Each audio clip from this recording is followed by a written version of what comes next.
Section 2. You will hear a woman who works in a theatre talking to two new staff members on their first day of work. First, you have some time to look at questions 11 to 16.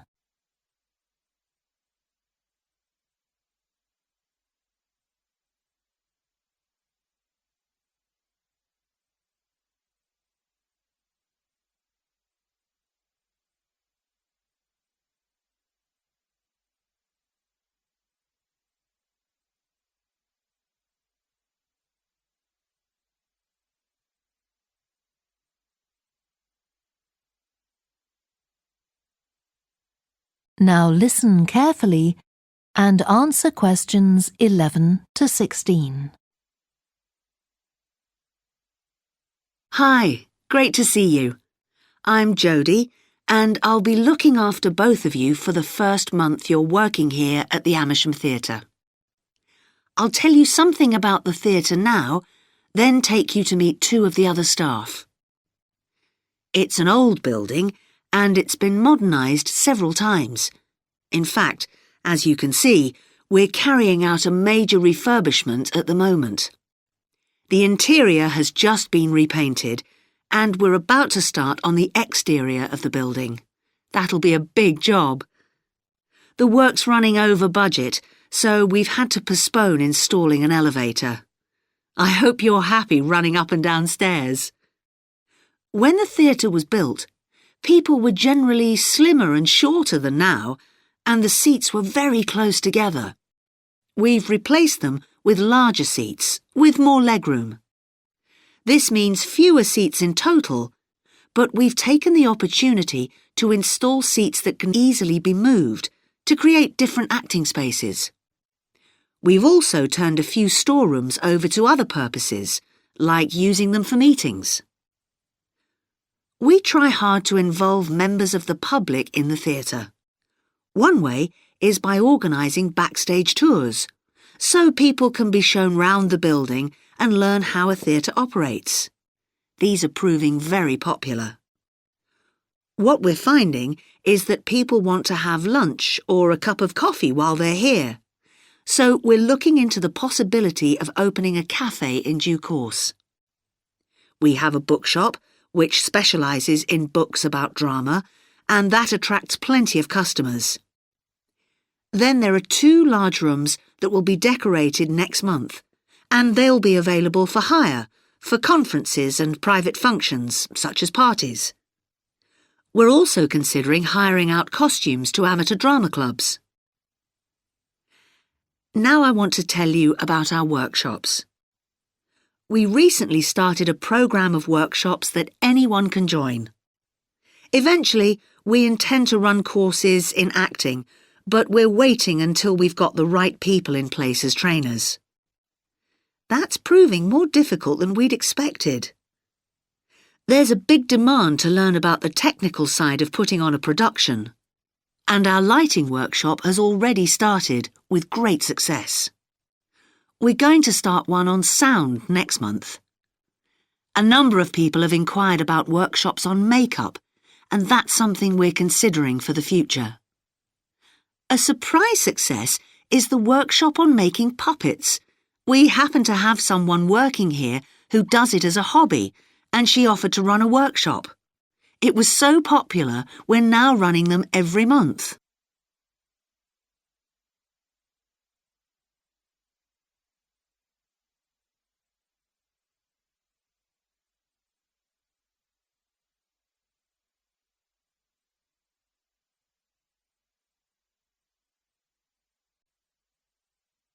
Section 2. You will hear a talk given by a woman called Shona Ferguson about changes in a town called Barford. First, you have some time to look at questions 11 to 15.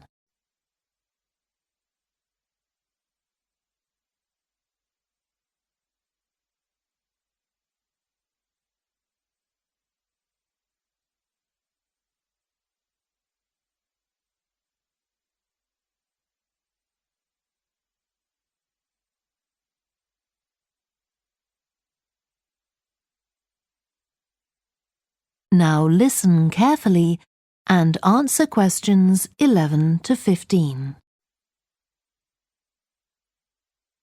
First of all, let me thank you all for coming to this public meeting to discuss the future of our town. Our first speaker is Shona Ferguson from Barford Town Council. Shona. Thank you. First, I'll briefly give you some background information. Then I'll be asking you for your comments on developments in the town. Well, as you don't need me to tell you, Barford has changed a great deal in the last 50 years.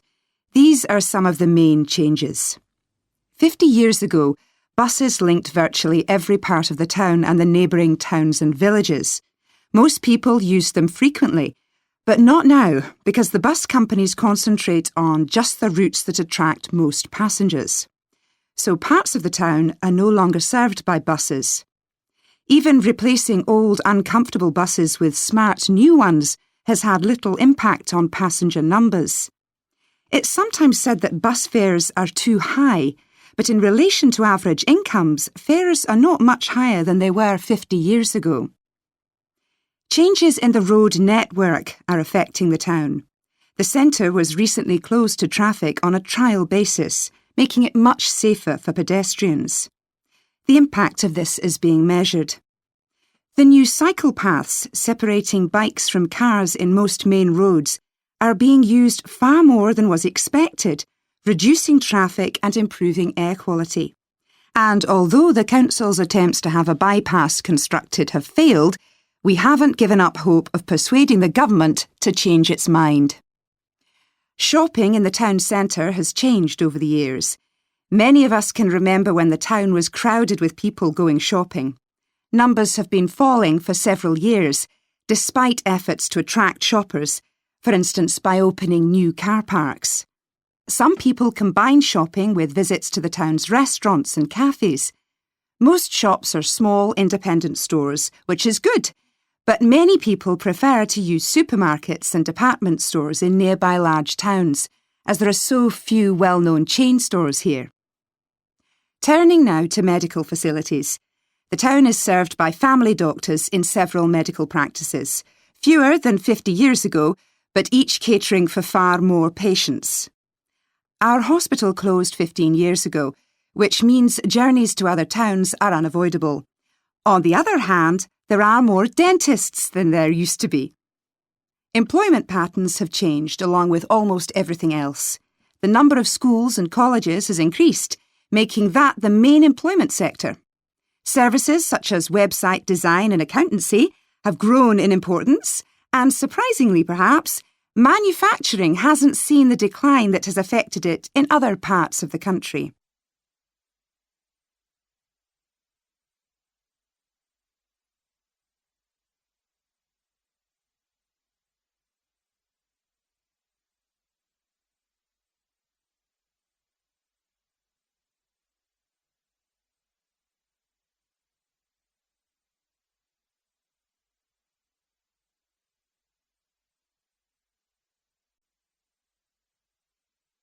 Section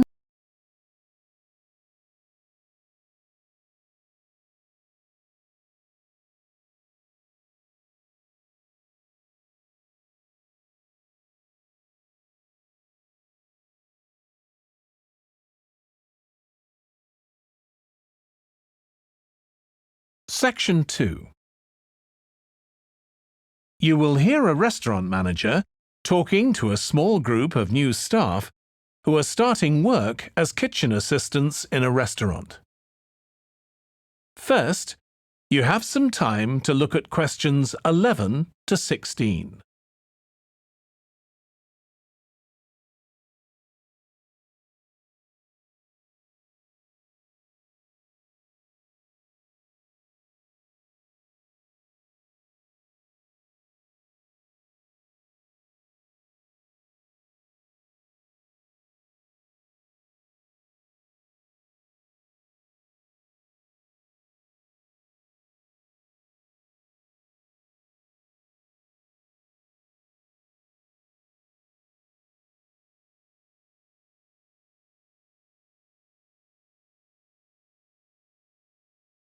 Now listen carefully and answer questions 11 to 16. Good morning, everyone. My name's Joy Parkins, and I'm the restaurant manager. And I understand that none of you have had any previous experience as kitchen assistants. Well, you might be feeling a bit nervous now, but most of our kitchen assistants say they enjoy the work. OK, they might get shouted at sometimes, but it's nothing personal. And they're pleased that they have so many different things to do, which means they never get bored. And I'll tell you straight away that if you do well, we might think about moving you up and giving you some more responsibility. Right, well, you've all shown up on time, which is an excellent start. Now, I'm glad to see none of you have unsuitable footwear, so that's good. You need to be careful as the floors can get very wet and slippery. Those of you with long hair have got it well out of the way, but some of you'll need to remove your rings and bracelets. Just put them somewhere safer today, and remember to leave them at home tomorrow, as they can be a safety hazard. Now, it's going to be a busy day for you all today. We don't have any tables free for this evening, and only a few for lunch. Fortunately, we've got our head chef back. He was away on holiday all last week, which meant the other chefs had extra work. Now, I'll tell you a bit more about the job in a minute, but first, some general regulations. For all of you, whatever your age, there's some equipment you mustn't use until you've been properly trained, like the waste disposal system, for example, for health and safety reasons. Then I think there are 2 of you here who are under 18. That's Emma and Jake, isn't it? Right. So for you 2, the meat slicer is out of bounds, and of course none of you are allowed to use the electric mixer until you've been shown how it works. Now, you may have heard that this can be a stressful job, and I have to say that can be true. You'll be working an 8-hour day for the first week, though you'll have the chance to do overtime after that as well if you want to. But however long the hours are, you'll get a break in the middle. What you will find is that you're on your feet all day long, lifting and carrying. So, if you're not fit now, you soon will be. You'll find you don't have much chance to take it easy. When someone tells you to do something, you need to do it straight away. But at least we do have a very efficient air conditioning system compared with some kitchens.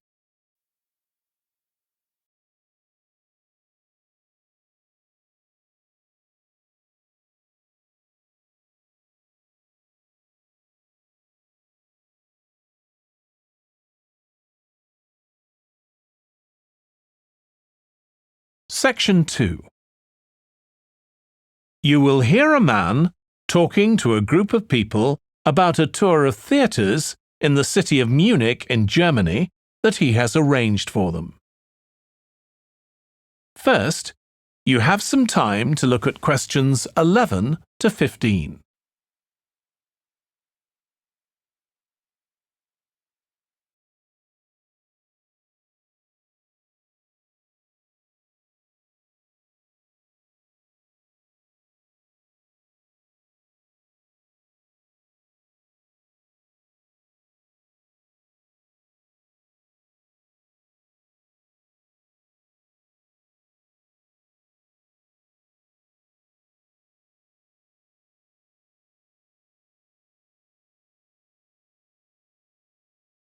Now listen carefully and answer questions 11 to 15.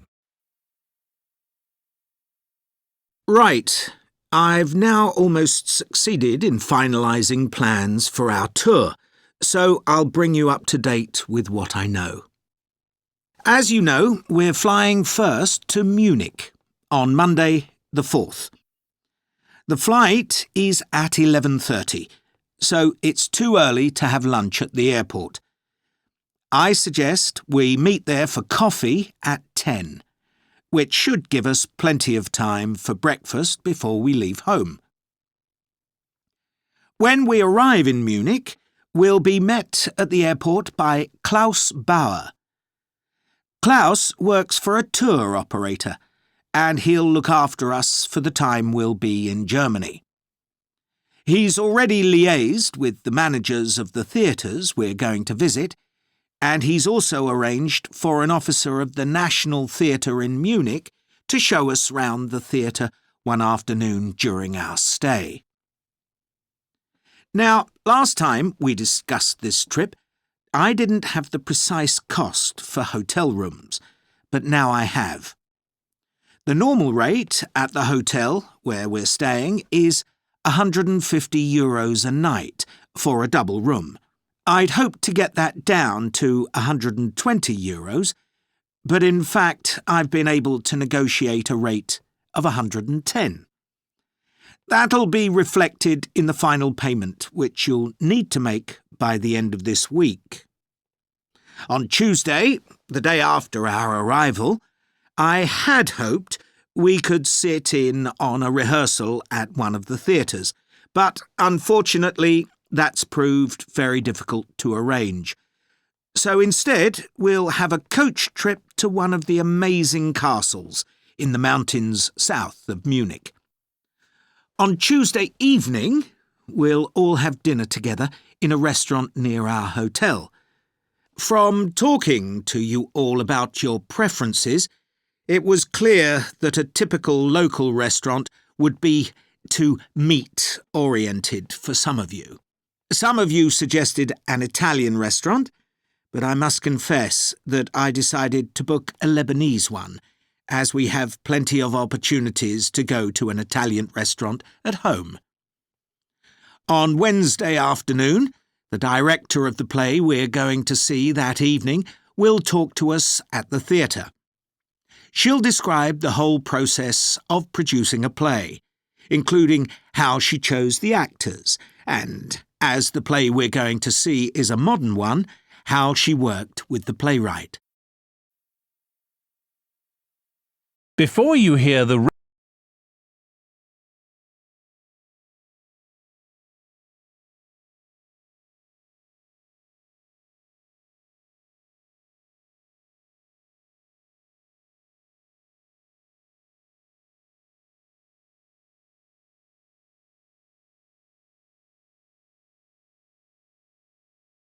Section 2. You will hear part of a training session for new employees at a large travel company. First, you have some time to look at questions 11 to 17.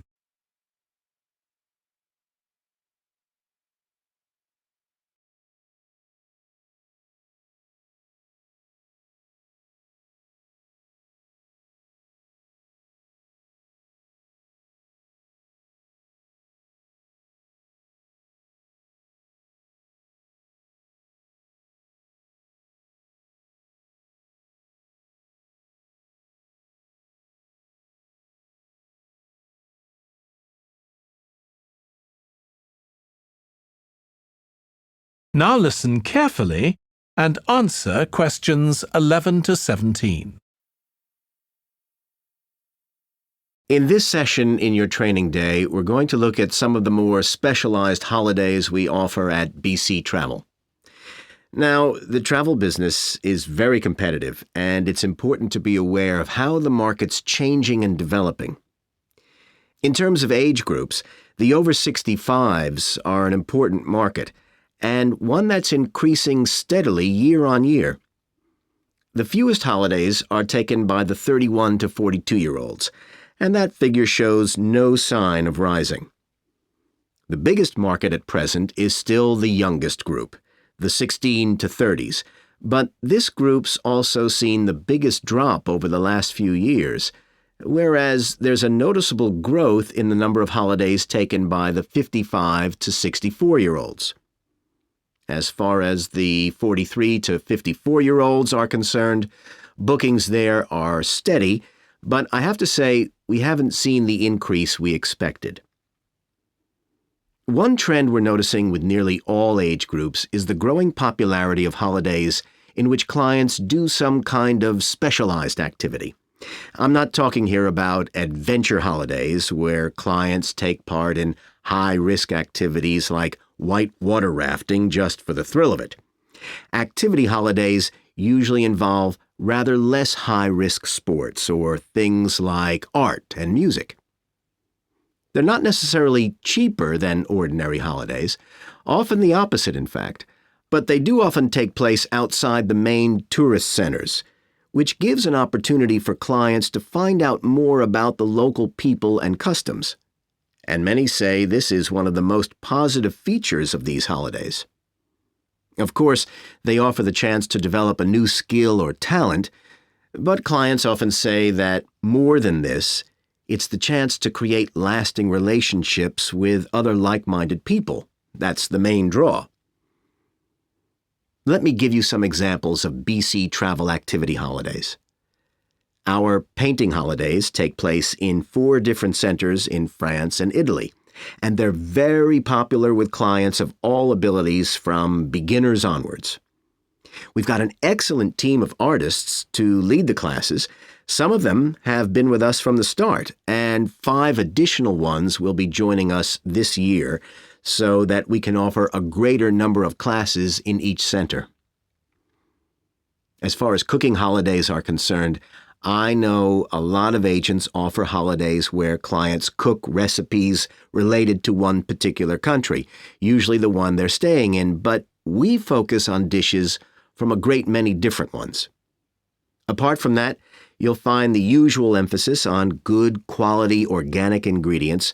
That's more or less a given nowadays, and there are generally some meat-free recipes included. Our photography holidays take place in a wide range of countries from Iceland to Vietnam, and clients have the opportunity to see some stunning scenery. Groups are small, no more than 8, so clients can have one-on-one tuition during the holiday, and excursions are arranged with fully trained guides. At the end of each holiday, an exhibition is held of the photographs taken so that clients can see one another's work and receive valuable feedback from the tutor. Before you hear the rest of the training session, you have some time to look at questions 18 to 20.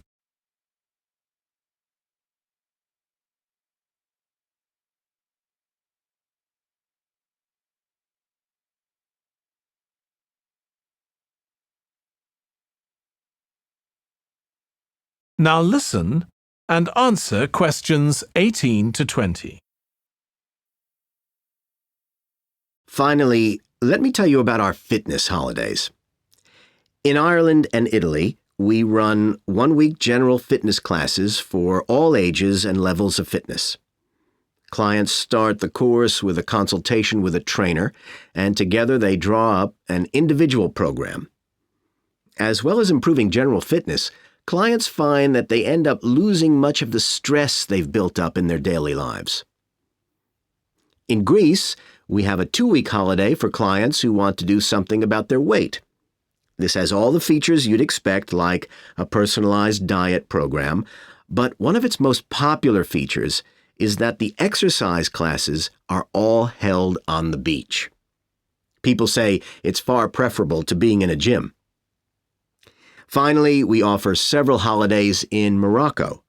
One very popular one is the mountain biking holiday. Bikes are provided, and there are different routes according to people's ability. We offer one which is tailored to the needs of families, which is particularly popular. Okay, so that's about all the time I have today, so thank you very much. That is the end of section 2. You now have half a minute to check your answers.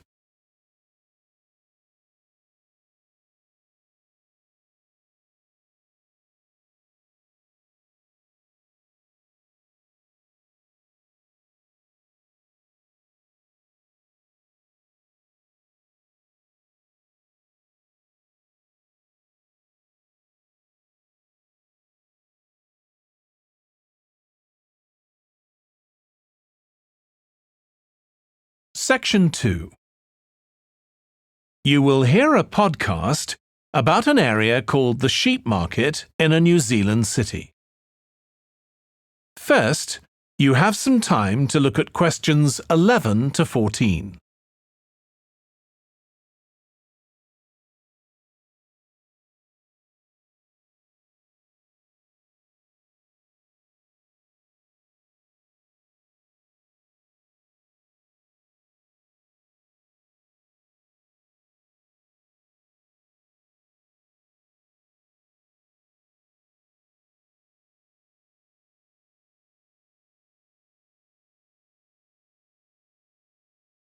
Now listen carefully and answer questions 11 to 14.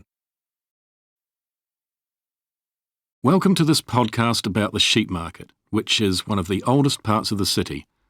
As its name suggests, there was originally a market here where farmers brought their sheep, but now it's been redeveloped into a buzzing, vibrant area of the city, which is also home to one of the city's fastest growing communities. The nearby university has always meant the area is popular with students who come in to enjoy the lively nightlife, but now graduates embarking on careers in the worlds of fashion and design are buying up the new apartments recently built here to replace the small houses where the market workers used to live. The narrow old side streets are great places for finding original pictures, jewellery and ceramics which won't break the bank, as well as local produce like fruit and vegetables. There's also lots of pavement cafes where you can have a coffee and watch tourists from all over the world go by. The oldest buildings in the area are on the main streets, including the city's first department store, built in the 1880s, which is still open today. The sheep market is a centre for fashion, and there's a policy of encouraging new young designers. The Young Fashion Competition is open to local young people who are passionate about fashion. This year, they've been asked to design an outfit based on ideas from the music and technology that's part of their everyday life, using both natural and man-made fibres. The garments will be judged by a panel of experts and fashion designers, and the winning entries will be modelled at a special gala evening. Parking at the sheep market is easy. There are plenty of pay and display car parking spaces on the roadsides, which are fine if you just want to stay for an hour or two. But if you want to spend the day there, it's better to park in one of the 4 underground car parks.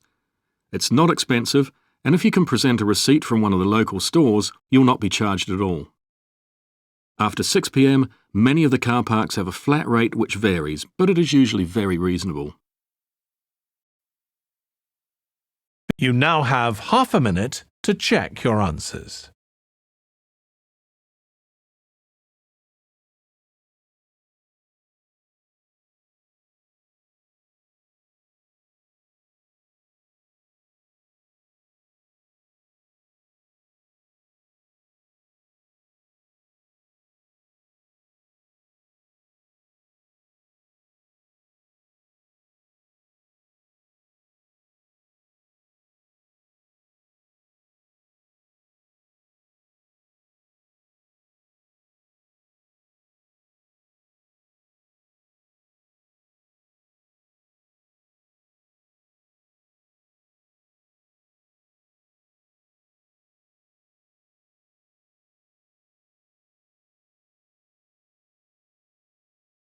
Section 2.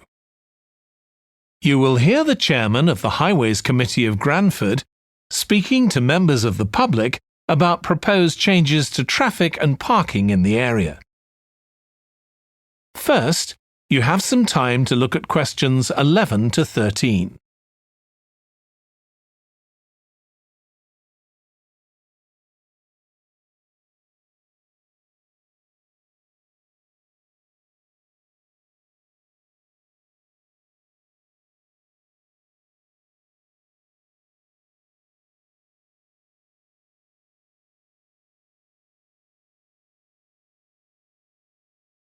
Now listen carefully and answer questions 11 to 13.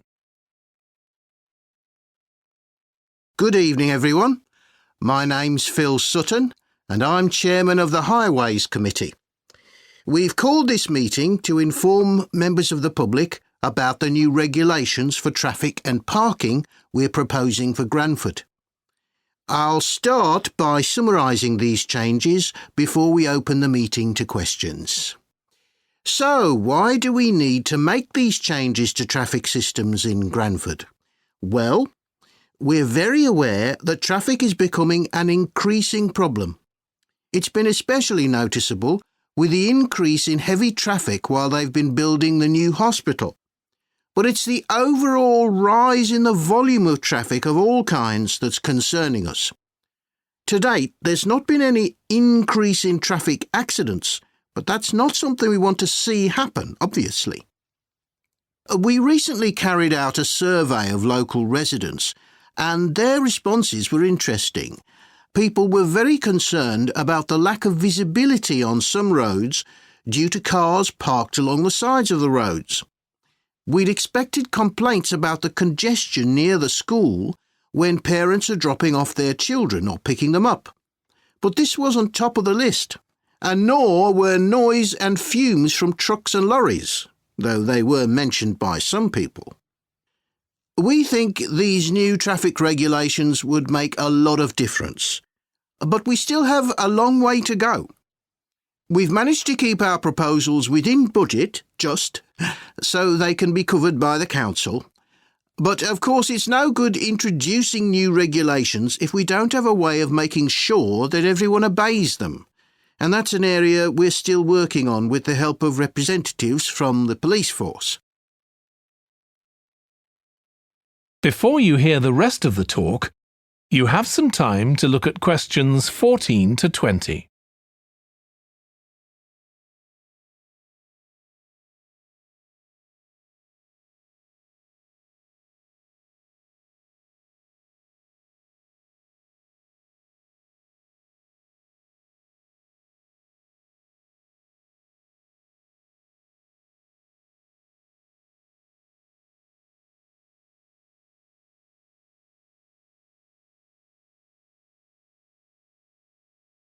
Section 2. You will hear a manager in a company talking to employees about volunteering for charity work. First, you have some time to look at questions 11 to 16.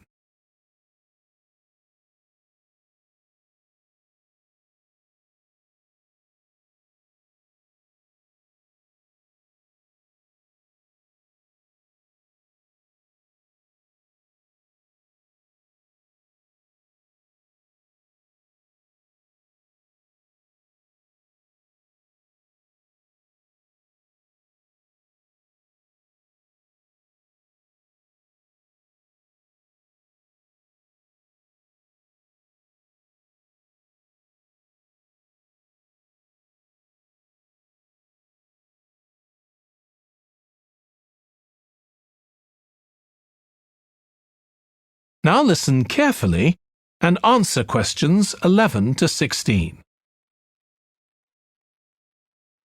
Thanks for coming, everyone. Okay, so this meeting is for new staff and staff who haven't been involved with our volunteering projects yet.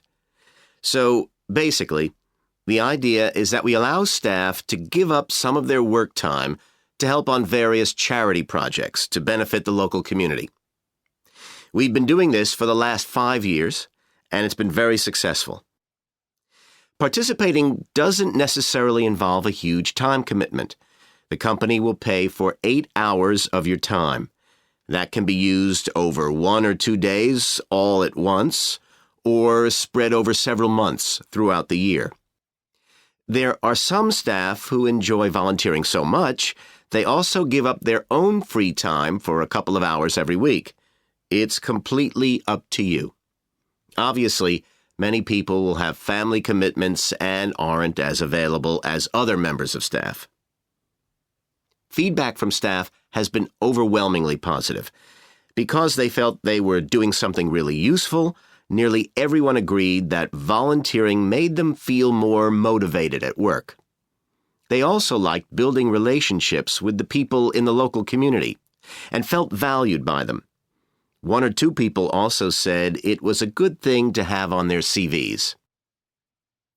One particularly successful project last year was the Get Working project. This was aimed at helping unemployed people in the area get back to work.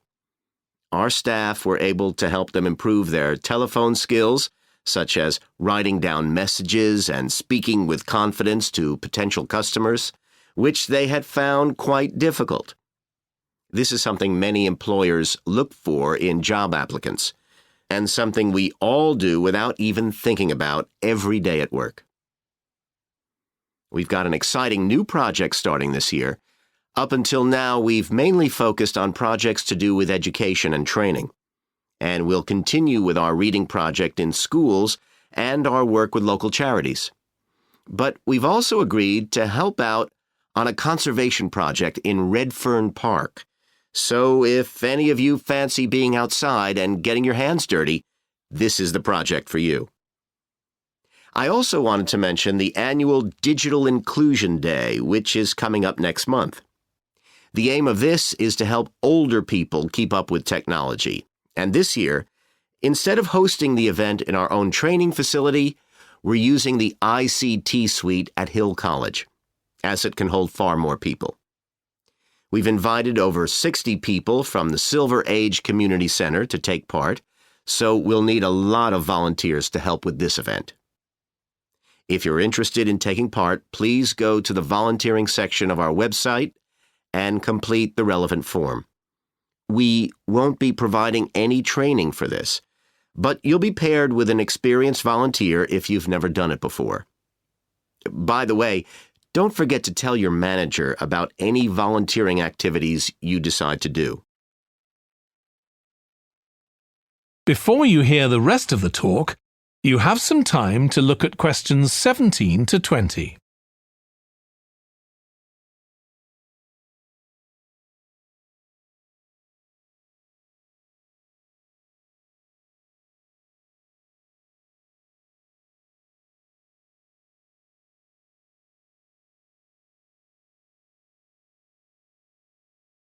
Now listen and answer questions 17 to 20. The participants on the Digital Inclusion Day really benefited. The majority were in their 70s, though some were younger, and a few were even in their 90s. Quite a few owned both a computer and a mobile phone, but these tended to be outdated models. They generally knew how to do simple things like send texts, but weren't aware of recent developments in mobile phone technology. A few were keen to learn, but most were quite dismissive at first. They couldn't see the point of updating their skills. But that soon changed. The feedback was very positive. The really encouraging thing was that participants all said they felt much more confident about using social media to keep in touch with their grandchildren, who prefer this form of communication to phoning or sending emails. A lot of them also said playing online games would help them make new friends and keep their brains active. They weren't that impressed with being able to order their groceries online, as they liked going out to the shops, but some said it would come in handy if they were ill or the weather was really bad. One thing they asked about was using tablets for things like reading newspapers. Some people had been given tablets as presents, but had never used them. So that's something we'll make sure we include this time. That is the end of section 2. You now have half a minute to check your answers.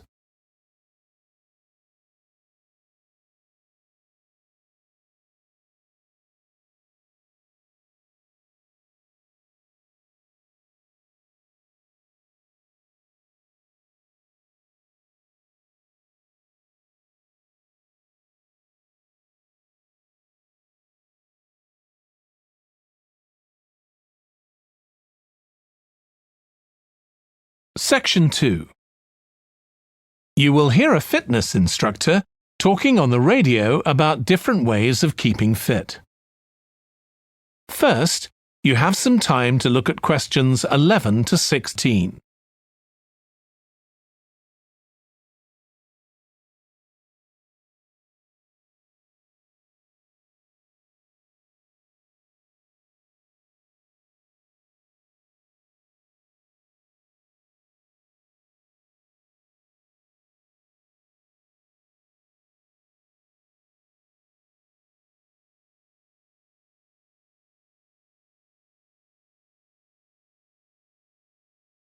Now listen carefully and answer questions 11 to 16.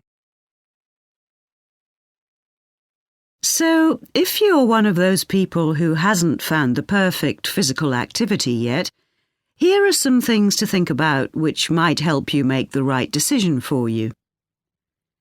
The first question to ask yourself is whether you would enjoy training in a gym. Many people are put off by the idea of having to fit a visit to the gym into their busy day. You often have to go very early or late, as some gyms can get very crowded. But with regular training, you'll see a big difference in a relatively short space of time. Running has become incredibly popular in recent years. That's probably got a lot to do with the fact that it's a very accessible form of exercise. Anyone can run, even if you can only run a few meters to begin with. But make sure you get the right shoes. It's worth investing in a high-quality pair, and they don't come cheap. Another great thing about running is that you can do it at any time of day or night. The only thing that may stop you is snow and ice. Swimming is another really good way to build fitness. What attracts many people is that you can swim in an indoor pool at any time of year. On the other hand, it can be quite boring or solitary. It's hard to chat to people while you're swimming lengths. Cycling has become almost as popular as running in recent years. That's probably because, as well as improving their fitness, many people say being out in the fresh air in a park or in the countryside can be fun. Provided the conditions are right, of course.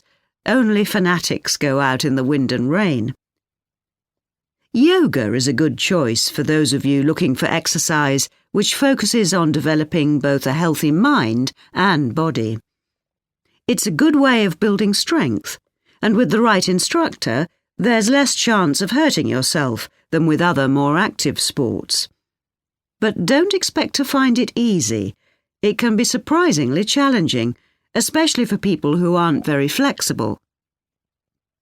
Getting a personal trainer is a good way to start your fitness program. Obviously, there can be significant costs involved, but if you've got someone there to encourage you and help you achieve your goals, you're less likely to give up. Make sure you get someone with a recognised qualification, though, or you could do yourself permanent damage.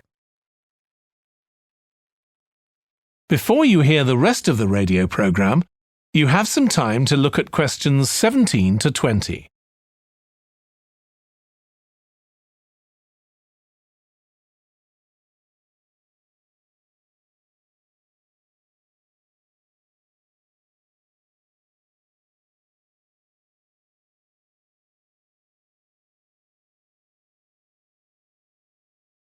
Now listen and answer questions 17 to 20.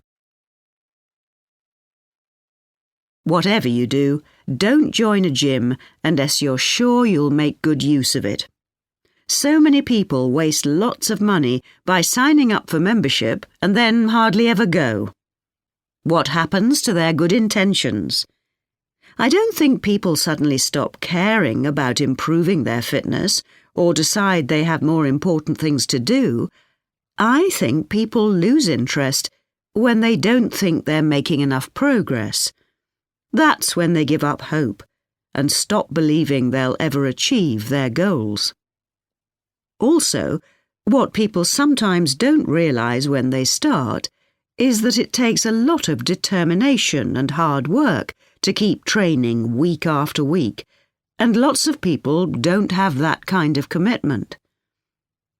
One thing you can do to help yourself is to set manageable goals. Be realistic and don't push yourself too far.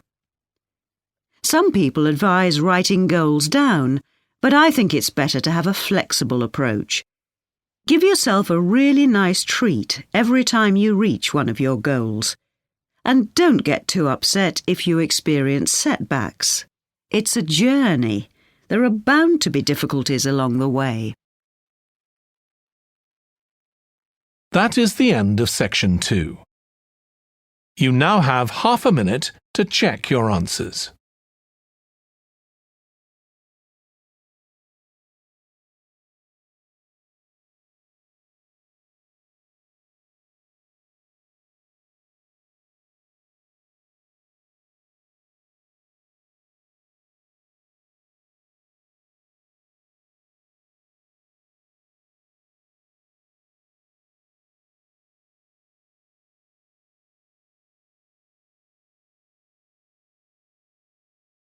Section 2. You will hear a woman called Annie, who works at the Snow Centre in New Zealand, welcoming a group of visitors to the centre. First, you have some time to look at questions 11 to 16.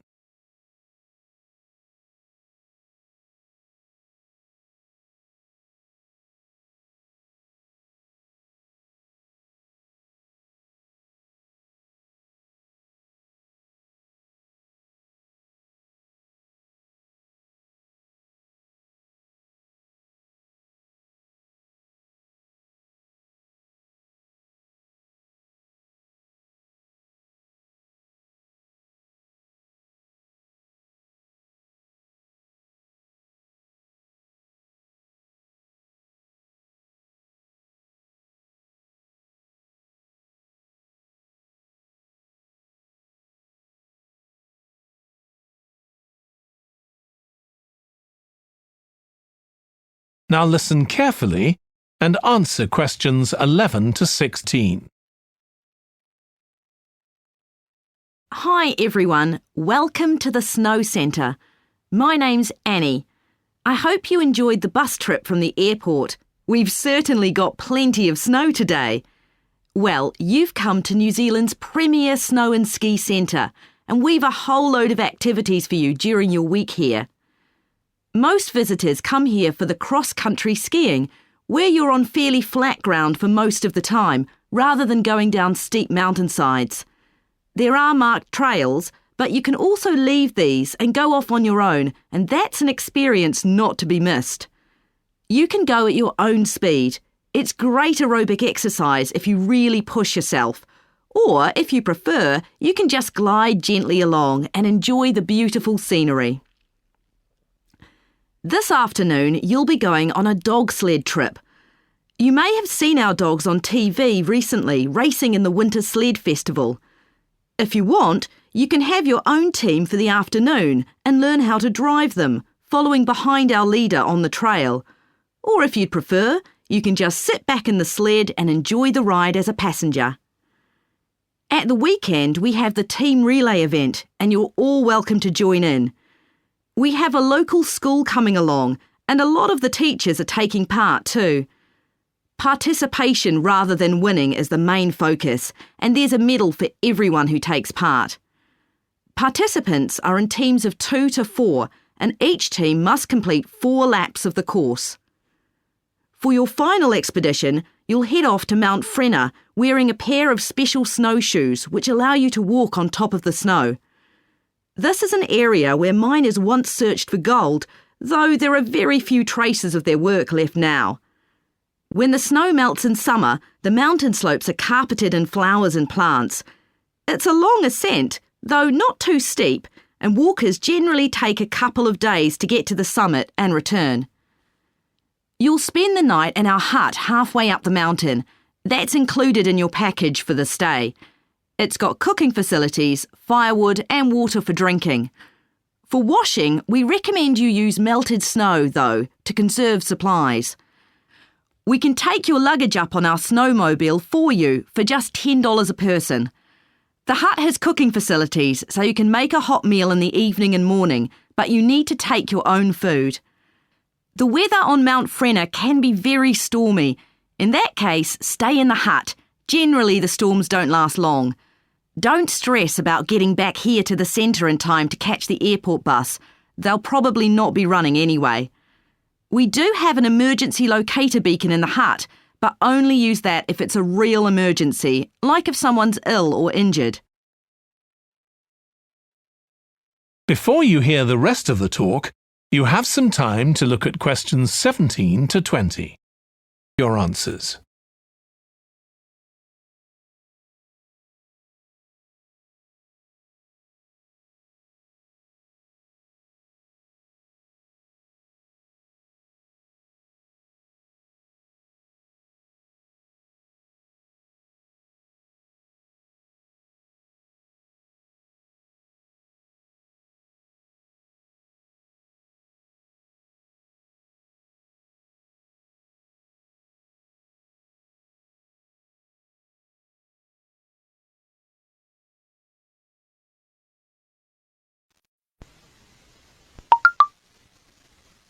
Section 2. You will hear a manager giving a welcome talk to a group of apprentices who are starting their training at the company. First, you have some time to look at questions 11 to 14.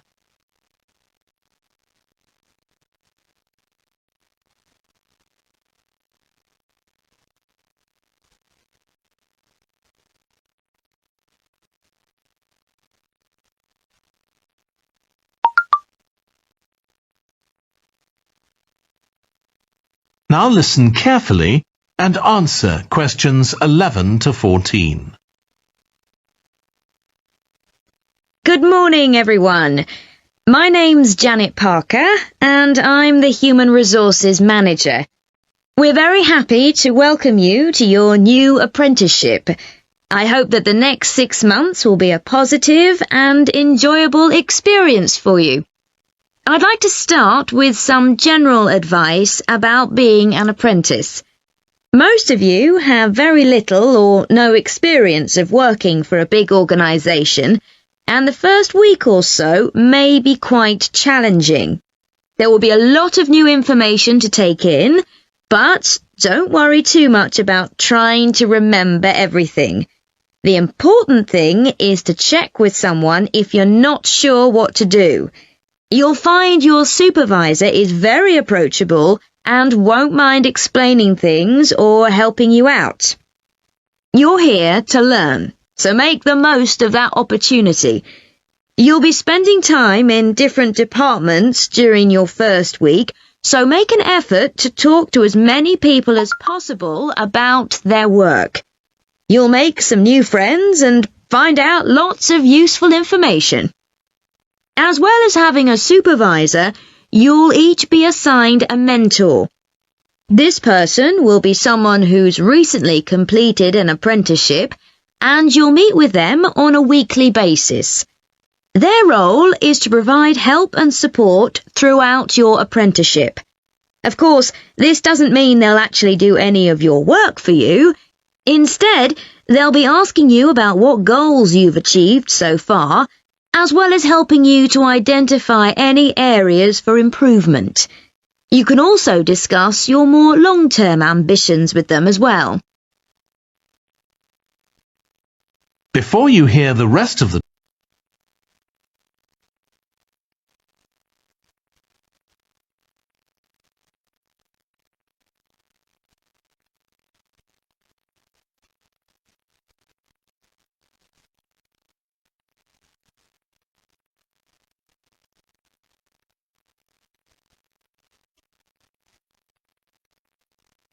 Section 2.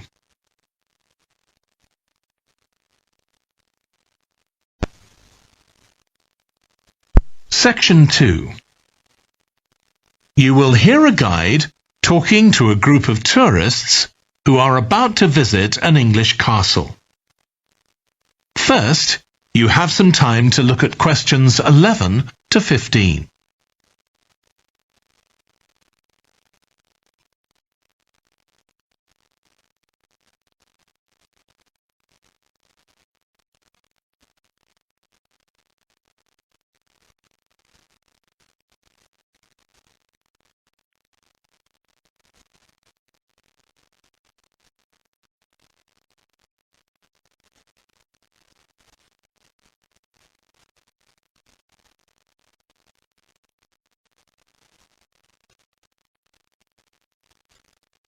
Now listen carefully and answer questions 11 to 15. We'll be arriving at Branley Castle in about 5 minutes. But before we get there, I'll give you a little information about the castle and what our visit will include. So, in fact, there's been a castle on this site for over 1100 years. The first building was a fort constructed in 914 AD for defence against Danish invaders by King Alfred the Great's daughter, who ruled England at the time.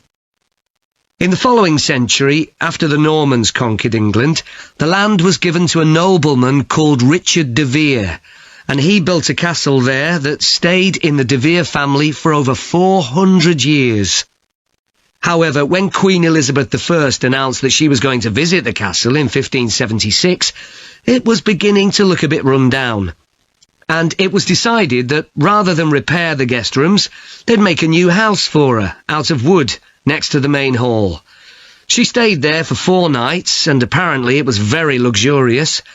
But, unfortunately, it was destroyed a few years later by fire. In the 17th century, the castle belonged to the wealthy Fennis family, who enlarged it and made it more comfortable. However, by 1982, the Fennis family could no longer afford to maintain the castle, even though they received government support, and they put it on the market.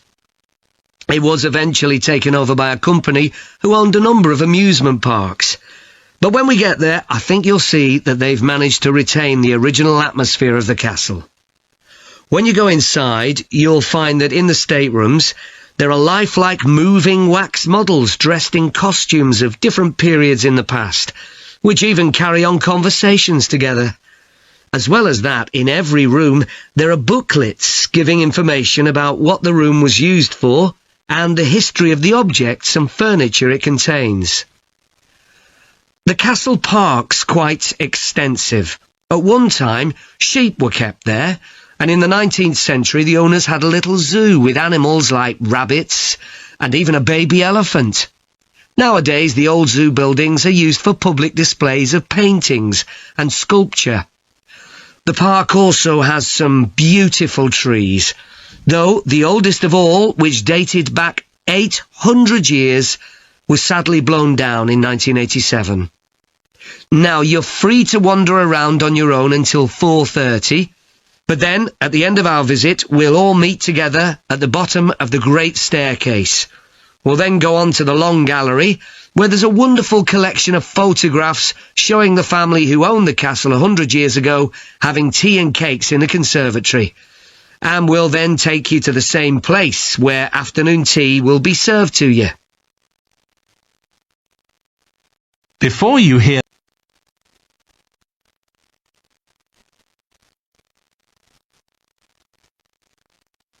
you will hear a woman talking to a group of college students about volunteering to help other people. First, you have some time to look at questions 11 to 14.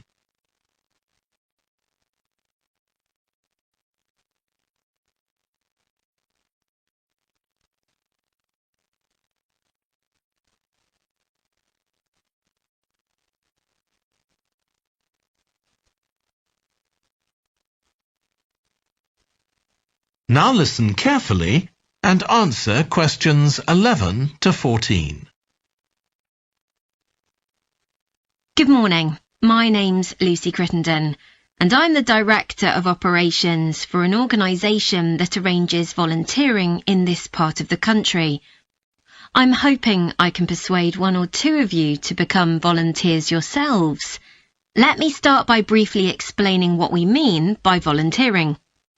Volunteers are teenagers and adults who choose to spend some time unpaid helping other people in some way. Most volunteers devote 2 or 3 hours to this every week, while a few do much more. The people they help may have physical or behavioural difficulties, for example. Volunteers can do all sorts of things, depending on their own abilities and interests. If they're supporting a family that's struggling, for example, they may be able to give them tips on cooking, or recommend how to plan their budget, or how to shop sensibly on their income. They might even do some painting or wallpapering, perhaps alongside any members of the family who are able to do it. Or even do some babysitting, so that parents can go out for a while. The benefit from volunteering isn't only for the people being helped. Volunteers also gain from it. They're using their skills to cope with somebody's mental or physical ill health, and volunteering may be a valuable element of their CV when they're applying for jobs. Employers usually look favourably on someone who's given up time to help others. Significantly, most volunteers feel that what they're doing gives them a purpose in their lives. And in my opinion, they're lucky in that respect, as many people don't have that feeling. Before you hear the rest of the talk, you have some time to look at questions 15 to 20.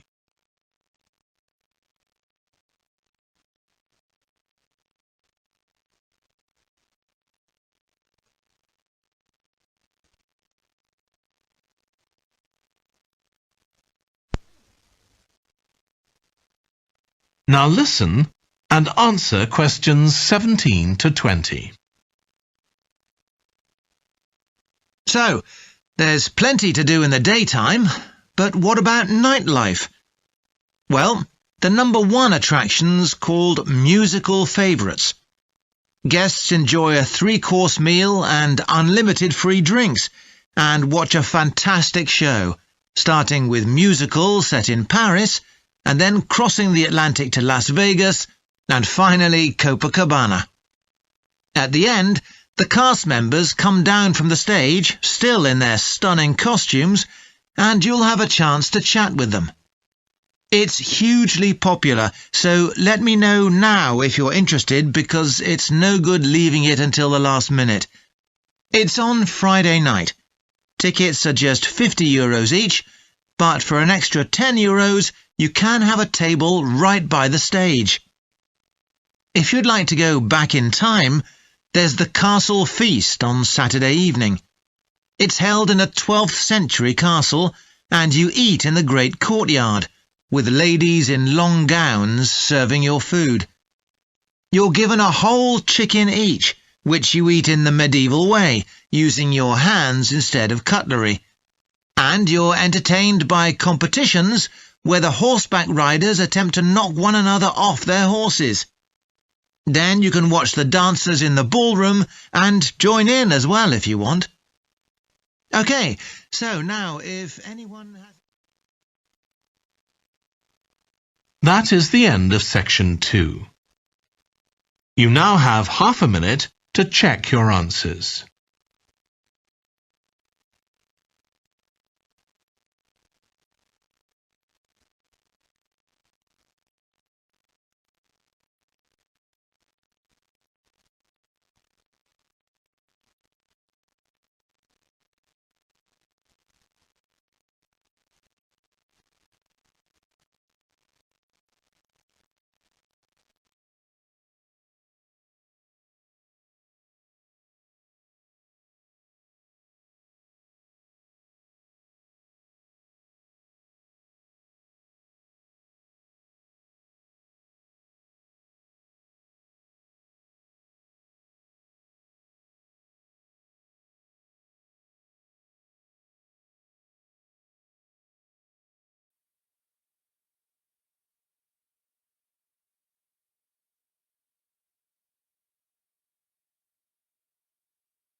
Part. You will hear a woman giving a presentation about a holiday on an island in Britain that her company organises. First, you have some time to look at questions 11 to 14.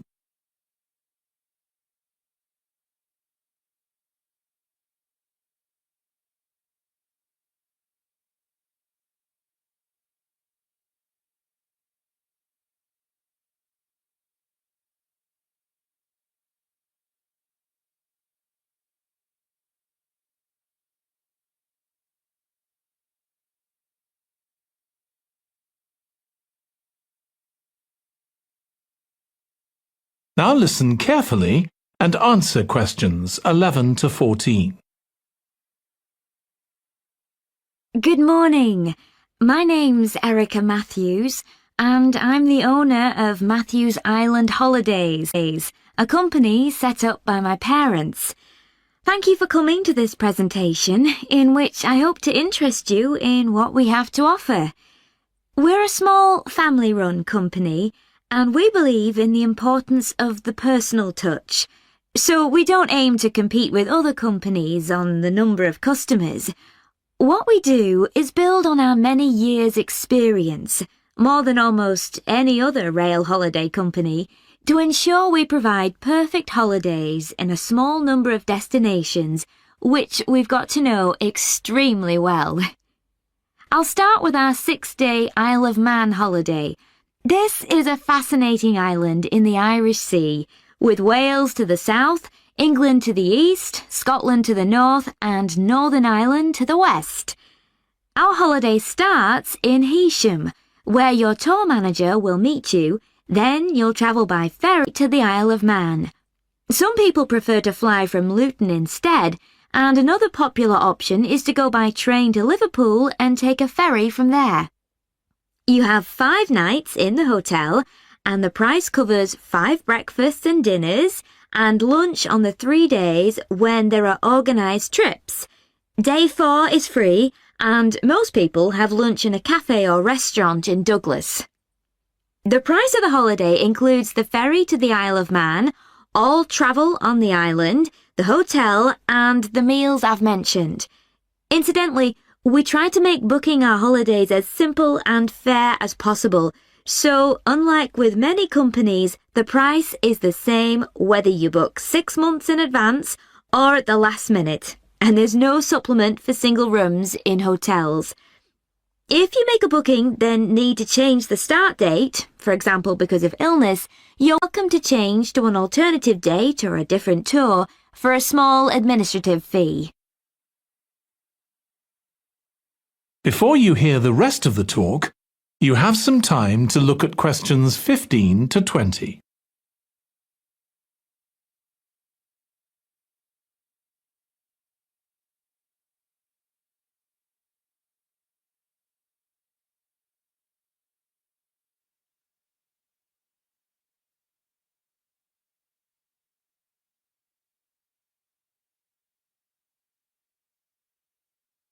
Part 2. You will hear part of a talk to a gardening club about a local park. First, you have some time to look at questions 11 to 14.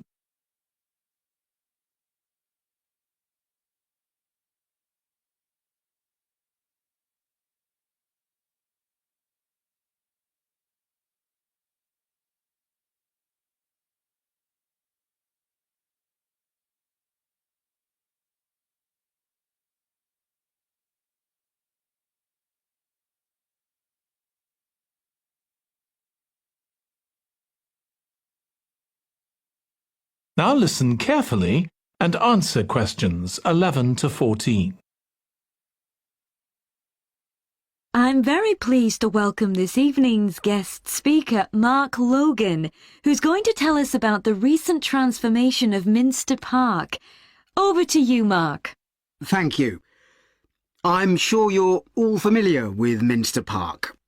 It's been a feature of the city for well over a century, and has been the responsibility of the City Council for most of that time. What perhaps isn't so well known is the origin of the park.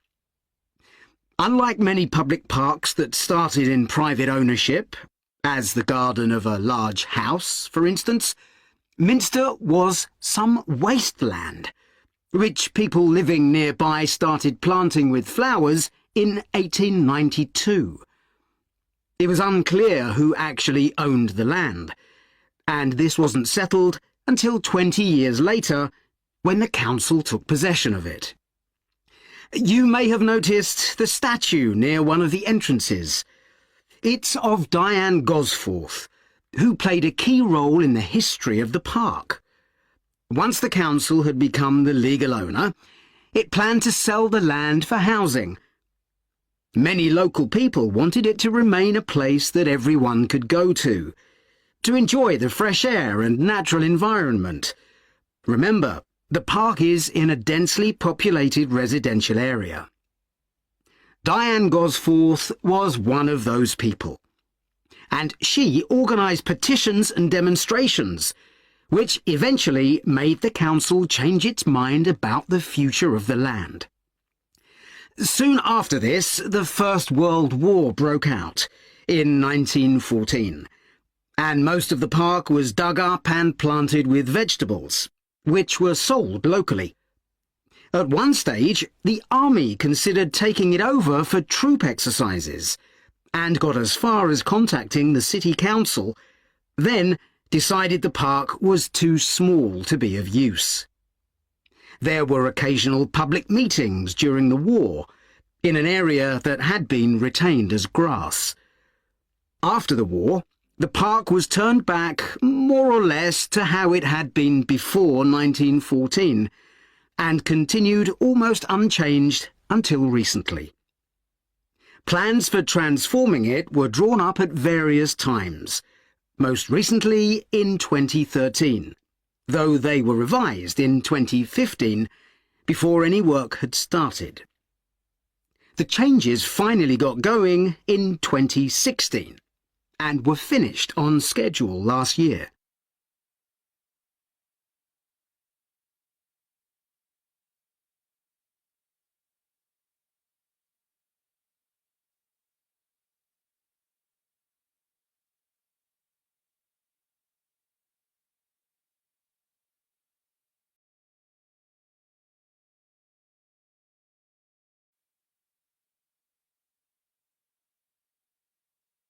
Part 2. You will hear a woman called Alice Riches talking on the radio about a scheme which involves closing streets to traffic to allow children to play. First, you have some time to look at questions 11 to 16.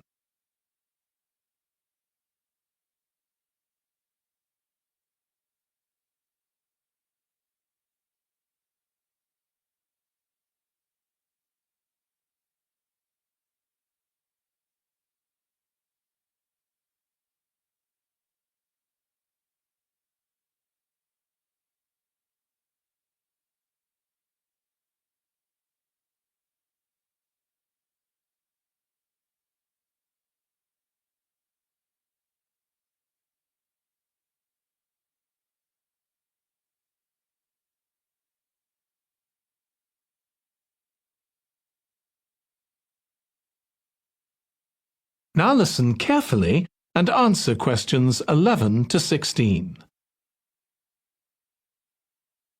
My guest on the show today is Alice Riches, who started the Street Play scheme where she lives in Beechwood Road. For those of you that don't already know, Street Play involves local residents closing off their street for a few hours so that children have a chance to play in the streets safely.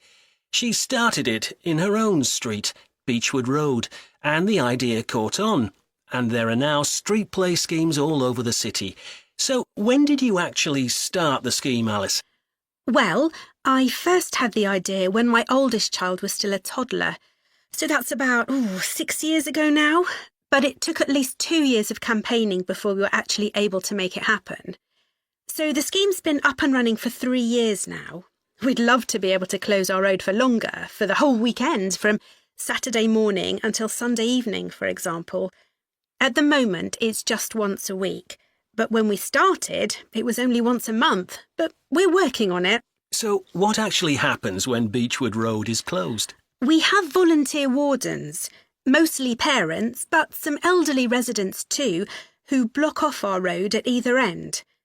The council have provided special signs, but there's always a volunteer there to explain what's happening to any motorists. Generally, they're fine about it. We've only had to get the police involved once or twice. Now, I should explain that the road isn't completely closed to cars, but only residents' cars are allowed. If people really need to get in or out of Beechwood Road, it's not a problem as long as they drive at under 20 kilometres per hour. But most people just decide not to use their cars during this time, or they park in another street. The wardens are only there to stop through traffic. So, can anyone apply to get involved in street play? Absolutely. We want to include all kids in the city, especially those who live on busy roads. It's here that demand is greatest. Obviously, there isn't such demand in wealthier areas where the children have access to parks or large gardens, or in the suburbs where there are usually more places for children to play outside. I'd recommend that anyone listening who likes the idea should just give it a go. We've been surprised by the positive reaction of residents all over the city, and that's not just parents. There are always a few who complain, but they're a tiny minority. On the whole, everyone is very supportive and say they're very happy to see children out on the street, even if it does get quite noisy. Before you hear the rest of the conversation, you have some time to look at questions 17 to 20.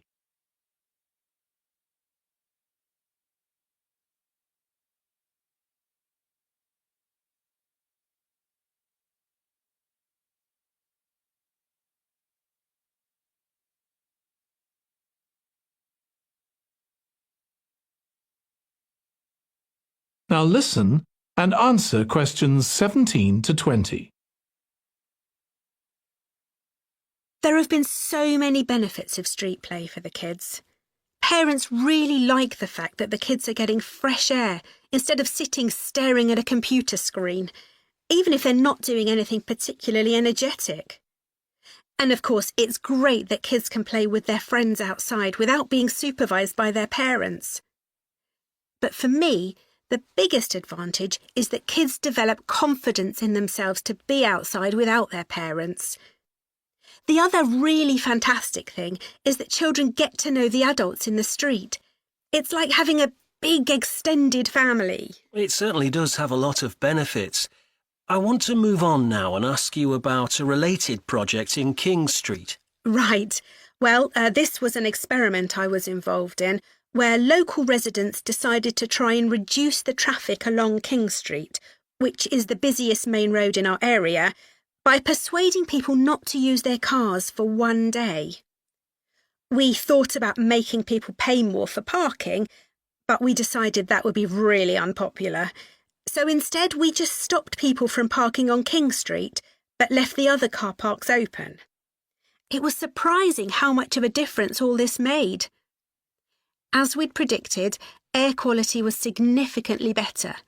But what I hadn't expected was how much quieter it would be, even with the buses still running.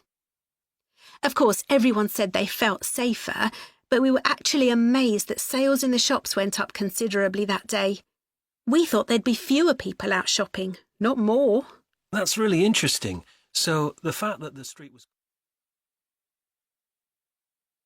That is the end of part 2. You now have 30 seconds to check your answers to part 2.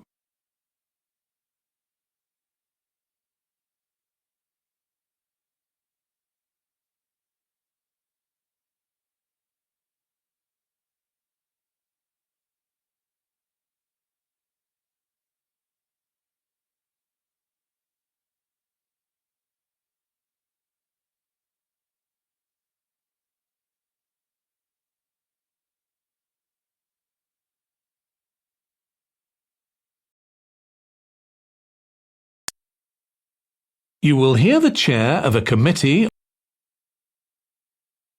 Now listen and answer questions 17 to 20. Now, let me tell you a bit more about some of the changes to Croft Valley Park. One of our most exciting developments has been the adventure playground. We were aware that we had nowhere for children to let off steam, and decided to use our available funds to set up a completely new facility in a large space to the north of the park. It's open year-round, though it closes early in the winter months, and entrance is completely free. Children can choose whatever activities they want to do, irrespective of their age. But we do ask adults not to leave them on their own there. There are plenty of seats where parents can relax and keep an eye on their children at the same time. Lastly, the glass houses.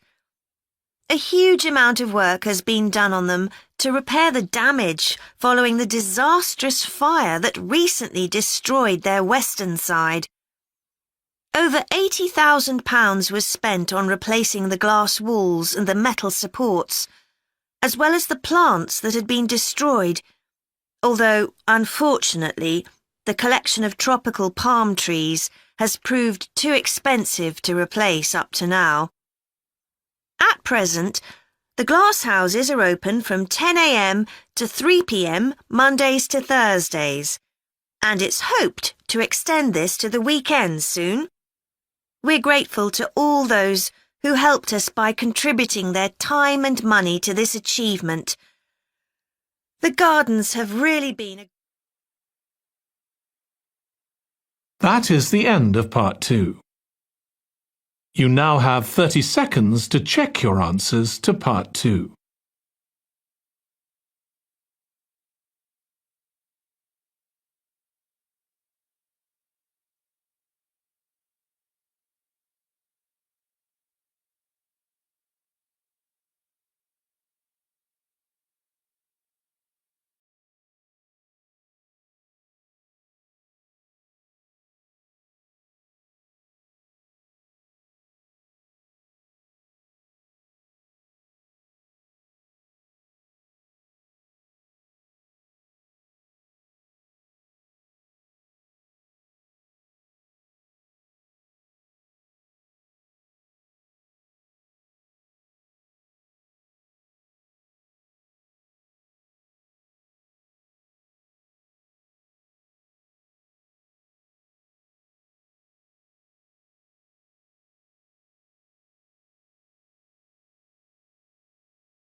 Two.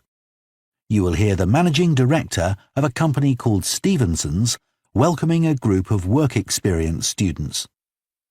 First, you have some time to look at questions 11 to 14.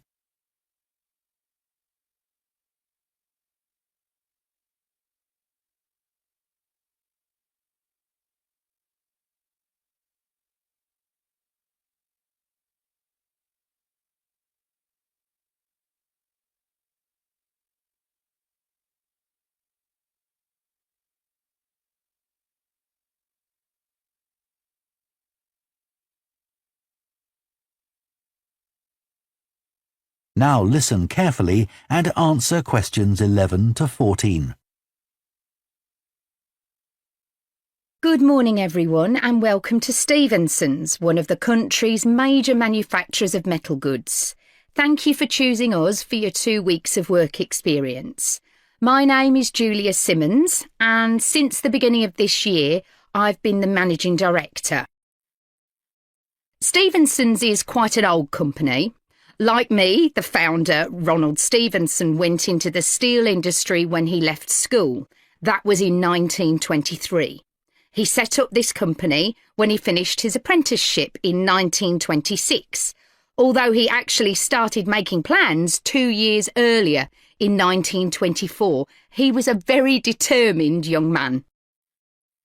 Stevenson's long-term plan was to manufacture components for the machine tools industry, although in fact that never came about, and for the automotive industry, that is cars and lorries.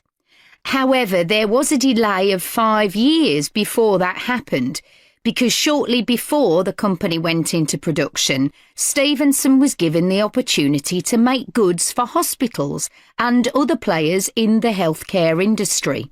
So that's what we did for the first 5 years. Over the years, we've expanded the premises considerably. We were lucky that the site is big enough, so moving to a new location has never been necessary. However, the layout is far from ideal for modern machinery and production methods, so we intend to carry out major refurbishment of this site over the next 5 years.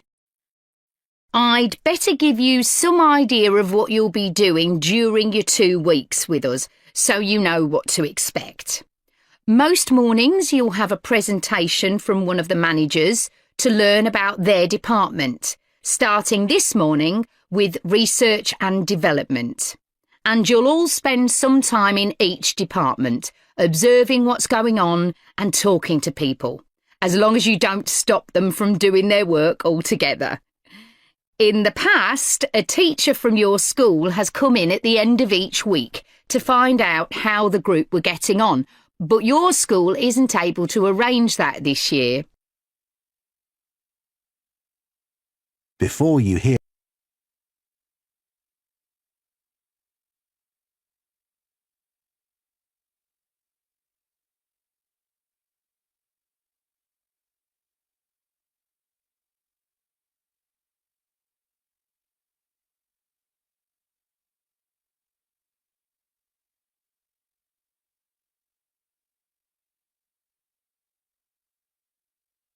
two, you will hear a head teacher talking to parents of pupils about changes at the school.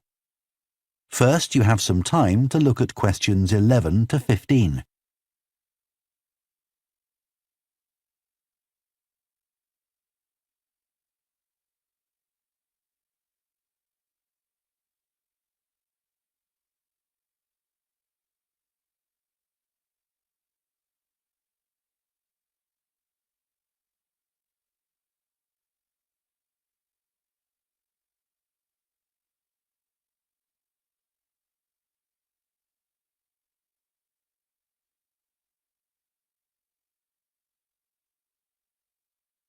Now listen carefully and answer questions 11 to 15. Good morning, and thank you for coming here today. I'd like to bring you up to date with changes in the school that will affect your children.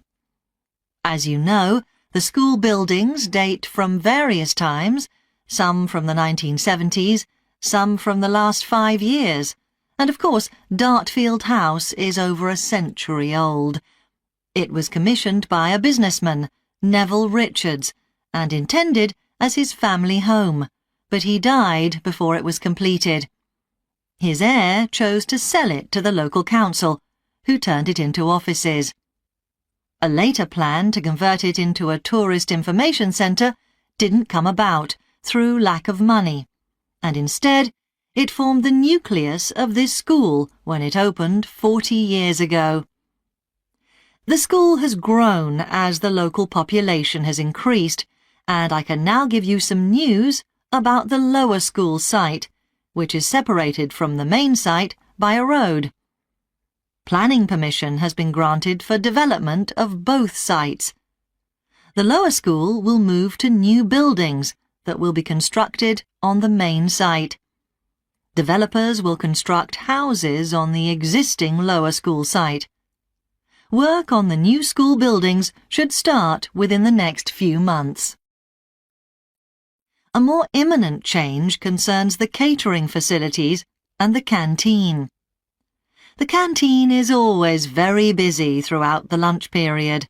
In fact, it's often full to capacity because a lot of our pupils like the food that's on offer there. But there's only one serving point, so most pupils have to wait a considerable time to be served. This is obviously unsatisfactory, as they may have hardly finished their lunch before afternoon lessons start. So, we've had a new food hall built, and this will come into use next week. It'll have several serving areas, and I'll give you more details about those in a minute. But one thing we ask you to do to help in the smooth running of the food hall is to discuss with your children each morning which type of food they want to eat that day, so they can go straight to the relevant serving point. There won't be any junk food, everything on offer will be healthy, and there's no change to the current system of paying for lunches by topping up your child's electronic payment card online. You may be wondering what will happen to the old canteen. We'll still have tables and chairs in there, and pupils can eat food from the food hall or lunch they've brought from home. Eventually, we may use part of the canteen for storage, but first, we'll see how many pupils go in there at lunchtime. Before you hear the rest of the talk, you have some time to look at questions 16 to 20.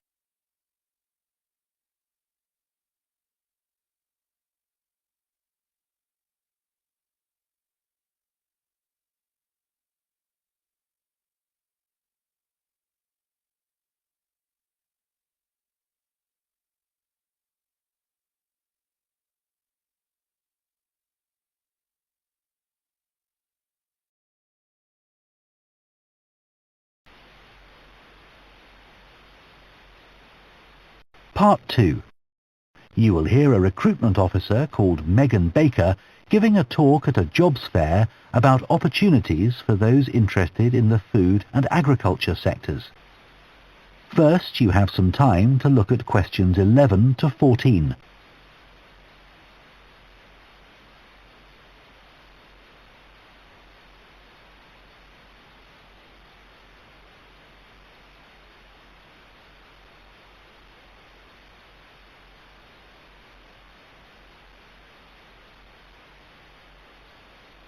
Now listen carefully and answer questions 11 to 14. Hello everyone, my name's Megan Baker and I'm a recruitment consultant at AVT Recruitment Specialists.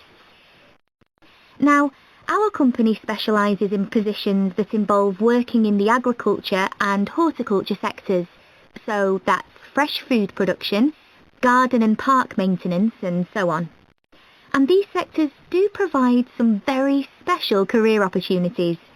For a start, they often offer opportunities for those who don't want to be stuck with a 40-hour week, but need to juggle work with other responsibilities, such as childcare. And this is very important for many of our recruits. Some people like working in a rural setting, surrounded by plants and trees instead of buildings, although we can't guarantee that. But there are certainly health benefits, especially in jobs where you're not sitting all day looking at a screen, a big plus for many people. Salaries can sometimes be good too, although there's a lot of variety here. And you may have the opportunity in some types of jobs for travel overseas, although that obviously depends on the job, and not everyone is keen to do it. Of course, working outdoors does have its challenges. It's fine in summer, but can be extremely unpleasant when it's cold and windy. You may need to be pretty fit for some jobs, though with modern technology, that's not as important as it once was. And standards of health and safety are much higher now than they used to be, so there are fewer work-related accidents. But if you like a lively city environment surrounded by lots of people, these jobs are probably not for you. They're often in pretty remote areas. And some people worry about finding a suitable place to live, but in our experience, this usually turns out fine.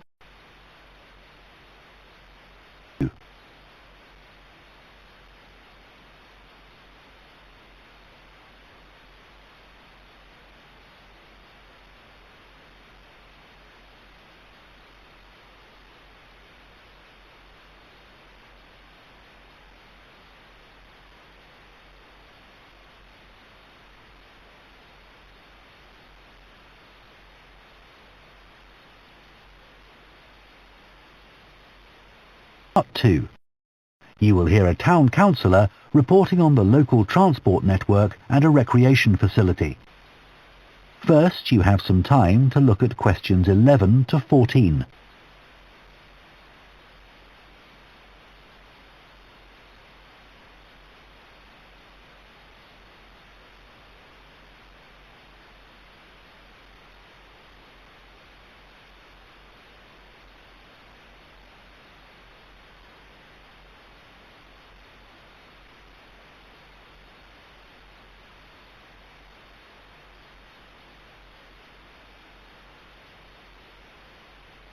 Now listen carefully and answer questions 11 to 14.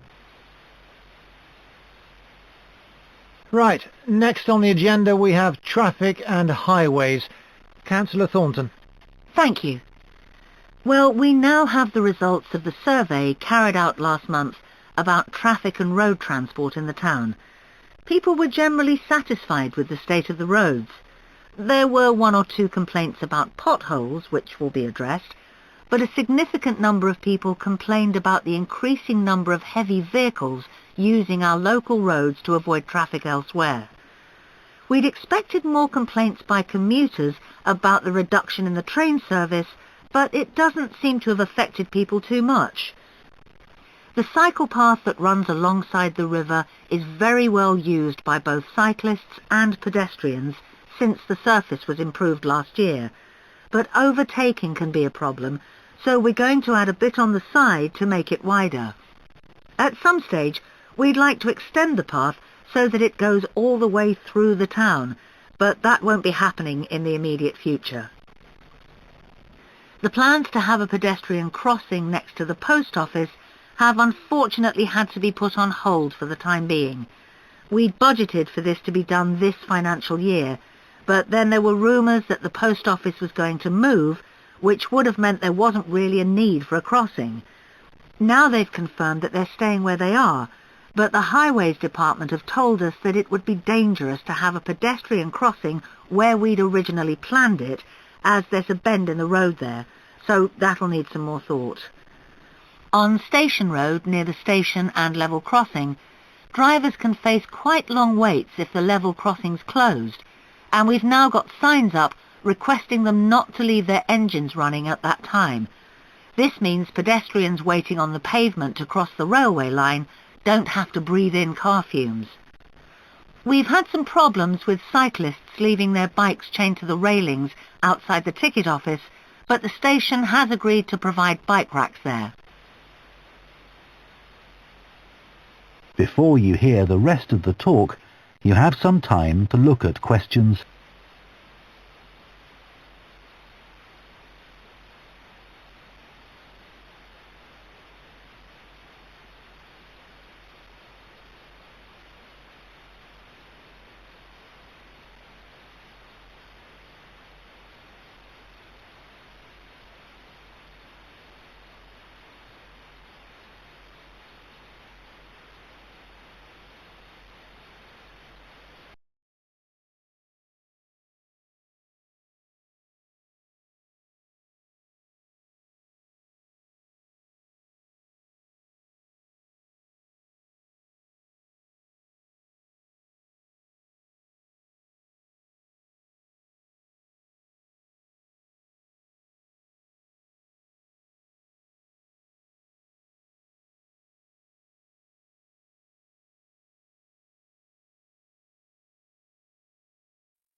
Part. You will hear a tour guide, Lou Miller, speaking to a group of people about a boat trip they are going to take around the Australian island of Tasmania. First, you have some time to look at questions 11 to 14.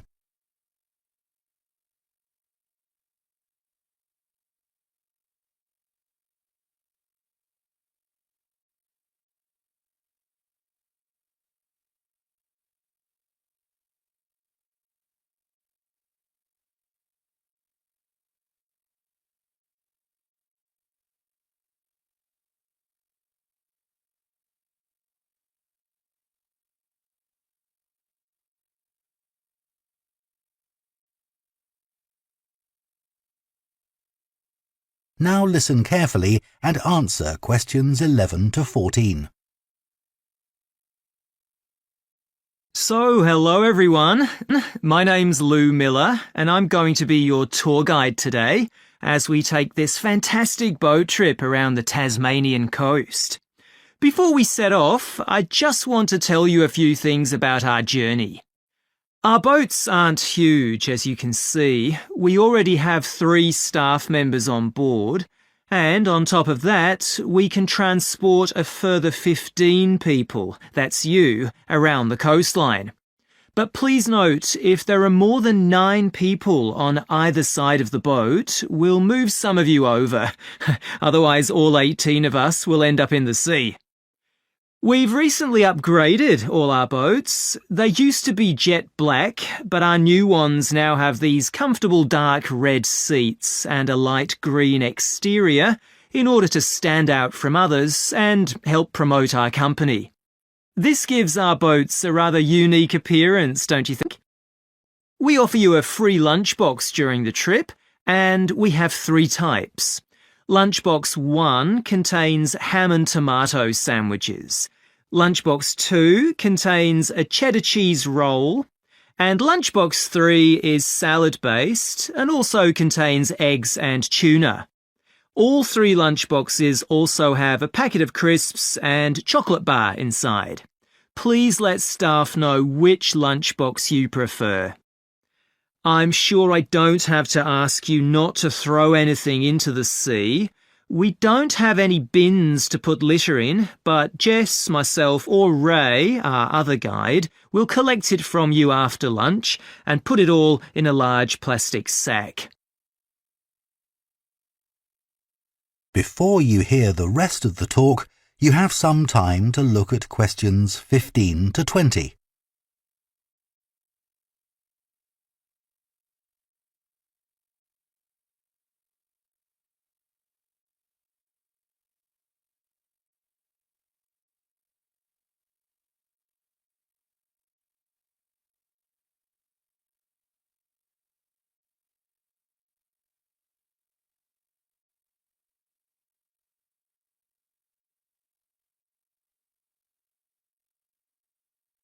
Now listen and answer questions 15 to 20.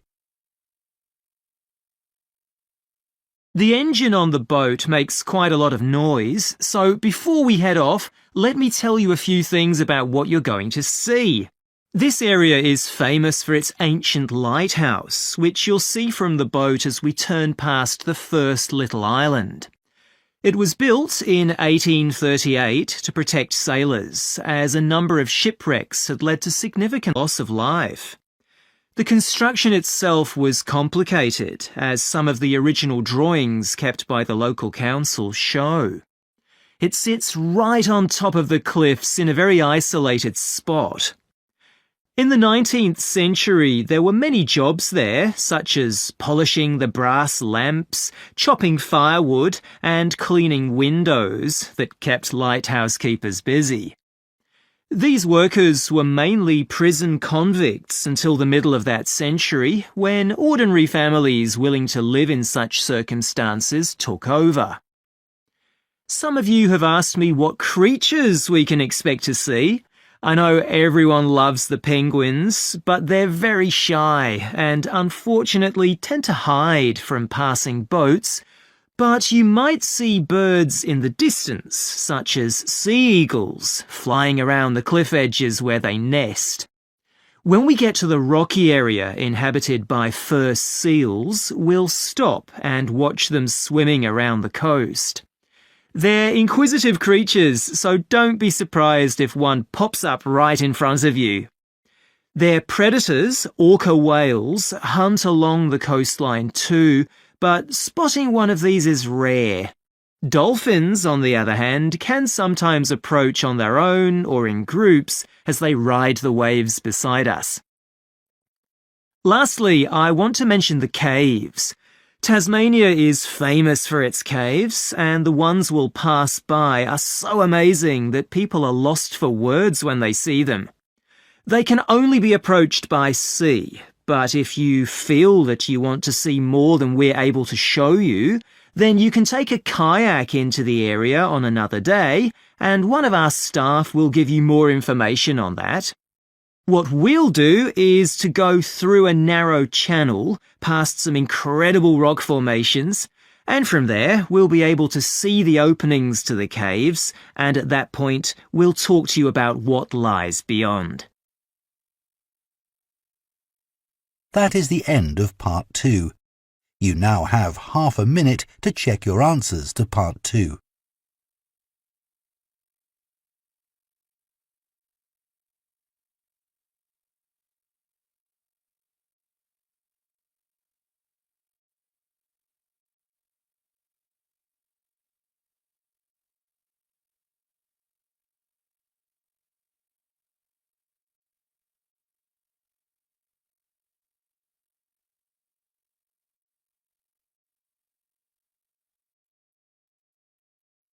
Part.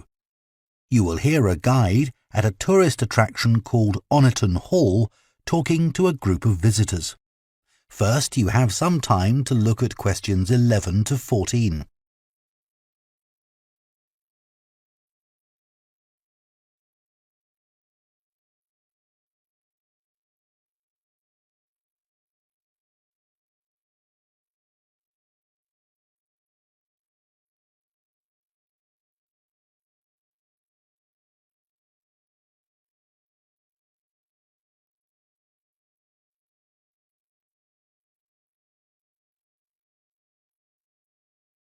Now listen carefully and answer questions 11 to 14. Good morning and welcome to Oniton Hall, one of the largest estates in the area. My name's Nick and I'm one of the guides. I'll give you a brief introduction to the estate while you're sitting down, and then we'll walk round. The estate consists of the house, gardens, parkland and farm, and it dates back to the 14th century. The original house was replaced in the late 17th century, and of course it has had a large number of owners. Almost all of them have left their mark, generally by adding new rooms, like the ballroom and conservatory, or by demolishing others. The farm looks much as it's always done, although the current owner has done a great deal of work to the flower beds. In the 17th century, the estate was owned by a very wealthy man called Sir Edward Downes. His intention was to escape from the world of politics, after years as an active politician, and to build a new house worthy of his big collection of books, paintings and sculptures. He broke off contact with his former political allies and hosted meetings of creative and literary people, like painters and poets. Unusually for his time, he didn't care whether his guests were rich or poor, as long as they had talent. Big houses like Oniton had dozens of servants until the 1920s or 30s, and we've tried to show what their working lives were like. Photographs, of course, don't give much of an idea, so instead, as you go round the house, you'll see volunteers dressed up as 19th century servants going about their work. They'll explain what they're doing and tell you their recipes or what tools they're using. We've just introduced this feature to replace the audio guide we used to have available. I see there are a number of children here with you today. Well, we have several activities specially for children, like dressing up in the sorts of clothes that children wore in the past. And as it's a fine day, some of you will probably want to play in the adventure playground. Our latest addition is child-sized tractors that you can drive around the grounds.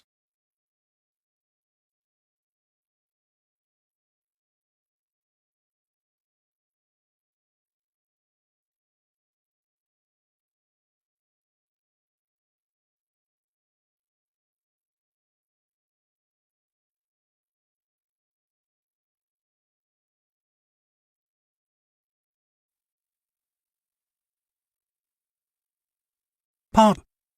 You will hear the manager of a childcare service at a primary school talking to parents at an open day about the school's childcare service offered before and after school. First, you have some time to look at questions 11 to 15.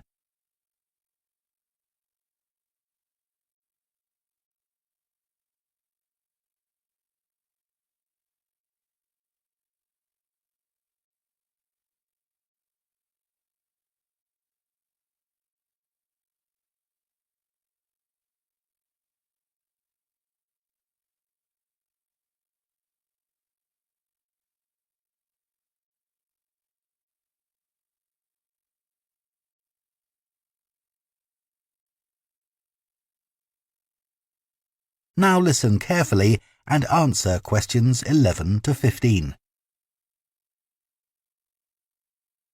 Good afternoon. My name's Mrs. Carter and I run the before and after school extended hours childcare service. I hope you've had a chance to have a good look around the school and talk to staff and pupils. I know that many of you are interested in using our childcare service when your child joins the school, and perhaps you already know something about it. But for those that don't, I'll go through the main details now. We offer childcare for children from the ages of 4 to 11, both before and after school. I know that many parents who work find this service invaluable. You can leave your child with us, safe in the knowledge that they will be extremely well cared for. We are insured to provide care for up to 70 children, although we rarely have this many attending at any one session. I think we generally expect around 50 to 60 children for the afternoon sessions, and about half that number for the breakfast sessions. Although we currently do have 70 children registered with us, not all of these attend every day. It's 10 years since we began offering an extended hours service, and we've come a long way during that time. When we first opened, we only had about 20 children attending regularly. We try to keep our costs as low as we can, and we think we provide very good value for money. For the afternoon sessions, which run from 3:30 until 6 p.m, it's £7.20. But if you prefer, you can pay for 1 hour only, which costs £3.50, or 2 hours, which costs £5.70. The cost of the childcare includes food and snacks. They'll be given breakfast in the morning and in the afternoon, a healthy snack as soon as they finish school. At 5 p.m, children are given something more substantial, such as pasta or a casserole. Please inform us of any allergies that your child might have, and we'll make sure they're offered a suitable alternative. As you may know, the childcare service runs through the school holidays from 8 a.m. to 6 p.m. We offer a really varied and exciting programme to keep the children entertained. We don't want them to feel as if they are still at school.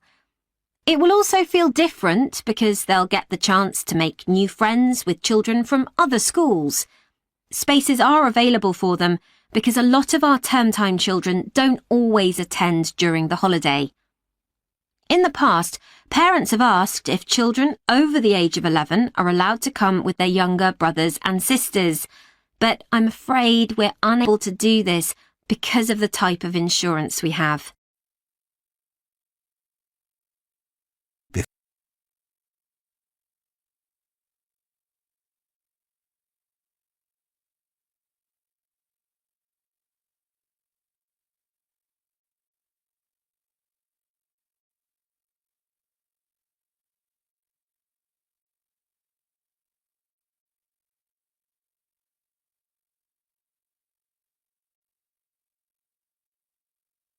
Part. You will hear a training manager giving a talk to a group of senior staff from a hotel chain about the problem of high staff turnover. First, you have some time to look at questions 11 to 14.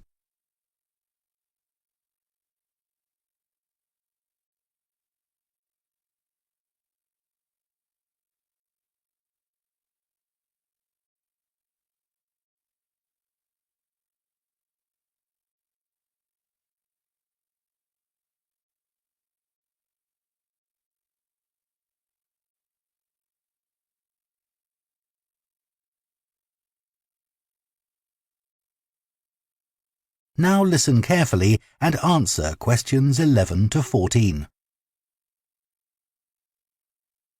As many of you here today have worked in the hotel industry for some time, I'm sure you have experienced the problem of high staff turnover in your hotels.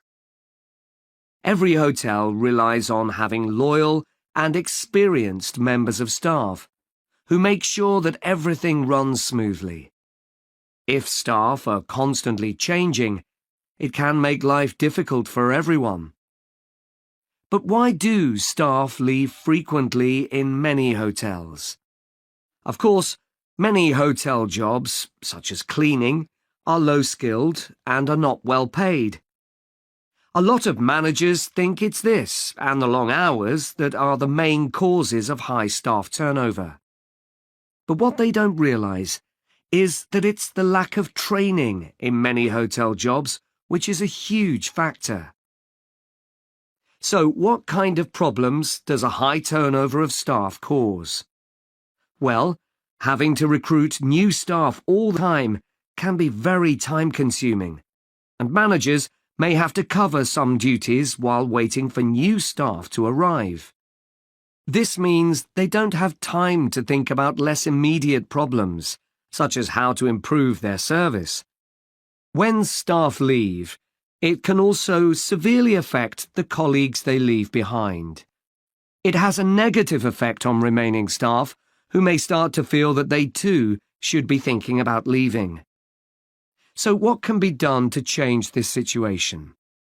Firstly, managers should stop making basic errors which leave their staff feeling upset and resentful. When organising shifts, for example, make sure you never give certain staff preferential treatment. All staff should be given some choice about when they work, and everyone should have to work some evening and weekend shifts. If you treat staff fairly, they'll be more likely to step in and help when extra staff are needed. Keeping staff happy has other tangible benefits for the business. Take the Dunwich Hotel as an example. It had been experiencing a problem with staff complaints, and in order to deal with this, invested in staff training and improved staff conditions. Not only did the level of complaints fall, but they also noticed a significant increase in the amount each customer spent during their stay. They have now introduced a customer loyalty scheme, which is going really well.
Part 2.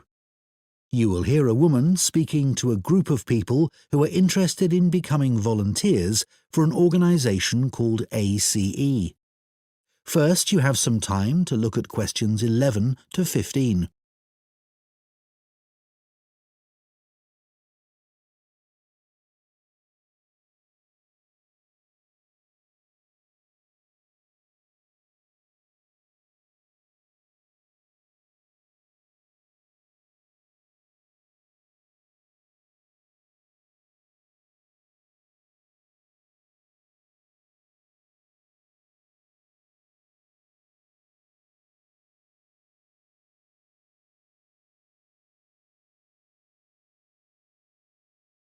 Now listen carefully and answer questions 11 to 15. Good evening, everyone. Let me start by welcoming you all to this talk and thanking you for taking the time to consider joining ACE Voluntary Organisation. ACE offers support to people and services in the local area, and we're now looking for more volunteers to help us do this. By the way, I hope you're all comfortable. We have brought in extra seats so that no one has to stand, but it does mean that the people at the back of the room may be a bit squashed. We'll only be here for about half an hour, so hopefully that's okay. One of the first questions we're often asked is how old you need to be to volunteer. Well, you can be as young as 16, or you can be 60 or over. It all depends on what type of voluntary work you want to do. Other considerations, such as reliability, are crucial in voluntary work, and age isn't related to these, in our experience. Another question we get asked relates to training. Well, there's plenty of that, and it's all face-to-face. What's more, training doesn't end when you start working for us. It takes place before, during, and after periods of work. Often it's run by other experienced volunteers, as managers tend to prefer to get on with other things. Now, I would ask you to consider a couple of important issues before you decide to apply for voluntary work. We don't worry about why you want to be a volunteer. People have many different reasons that range from getting work experience to just doing something they've always wanted to do. But it is critical that you have enough hours in the day for whatever role we agree is suitable for you. If being a volunteer becomes stressful, then it's best not to do it at all. You may think that your income is important, but we don't ask about that. It's up to you to decide if you can work without earning money. What we value is dedication. Some of our most loyal volunteers earn very little themselves, but still give their full energy to the work they do with us.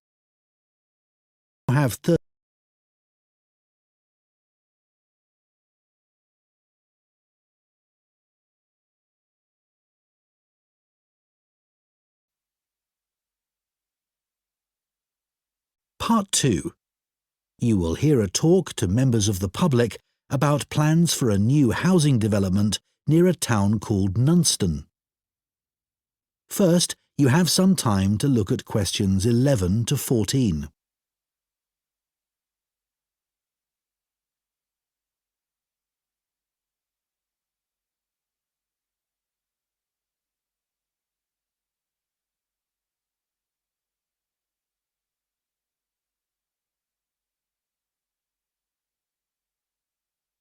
Now listen carefully and answer questions 11 to 14. Hello everyone. It's good to see that so many members of the public have shown up for our presentation on the new housing development planned on the outskirts of Nunston. I'm Mark Reynolds and I'm Communications Manager at the development. I'll start by giving you a brief overview of our plans for the development. So, one thing I'm sure you'll want to know is why we've selected this particular site for a housing development. At present, it's being used for farming, like much of the land around Nunston. But because of the new industrial centre in Nunston, there's a lot of demand for housing for employees in the region, as many employees are having to commute long distances at present. Of course, there's also the fact that we have an international airport just 20 minutes drive away. But although that's certainly convenient, it wasn't one of our major criteria for choosing the site. We were more interested in the fact that there's an excellent hospital just 15 kilometres away, and a large secondary school even closer than that. One drawback to the site is that it's on quite a steep slope, but we've taken account of that in our planning, so it shouldn't be a major problem. We've had a lot of positive feedback about the plans. People like the wide variety of accommodation types and prices, and the fact that it's only a short drive to get out into the countryside from the development. We were particularly pleased that so many people liked the designs for the layout of the development, with the majority of people saying it generally made a good impression and blended in well with the natural features of the landscape, with provision made for protecting trees and wildlife on the site. Some people have mentioned that they'd like to see more facilities for cyclists, and we'll look at that, but the overall feedback has been that the design and facilities of the development make it seem a place where people of all ages can live together happily.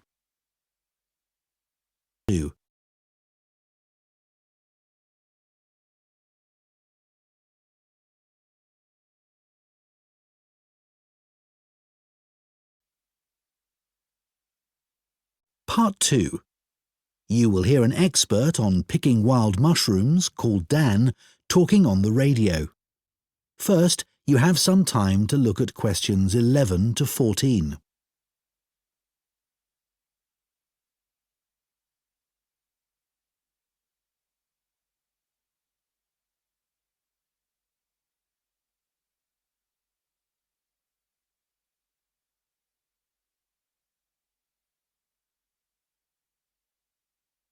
Now listen carefully and answer questions 11 to 14. This evening, we're delighted to welcome Dan Beagle, who's just written a book on looking for and finding food in the wild. He's going to tell us everything we need to know about picking wild mushrooms. Thank you very much. Well, I need to start by talking about safety. You really need to know what you're doing because some mushrooms are extremely poisonous. Having said that, once you know what to look for, it's really worth doing for the amazing variety of mushrooms available, which you can't get in the shops. But of course, you have to be very careful, and that's why I always say you should never consume mushrooms picked by friends or neighbours. Always remember that some poisonous mushrooms look very similar to edible ones, and it's easy for people to get confused. The other thing to avoid is mushrooms growing beside busy roads, for obvious reasons. But nothing beats the taste of freshly picked mushrooms. Don't forget that the ones in the shops are often several days old and past their best.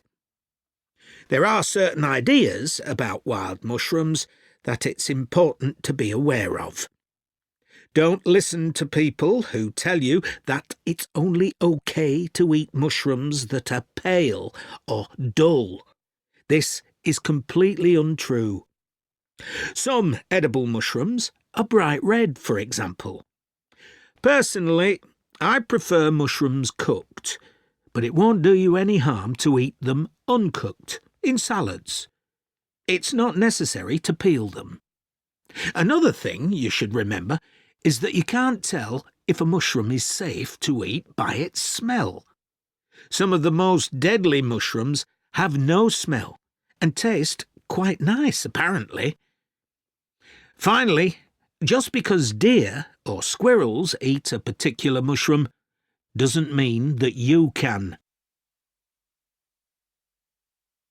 Before you hear the rest of the talk, you have some time to look at questions 15 to 20.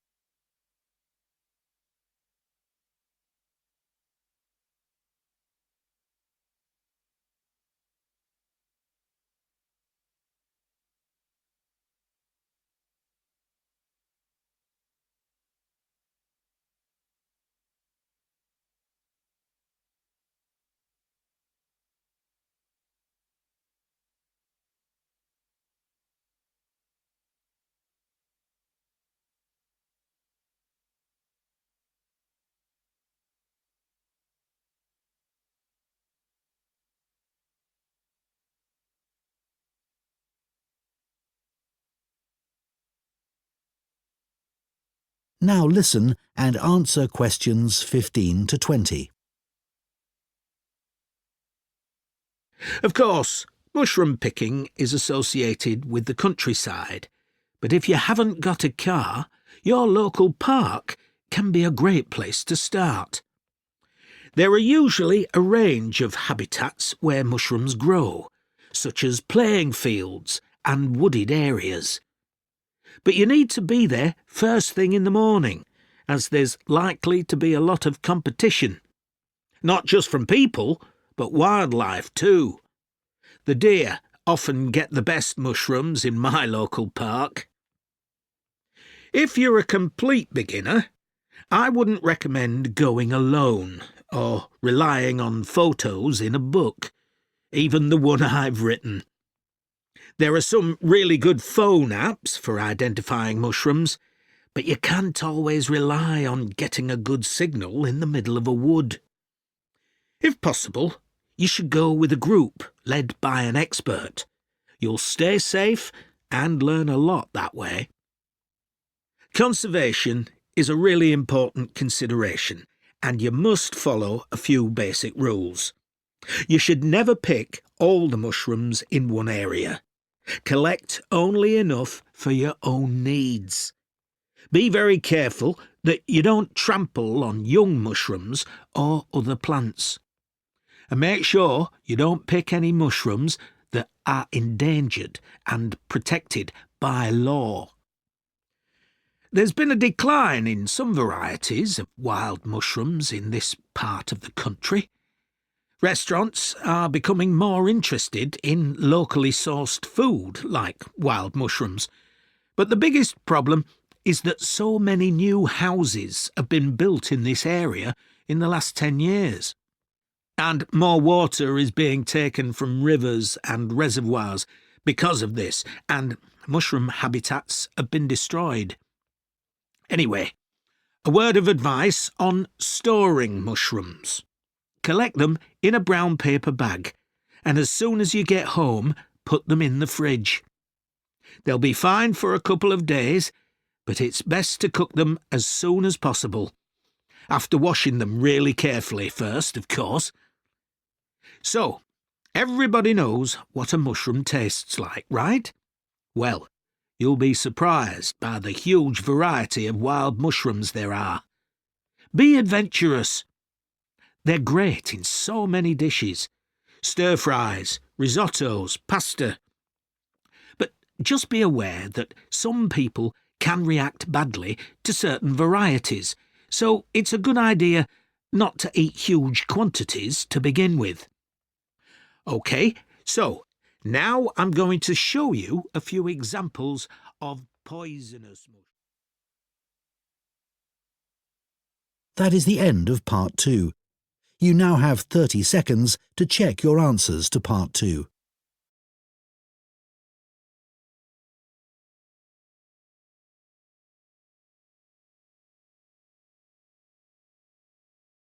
Part 2.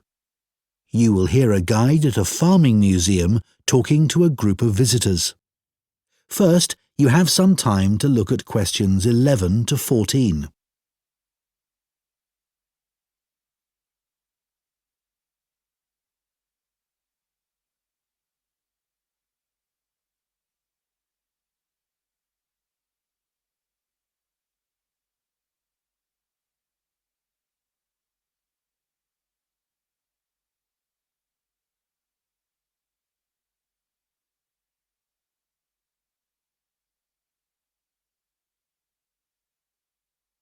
Now listen carefully and answer questions 11 to 14. Good morning, everyone, and welcome to the Museum of Farming Life. I understand it's your first visit here, so I'd like to give you some background information about the museum and then explain a little about what you can see during your visit. So, where we're standing at the moment is the entrance to a large building that was constructed in 1880 as the home of a local businessman, Alfred Palmer, of the Palmer Biscuit Factory. It was later sold and became a hall of residence for students in 1911 and a museum in 1951. In 2005, a modern extension was built to accommodate the museum's collections. The museum's owned by the university, and apart from 2 rooms that are our offices, the university uses the main part of the building. You may see students going into the building for lessons, but it's not open to museum visitors, I'm afraid. It's a shame because the interior architectural features are outstanding, especially the room that used to be the library. Luckily, we've managed to keep entry to the museum free. This includes access to all the galleries, outdoor areas, and the rooms for special exhibitions. We run activities for children and students, such as the Museum Club, for which there's no charge. We do have a donation box just over there, so feel free to give whatever amount you consider appropriate. We do have a cloakroom if you'd like to leave your coats and bags somewhere. Unlike other museums, photography is allowed here, so you might like to keep your cameras with you. You might be more comfortable not carrying around heavy rucksacks, though keep your coats and jackets on as it's quite cold in the museum.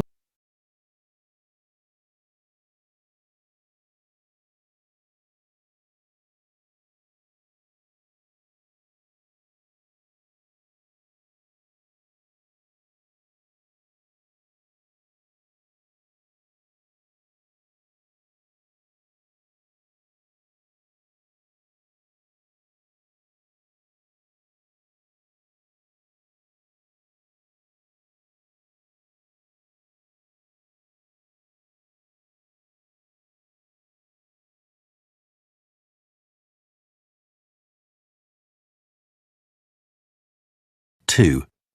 You will hear the chairman of Thorp Twinning Association, which organises the link between Thorp in England and a town in France, talking to members about the year's events.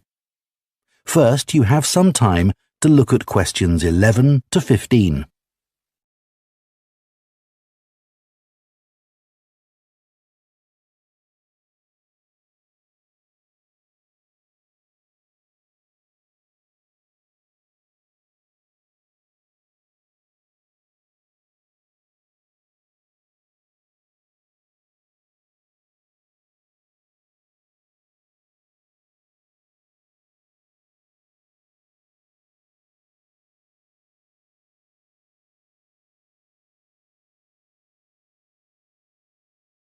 Now listen carefully and answer questions 11 to 15. It's great to see so many members of the Twinning Association here tonight. Since the twinning link between our two towns, Thorp here in England and Mammoth in France, was established, the relationship between the towns has gone from strength to strength. Last month, 25 members of the association from Thorp spent a weekend in Mammoth. Our hosts had arranged a great programme. We learned how cheese is produced in the region and had the chance to taste the products. The theme park trip had to be cancelled, but we all had a great time on the final boat trip down the river. That was the real highlight. This is a special year for the association because it's 25 years since we were founded. In Mammoth, they're planning to mark this by building a footbridge in the municipal park.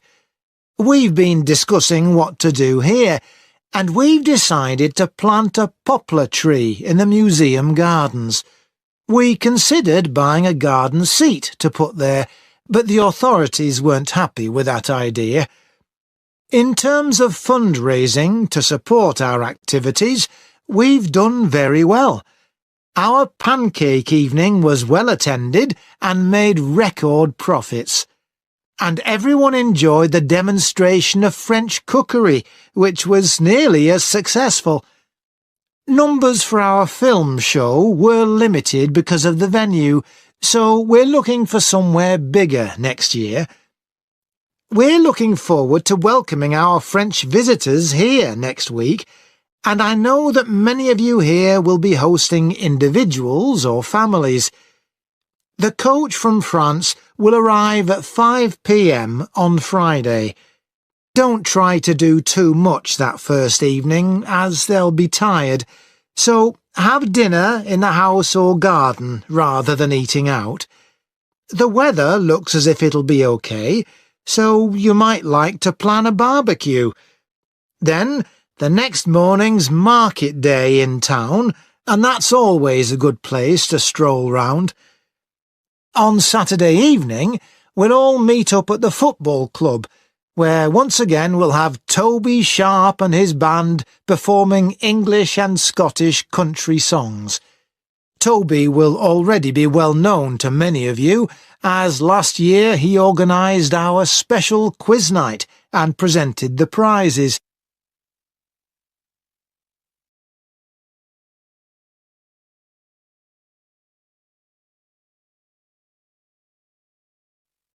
Part 2. You will hear a man called David talking on the radio about his work as a lifeboat volunteer. First, you have some time to look at questions 11 to 16.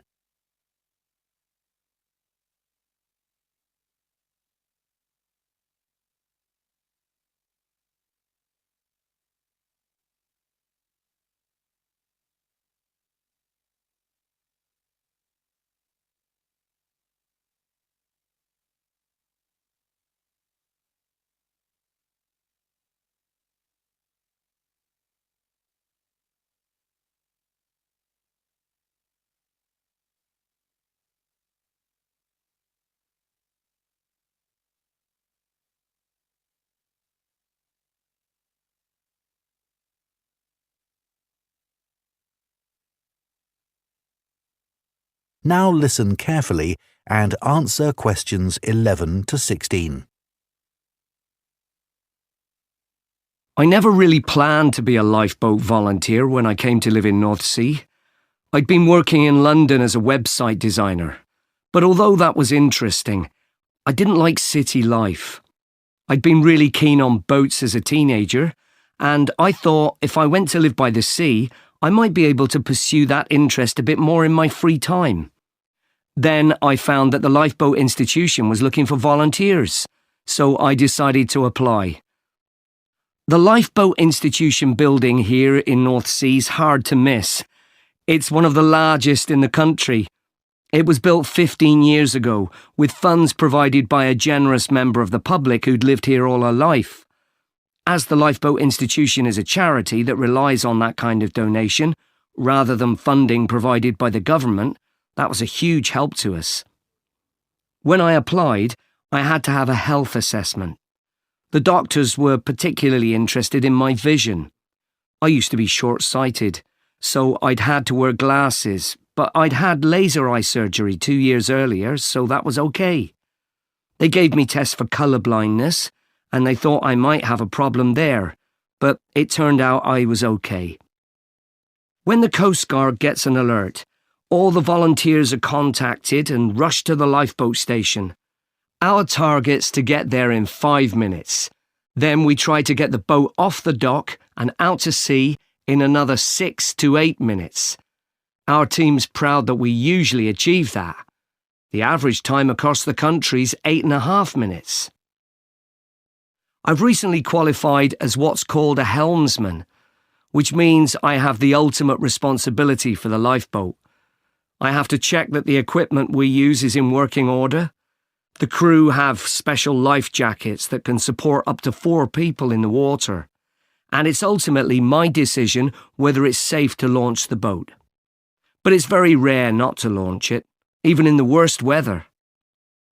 As well as going out on the lifeboat, my work involves other things too.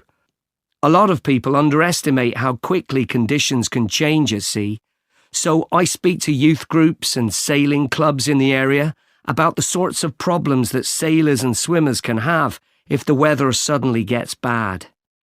We also have a lot of volunteers who organise activities to raise money for us, and we couldn't manage without them. To hear the rest of the talk, you have some time to look at questions 17 to 20.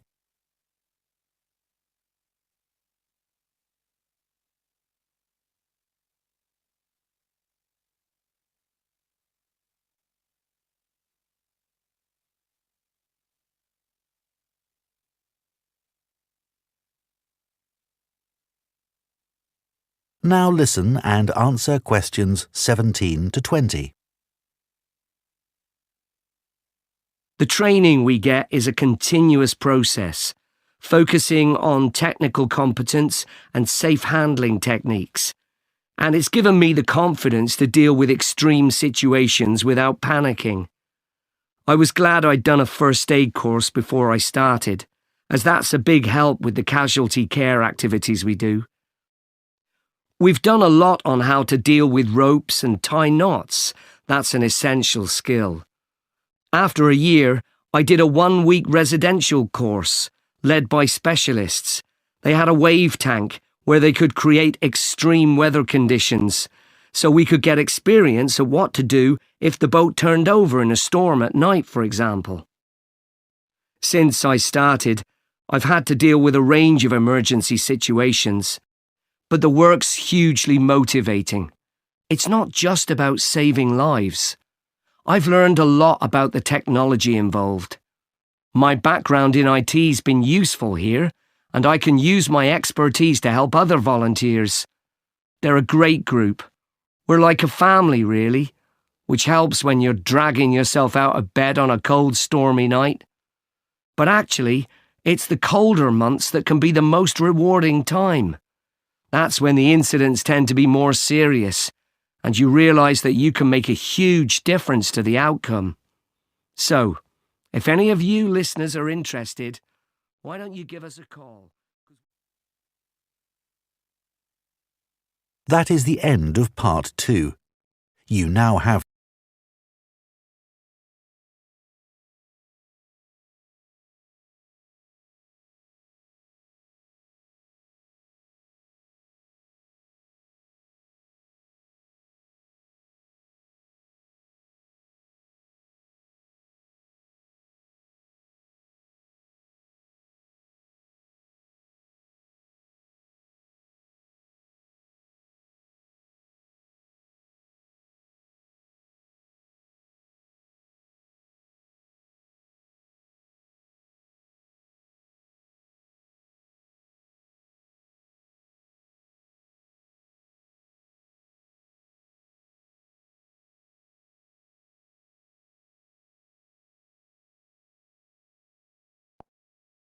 Part 2. You now listen and answer questions 17 to 20. Thanks, Jenny. That all sounds really interesting. I'm just wondering if you have a favourite book you could recommend for our readers? It's hard to choose, but Alive and Kicking is definitely worth mentioning. You won't have heard of the writer as it's her first book, which is really impressive. It's basically the teenage diary of a boy from Somalia who comes to live in the UK. It deals with the serious issue of immigration and all the challenges the boy has to face at school and with the language barrier, etc. Usually, books like this are quite sad, but this one actually made me cry with laughter. On each page, there are simple but hilarious black and white stick drawings of the boy with his friends and teachers. At the end of each diary entry, there are new English words the boy learns each day, which may help develop some children's vocabulary. I think my kids would enjoy that. What about any advice for parents on how to encourage their children to read more? Well, this is something I get asked about a lot. There are so many distractions for kids these days that it can be hard to find time for reading. One thing I'd say is to make time to sit down with your child and share books with them. A lot of parents give up reading aloud to their children as soon as they learn to read independently, but this is a mistake. It's good to read more advanced books to them, as it helps to develop their vocabulary. If you don't have time for this, then let them listen to audiobooks. Often they'll want to read books they've listened to for themselves. I think it's a good idea to make a mental note of the type of books your child is reading. Often they just read the same genre all the time, which can get a bit boring. You can introduce new authors and genres to them. Librarians should be able to help you with this. Well, Jenny, I think that's really useful. That is the end of part 2. You now have 30 seconds to check your answers to part 2.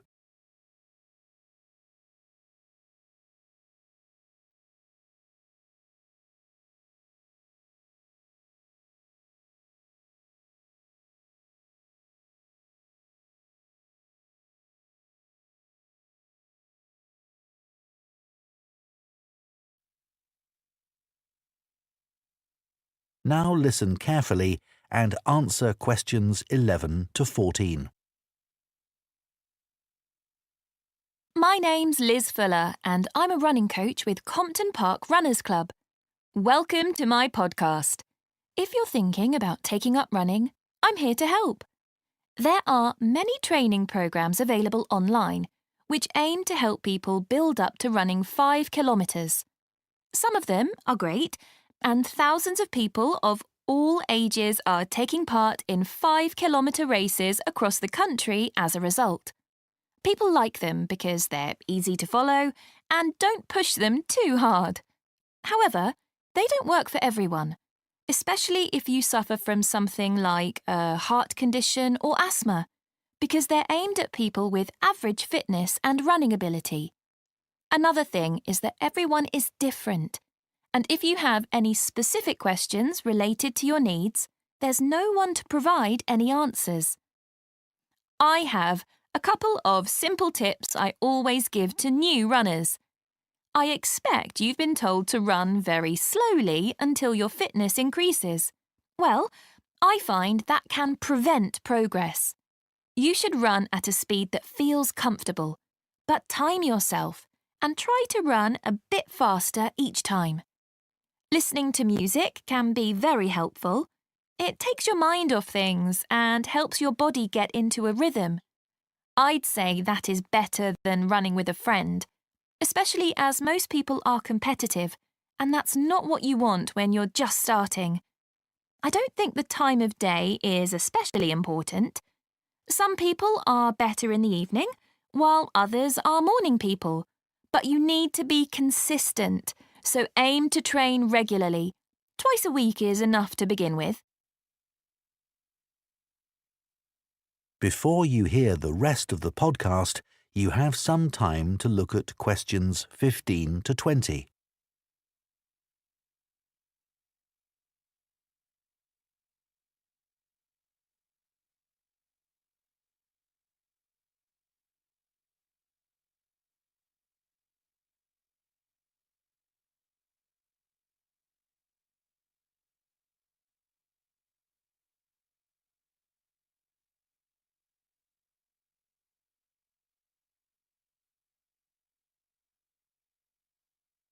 Now listen and answer questions 15 to 20. New members often say to me that they've been put off running either because they lack confidence, or they don't have time, or they think they dislike running. Kerry, for example, joined the club 2 years ago at the age of 40. She'd always enjoyed running at school, but wasn't sure if she'd be able to do it. She was worried about being left behind and being the slowest runner. But she says she was made to feel so welcome, she soon forgot all about that. James had always hated the idea of running, but a friend encouraged him to come along for a taster session, and he hasn't looked back. He never misses a training session, despite having a really demanding job. Leo was worried about having to commit himself to training sessions every week and wasn't sure he'd be able to fit training into his busy schedule. But after experiencing a lot of stress at work, he came along to us and gave it a go. Now he says he feels much more relaxed and he looks forward to his weekly run. Mark is quite typical of our new members. He's never considered himself to be a sporty person, and it was only when he retired that he decided to take up the challenge of trying to run 5 kilometres.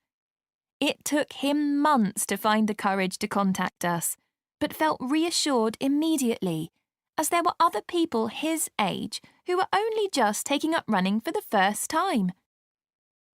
My own journey hasn't been easy. I did my first marathon when I was 37, after having had 2 kids. My husband had been running marathons for years, but I never dreamed I'd be doing one with him. I managed to complete it in 4 hours, but I felt like giving up halfway through. It was only the support of the spectators that kept me going. I do think signing up for a race of whatever length is motivating. whether it's 5k or 25k, because it's good to have something to work towards, and it gives you a sense of achievement. I did my first 10k after only 6 months, which was certainly very challenging and not something I'd necessarily recommend. But after you've been training for a few weeks, it's worth putting your name down for a 5k.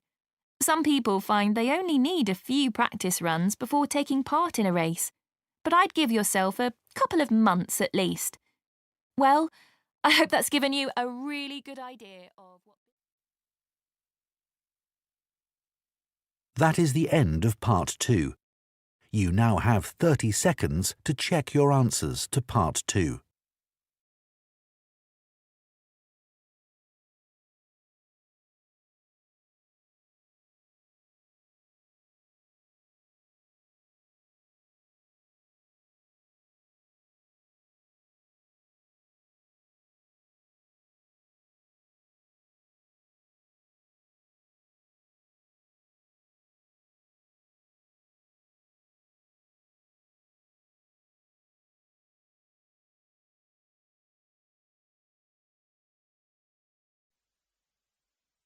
Section 3. You will hear 2 psychology students called Lisa and Greg discussing a project they have to do. First, you have some time to look at questions 21 to 27.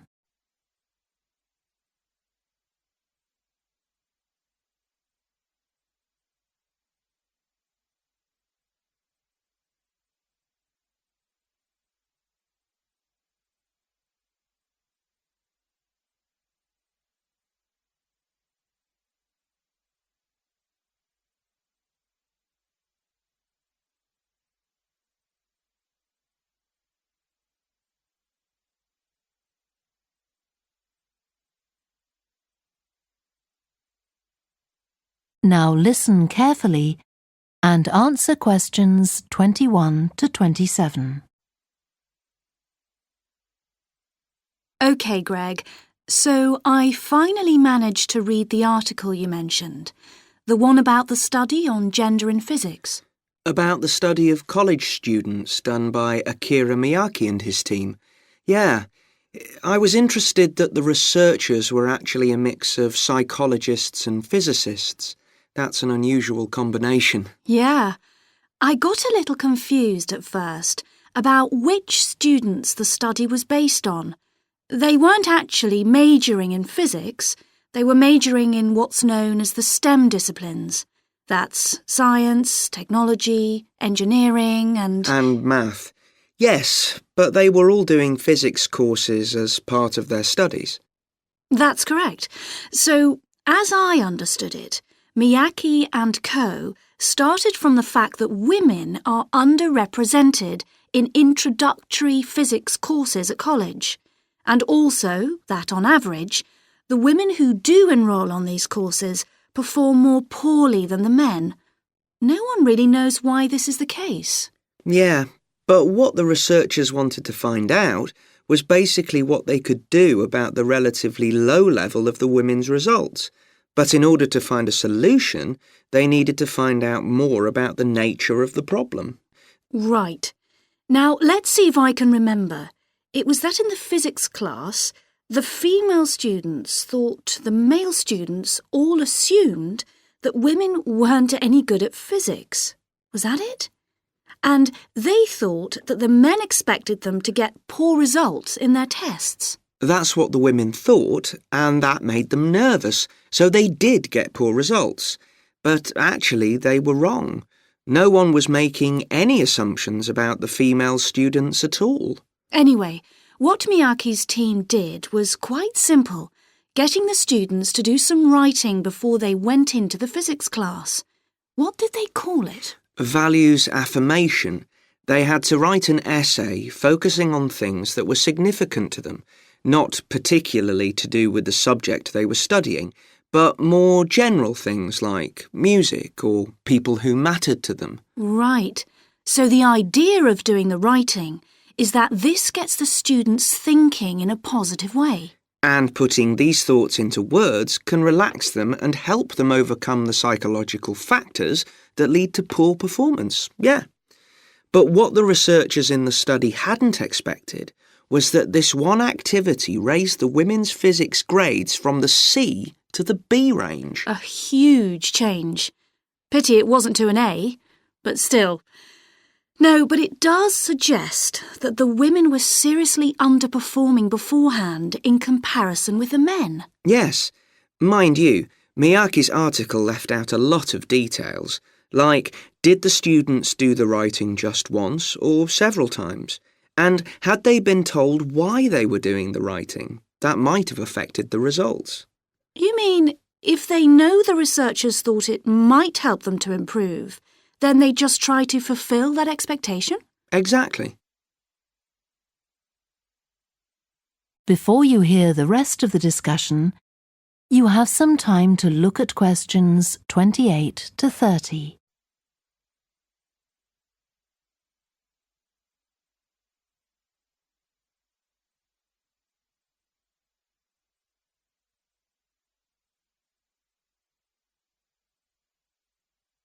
Now listen and answer questions 28 to 30. So anyway, I thought for our project we could do a similar study, but investigate whether it really was the writing activity that had that result. OK, so we could ask them to do a writing task about something completely different, something more factual, like a general knowledge topic. Maybe. Or we could have half the students doing a writing task and half doing something else, like an oral task. Or even half do the same writing task as in the original research and half do a factual writing task. Then we'd see if it really is the topic that made the difference or something else. That's it. Good.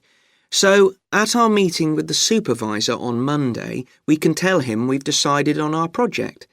We should have our aims ready by then. I suppose we need to read the original study. The article's just a summary. And there was another article I read by Smolinski.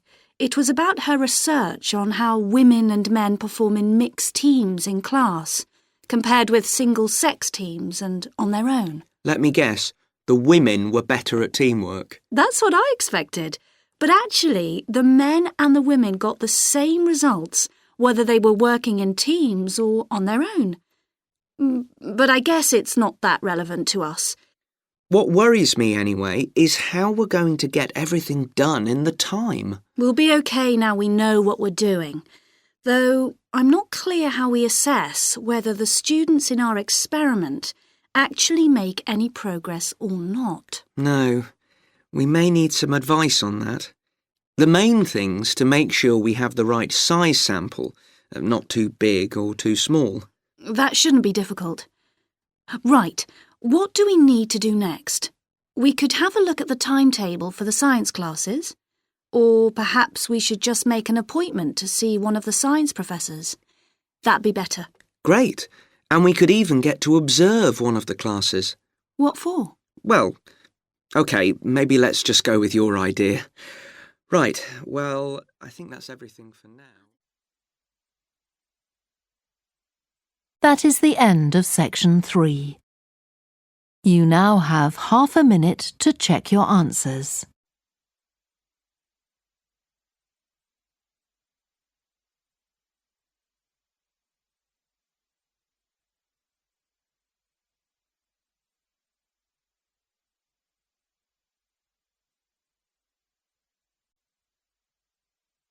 Section 3.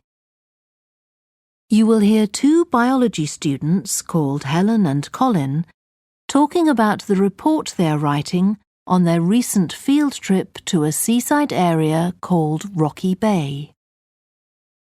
First, you have some time to look at questions 21 to 26.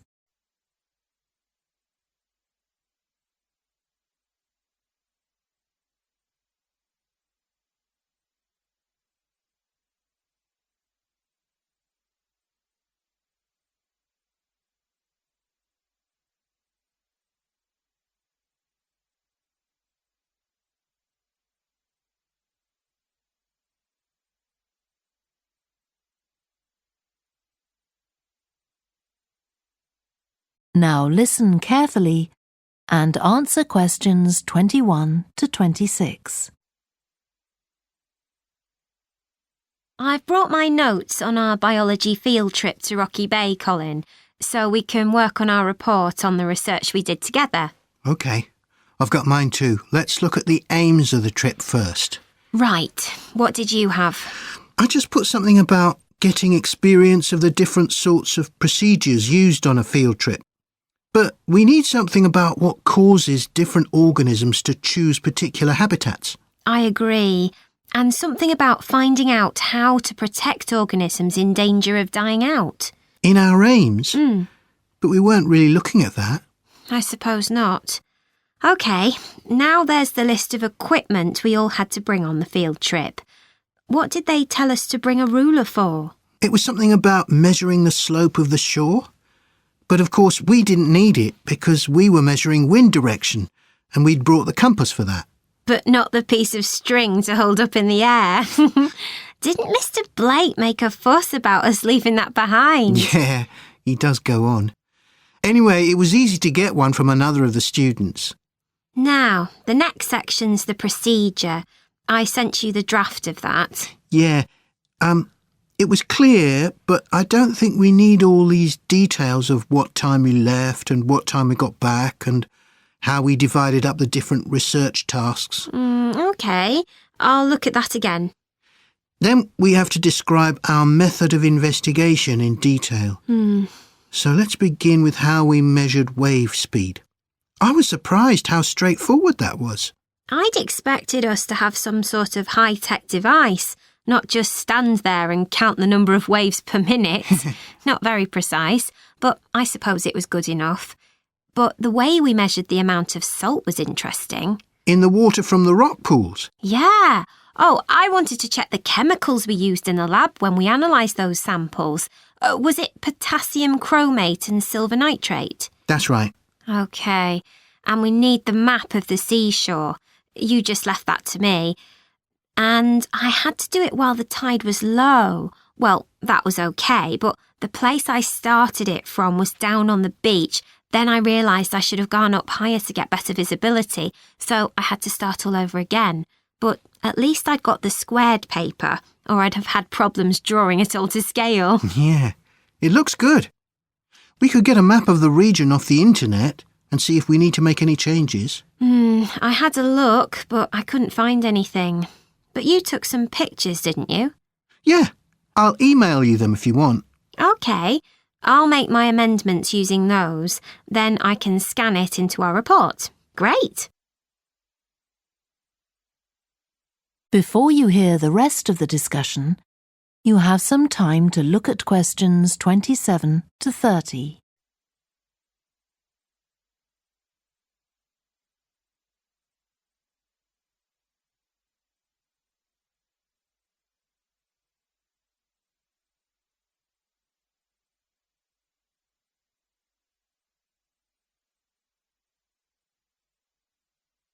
Now listen and answer questions 27 to 30. Now, when we get to our findings, I thought we could divide them up into the different zones we identified on the shore and the problems organisms face in each zone. So for the highest area... The splash zone? Yeah. We found mostly those tiny shellfish that have strong hard shells that act as protection. But not from other organisms that might eat them. Predators. No, that's not the main danger for them, but the shells prevent them from drying out because they're in the open air for most of the time. Right. And since they're exposed, they need to be able to find some sort of shelter or cover themselves up so they don't get too hot. Then in the middle and lower zones, nearer the sea, we need to discuss the effects of wave action. Yes, and how organisms develop structures to prevent themselves from being swept away or even destroyed by being smashed against the rocks. I haven't done anything on the geological changes. I don't know what to put for that. No, we weren't concentrating on that. Maybe we need to find some websites. Good idea. I've got the lecture notes from Mr. Blake's geology course, but they're too general. But we could ask him which books on our reading list might be most helpful. Right. OK. Now, I did a draft of the section of sources of possible error in our research, but I don't know if you agree. For example, the size of the sample and whether it's big enough to make any general conclusions from. But I thought actually we did have quite a big sample. We did. And our general method of observation seemed quite reliable. But we might not be all that accurate as far as the actual numbers go. Yeah, we might have missed some organisms, if they were hiding under a rock, for example. I wasn't sure about the way we described their habitats. I decided it was probably OK. Yeah, and the descriptions we gave of the smaller organisms, they weren't very detailed, but they were adequate in this context. I'm not sure we identified all the species correctly, though. OK, we'd better mention that. Now, how are we going to... That is the end of section 3. You now have half a minute to check your answers.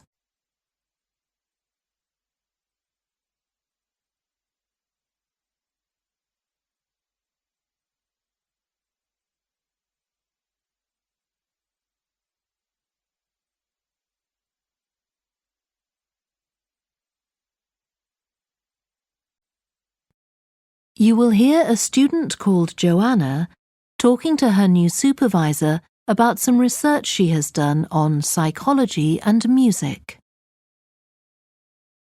First, you have some time to look at questions 21 to 26.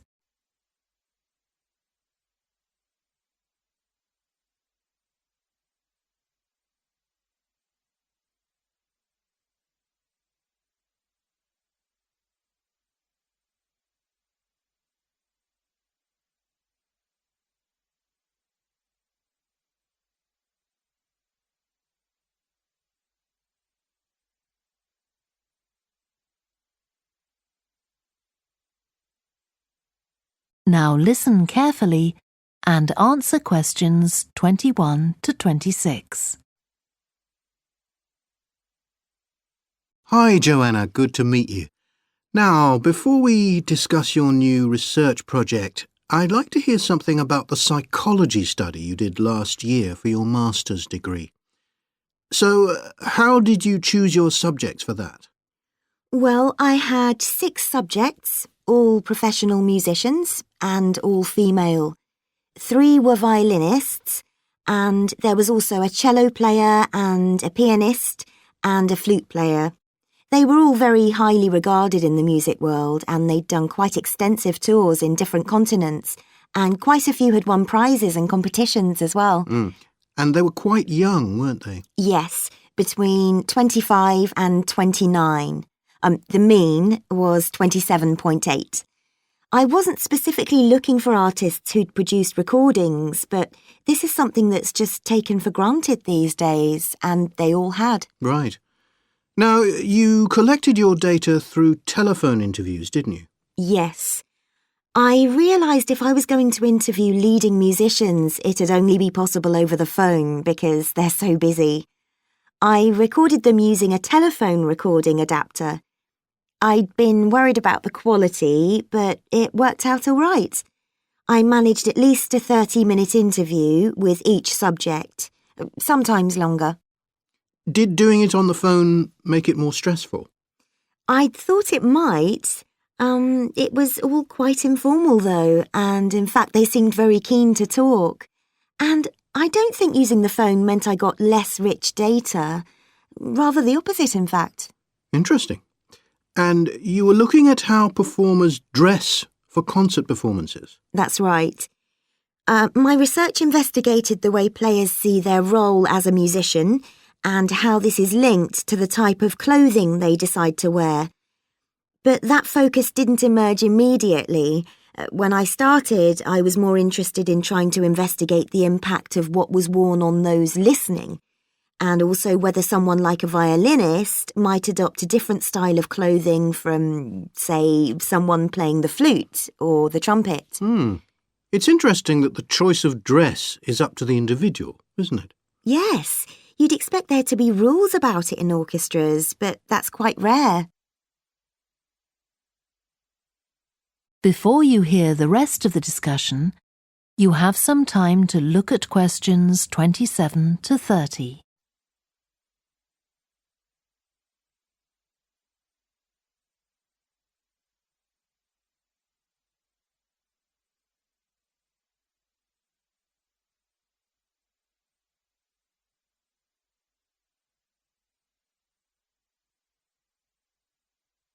Now listen and answer questions 27 to 30.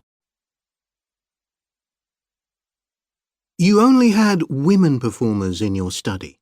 Was that because male musicians are less worried about fashion? I think a lot of the men are very much influenced by fashion, but in social terms, the choices they have are more limited. They'd really upset audiences if they strayed away from quite narrow boundaries. Now, popular music has quite different expectations. Did you read Mike Frost's article about the dress of women performers in popular music? No. Well, he points out that a lot of female singers and musicians in popular music tend to dress down in performances and wear less feminine clothes, like jeans instead of skirts. And he suggests this is because otherwise they'd just be discounted as trivial. But you could argue they're just wearing what's practical. I mean, a pop music concert is usually a pretty energetic affair. Yes, he doesn't make that point, but I think you're probably right. I was interested by the effect of the audience at a musical performance when it came to the choice of dress. The subjects I interviewed felt this was really important. It's all to do with what we understand by performance as a public event. They believed the audience had certain expectations, and it was up to them as performers to fulfil these expectations, to show a kind of esteem. They weren't afraid of looking as if they'd made an effort to look good. I think in the past, the audience would have had those expectations of one another too, but that's not really the case now. Not in the UK, anyway. No. And I also got interested in what sports scientists are doing too, with regard to clothing. Musicians are quite vulnerable physically, aren't they? Because the movements they carry out are very intensive and repetitive. So I'd imagine some features of sports clothing could safeguard the players from the potentially dangerous effects of this sort of thing. Yes, but musicians don't really consider it. They avoid clothing that obviously restricts their movements, but that's as far as they go. Anyway, coming back to your own research, do you have any idea where you're going from here? I was thinking of doing a study using an audience, including... That is the end of section 3. You now have half a minute to check your answers.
Section 3. You will hear two students called Trudy and Stuart, who are both studying to be librarians, discussing a paper that they are going to write together. First, you have some time to look at questions 21 to 23.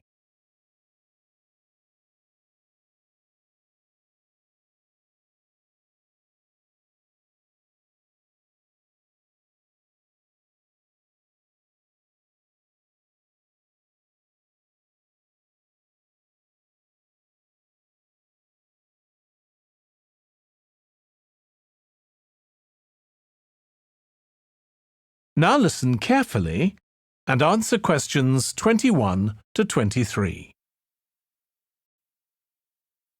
OK, Stuart, we need to start planning our paper on public libraries. Have you thought of an angle yet? Well, there's so much we could look into. How libraries have changed over the centuries, for instance, or how different countries organise them. What do you think, Trudy?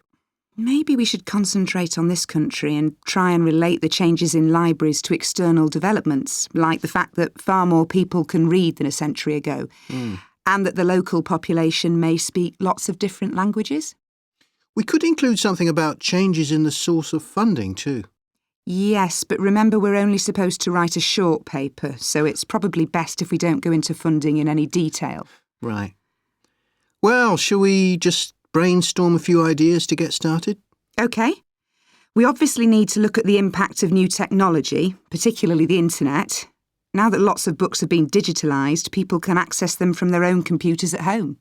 And if everyone did that, libraries would be obsolete. Yes. But the digitalised books that are available online for free are mostly out of copyright, aren't they? And copyright in this country lasts for 70 years after the author dies.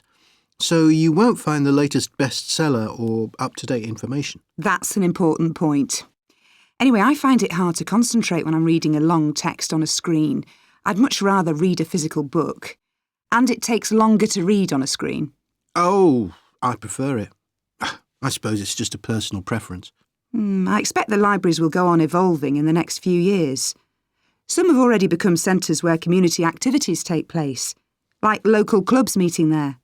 I think that'll become even more common. I'd like to think so. And that they'll still be serving their traditional function, but I'm not so sure. There are financial implications after all. What I'm afraid will happen is that books and magazines will all disappear and there'll just be rows and rows of computers. They won't look anything like the libraries we're used to. Well, we'll see.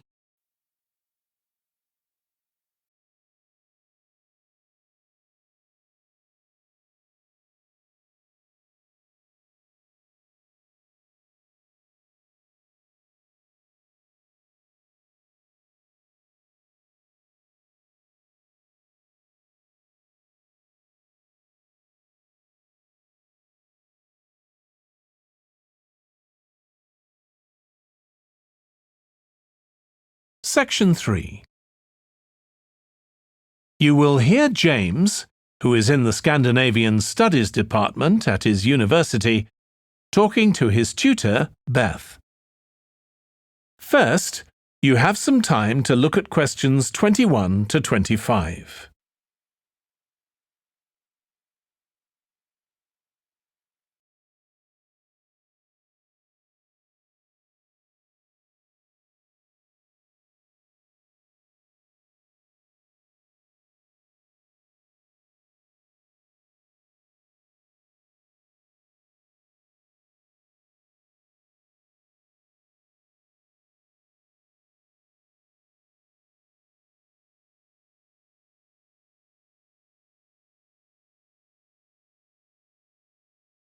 Now listen carefully and answer questions 21 to 25.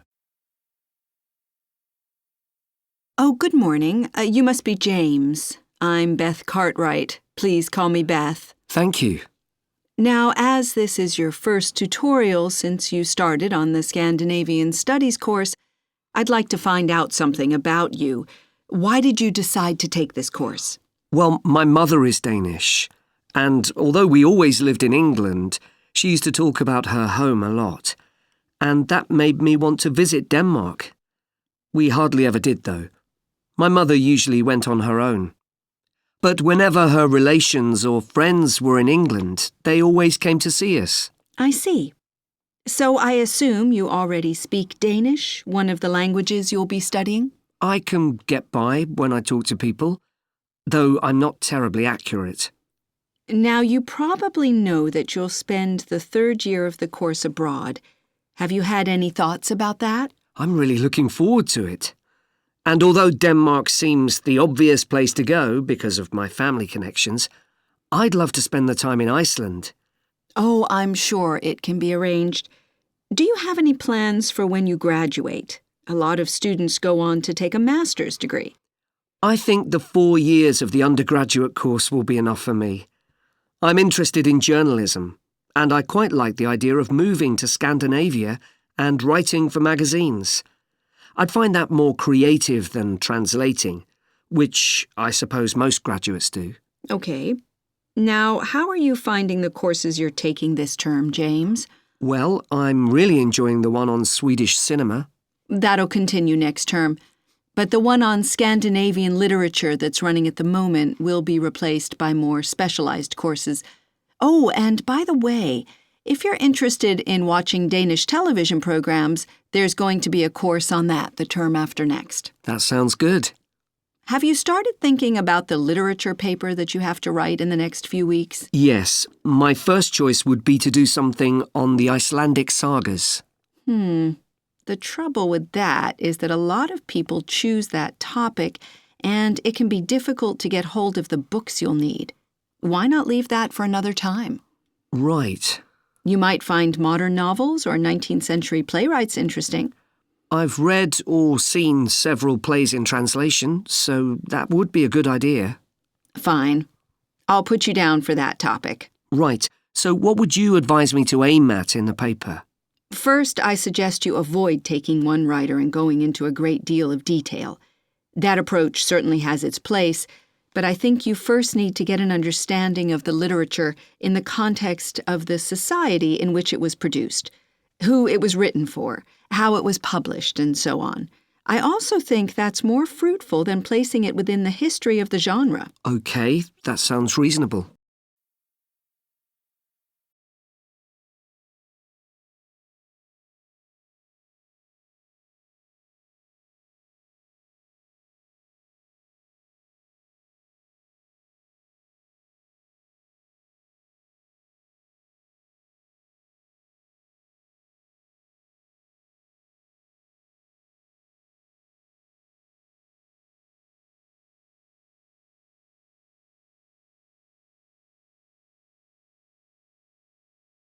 Now listen and answer questions 27 to 30. So, basically, the problem we're addressing in our case study of the Horton Castle site is why so few tourists are visiting it. And we'll find out more from our interviews, but I did find one report on the internet that suggested that one reason might be because, as far as transport goes, access is difficult. I read that too, but that report was actually written 10 years ago when the road there was really bad, but that's been improved now. And I think there's plenty of fascinating stuff there for a really good day out, but you'd never realise it from the castle website. Maybe that's the problem. Yes, it's really dry and boring. I read somewhere a suggestion that what the castle needs is a visitor centre. So we could have a look for some information about that on the internet. What would we need to know? Well, who'd use it for a start? It'd be good to know what categories the visitors fell into too, like school parties or retired people. But I think we'd have to talk to staff to get that information. OK, and as we're thinking of suggesting a visitor centre, we'd also have to look at potential problems. I mean, obviously it wouldn't be cheap to set up. No, but it could be a really good investment. And as it's on a historical site, it'd need to get special planning permission, I expect. That might be hard. Right. especially as the only possible place for it would be at the entrance, and that's right in front of the castle. But it could be a good thing for the town of Horton. At present, it's a bit of a ghost town. Once they've left school and got any skills or qualifications, the young people all get out as fast as they can to get jobs in the city, and the only people left are children and those who've retired. Right. Something else we could investigate would be the potential damage that tourists might cause to the castle site. I mean, their environmental impact. At present, the tourists can just wander around wherever they want. But if numbers increase, there might have to be some restrictions, like sticking to marked ways.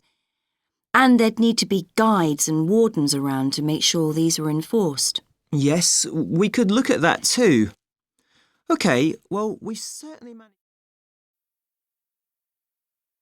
That is the end of section 3.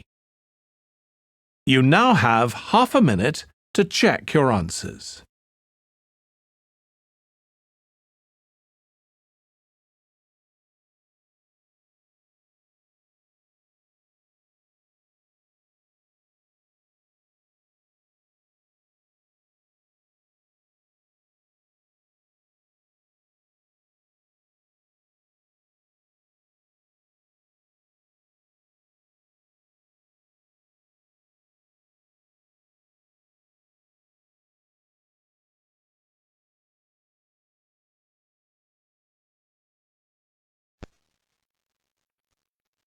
Section 3.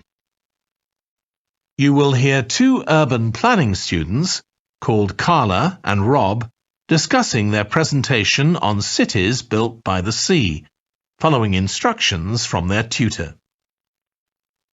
First, you have some time to look at questions 21 to 25.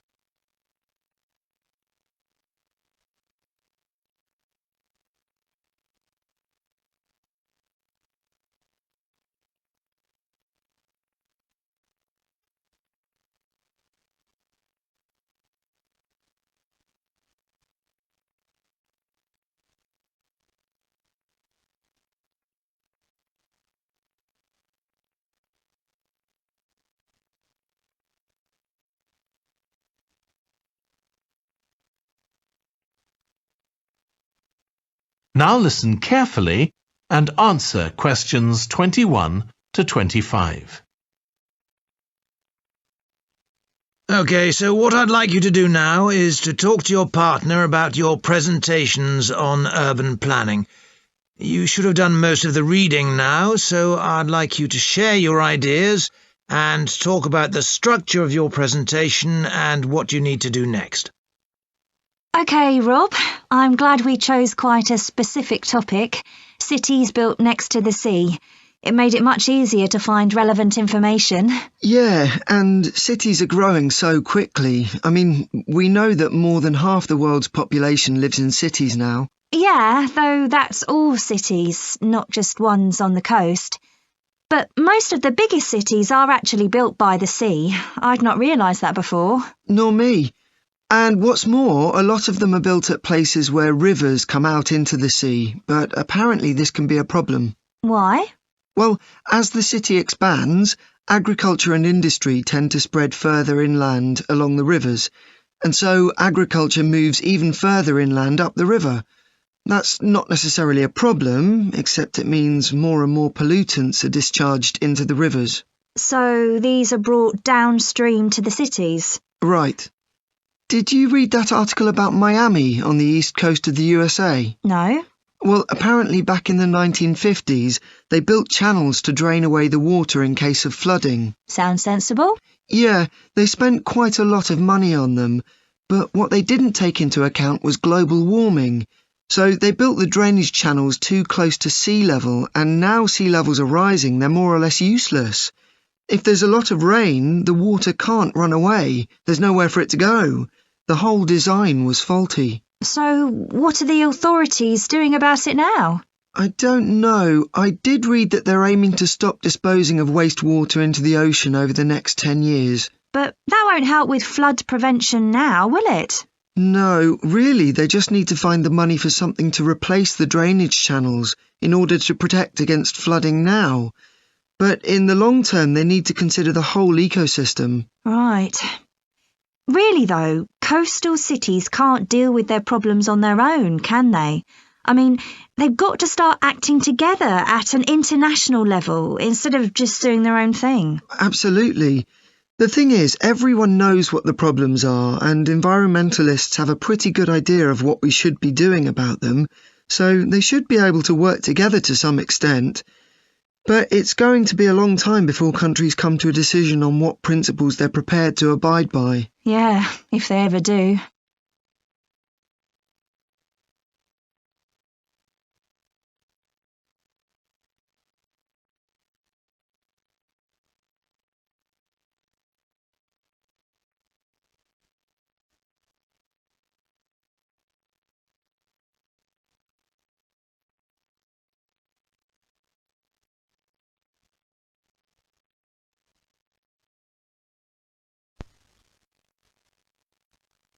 Section 3. You will hear two environmental science students, called Rosie and Martin, discussing their presentation on an extinct animal called the woolly mammoth with their tutor. First, you have some time to look at questions 21 to 24.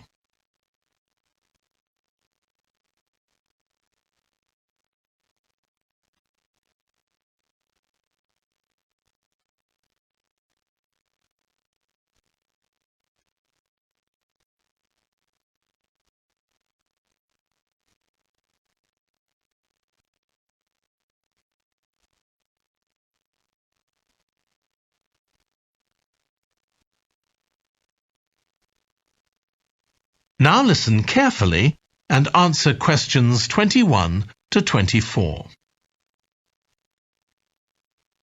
So, Rosie and Martin, let's look at what you've got for your presentation on woolly mammoths. OK, we've got a short outline here. Thanks. So, it's about a research project in North America. Yes, but we thought we needed something general about woolly mammoths in our introduction to establish that they were related to our modern elephant, and they lived thousands of years ago in the last ice age.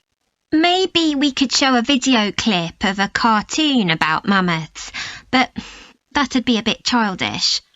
Or we could have a diagram. It could be a timeline to show when they lived, with illustrations. Or we could just show a drawing of them walking in the ice. No, let's go with your last suggestion. Good. Then you're describing the discovery of the mammoth tooth on St. Paul's Island in Alaska and why it was significant. Yes, the tooth was found by a man called Russell Graham. He picked it up from under a rock in a cave. He knew it was special. For a start, it was in really good condition, as if it had been just extracted from the animal's jawbone. Anyway, they found it was 6,500 years old. So why was that significant?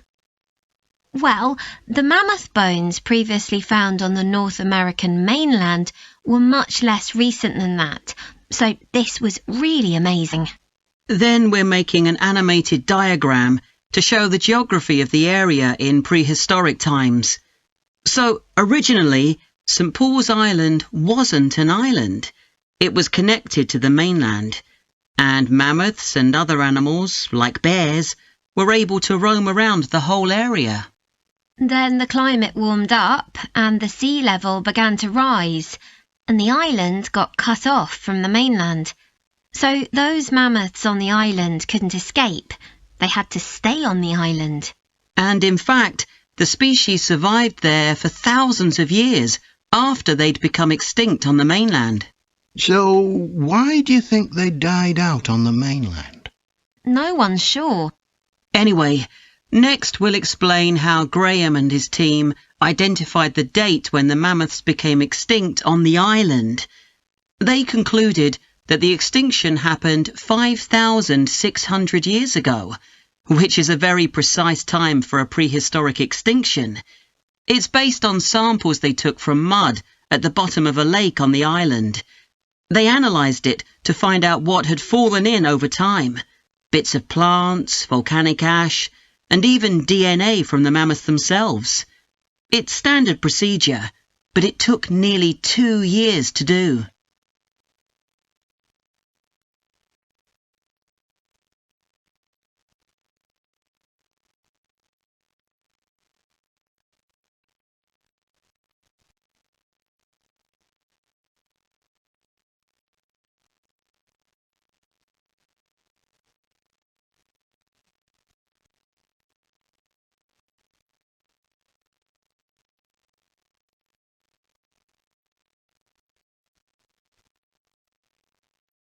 Now listen carefully and answer questions 21 to 25.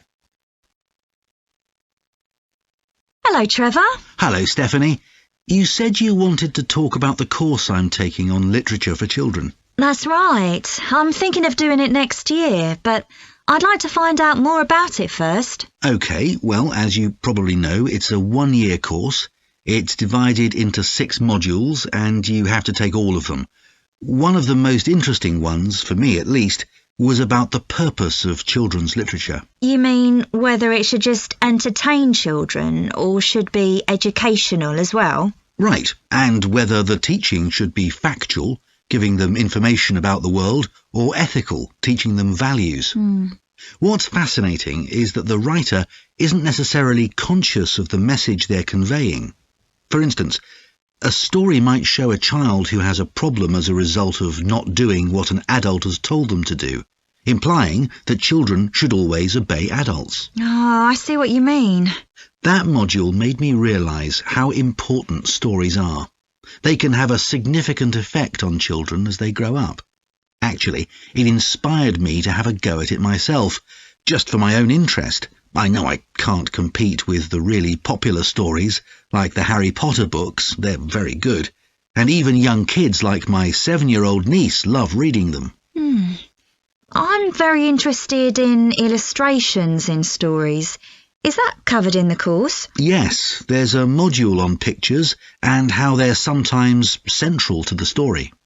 That's good. I remember some frightening ones I saw as a child, and I can still see them vividly in my mind years later. Pictures can be so powerful, just as powerful as words. I've always enjoyed drawing, so that's the field I want to go into when I finish the course. I bet that module will be really helpful. I'm sure it will. We also studied comics in that module, but I'm not convinced of their value, not compared with books. One of the great things about words is that you use your imagination, but with a comic you don't have to. But children are so used to visual input on TV, video games and so on. There are plenty of kids who wouldn't even try to read a book, so I think comics can serve a really useful purpose. You mean it's better to read a comic than not to read at all? Yes, I suppose you're right. I just think it's sad when children don't read books. What about books for girls and books for boys? Does the course go into that? Yes, there's a module on it. For years, lots of stories, in English at least, assumed that boys went out and did adventurous things, and girls stayed at home and played with dolls. I was amazed how many books were targeted at just one sex or the other. Of course, this reflects society as it is when the books are written. That's true. So it sounds as though you think it's a good course. Definitely.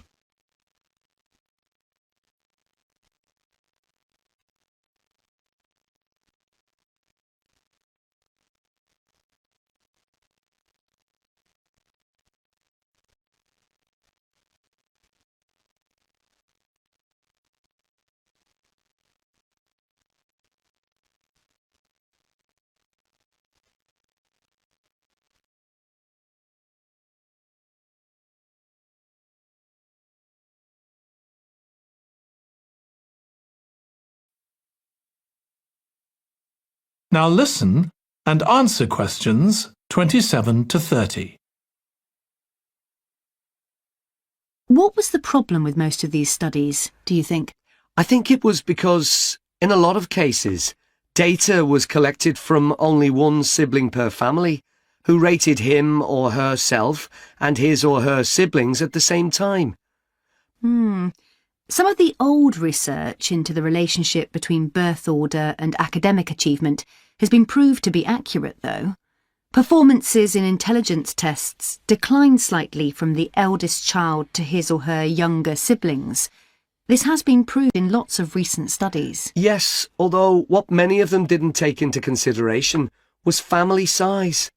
The more siblings there are, the likelier the family is to have a low socio-economic status, which can also account for differences between siblings in academic performance.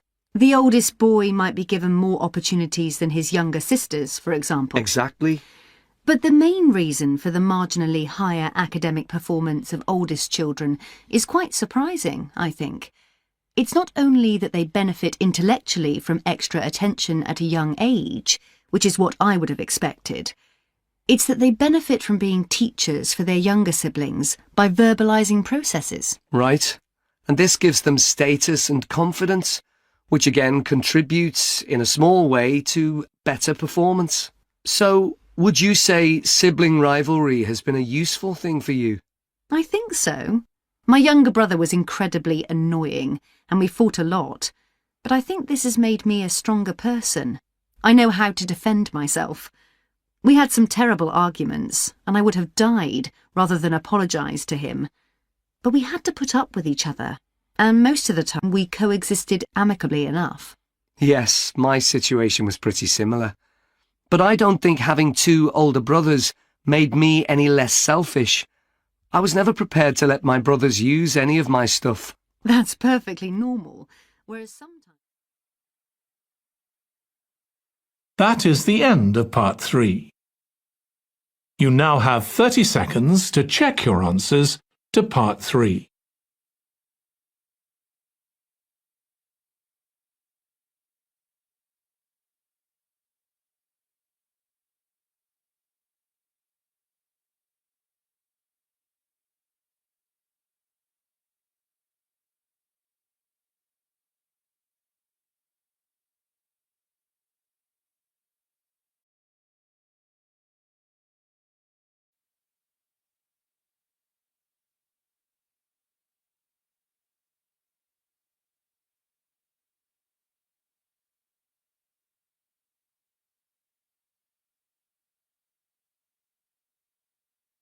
Now listen carefully and answer questions 21 to 24.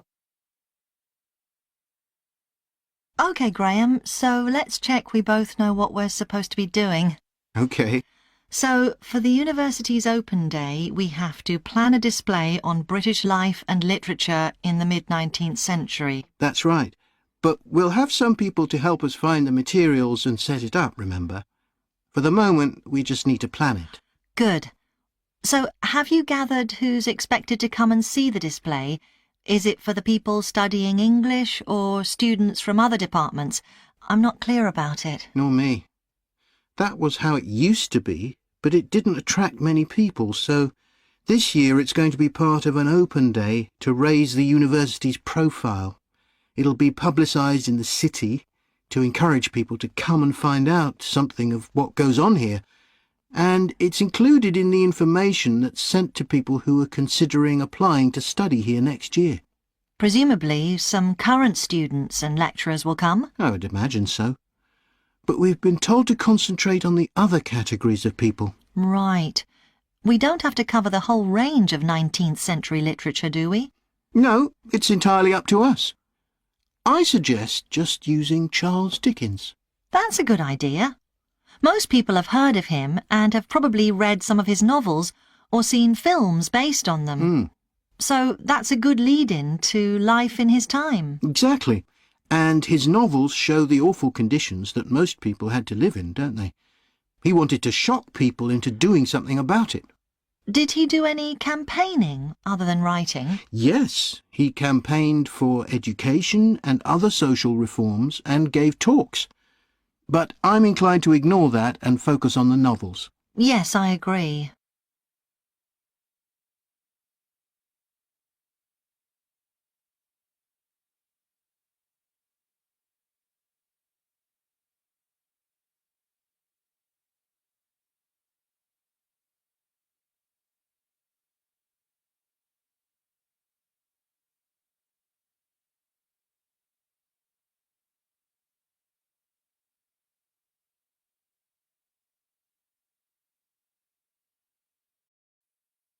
Now listen carefully and answer questions 21 to 24. OK, Jack. Before we plan our presentation about refrigeration, let's discuss what we've discovered so far. Fine, Annie, though I have to admit I haven't done much research yet. Nor me. But I found an interesting article about ice houses. I'd seen some 18th and 19th century ones here in the UK, so I knew they were often built in a shady area or underground, close to lakes that might freeze in the winter. Then blocks of ice could be cut and stored in the ice house. But I didn't realise that insulating the blocks with straw or sawdust meant they didn't melt for months. The ancient Romans had refrigeration too. I didn't know that. Yes. Pits were dug in the ground and snow was imported from the mountains, even though they were at quite a distance. The snow was stored in the pits. Ice formed at the bottom of it. Both the ice and the snow were then sold. The ice cost more than the snow, and my guess is that only the wealthy members of society could afford it. I wouldn't be surprised. I also came across an article about modern domestic fridges. Several different technologies are used, but they were too complex for me to understand. You have to wonder what happens when people get rid of old ones. You mean because the gases in them are harmful for the environment? Exactly. At least there are now plenty of organisations that will recycle most of the components safely. But of course, some people just dump old fridges in the countryside. It's hard to see how they can be stopped, unfortunately. In the UK, we get rid of 3 million a year altogether. That sounds a lot, especially because fridges hardly ever break down. That's right. In this country, we keep domestic fridges for 11 years on average, and a lot lasts for 20 or more. So if you divide the cost by the number of years you can use a fridge, they're not expensive, compared with some household appliances. True. I suppose manufacturers encourage people to spend more by making them different colours and designs. I'm sure when my parents bought their first fridge, they had hardly any choice. Yes, there's been quite a change.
You will hear two students called Jess and Tom discussing their art projects. First, you have some time to look at questions 21 to 24.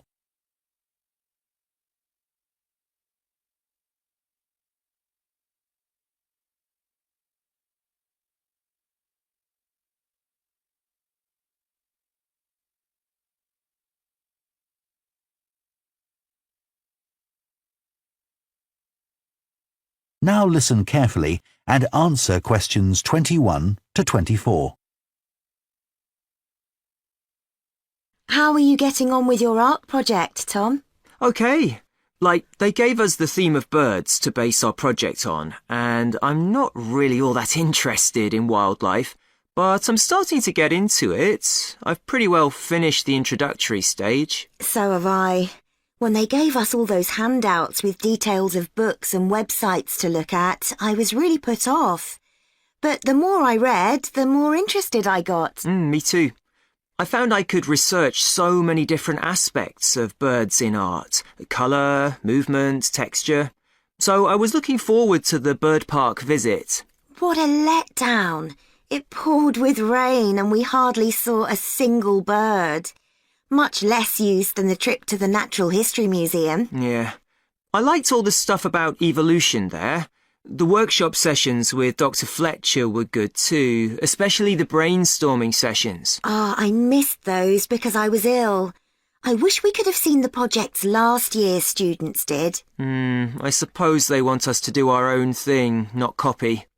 Have you drafted your proposal yet? Yes, but I haven't handed it in. I need to amend some parts. I've realised the notes from my research are almost all just descriptions. I haven't actually evaluated anything, so I'll have to fix that. Oh, I didn't know we had to do that. I'll have to look at that too. Did you do a timeline for the project? Yes, and a mind map. Yeah, so did I. I quite enjoyed that. But it was hard having to explain the basis for my decisions in my action plan. What? You know, give a rationale. I didn't realise we had to do that. OK, I can add it now. And I've done the video diary presentation and worked out what I want my outcome to be in the project. Someone told me it's best not to be too precise about your actual outcome at this stage, so you have more scope to explore your ideas later on. So I'm going to go back to my proposal to make it a bit more vague. Really? OK, I'll change that too then.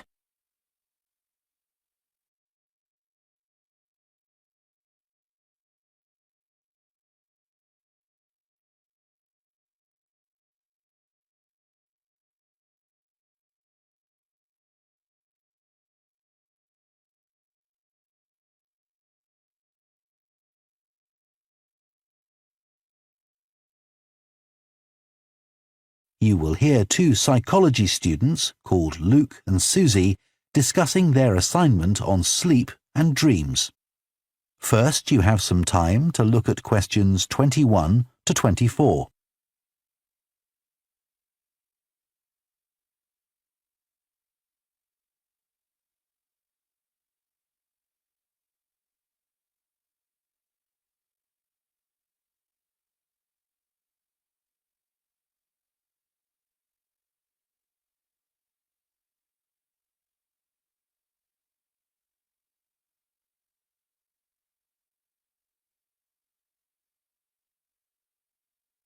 Now listen carefully and answer questions 21 to 24.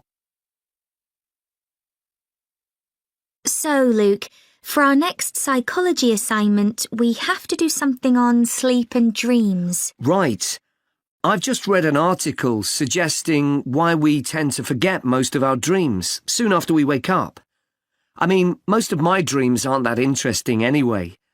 But what it said was that if we remembered everything, we might get mixed up about what actually happened and what we dreamed. So it's a sort of protection. I hadn't heard that idea before. I'd always assumed that it was just that we didn't have room in our memories for all that stuff. Me too. What do you think about the idea that our dreams may predict the future? It's a belief that you get all over the world. Yeah, lots of people have a story of it happening to them. But the explanation I've read is that for each dream that comes true, we have thousands that don't, but we don't notice those. We don't even remember them. We just remember the ones where something in the real world, like a view or an action, happens to trigger a dream memory. Right. So it's just a coincidence, really. Something else I read about is what they call segmented sleeping. That's a theory that hundreds of years ago, people used to get up in the middle of the night and have a chat or something to eat, then go back to bed. So I tried it myself. Why? Well, it's meant to make you more creative. I don't know why, but I gave it up after a week. It just didn't fit in with my lifestyle. But most preschool children have a short sleep in the day, don't they? There was an experiment some students did here last term to see at what age kids should stop having naps, but they didn't really find an answer. They spent a lot of time working out the most appropriate methodology, but the results didn't seem to show any obvious patterns. Right. Anyway, let's think about our assignment. Last time I had problems with the final stage, where we had to describe and justify how successful we thought we'd been. I struggled a bit with the action plan too. I was okay with the planning, but I got marked down for the self-assessment as well. And I had big problems with the statistical stuff. That's where I really lost marks. Right.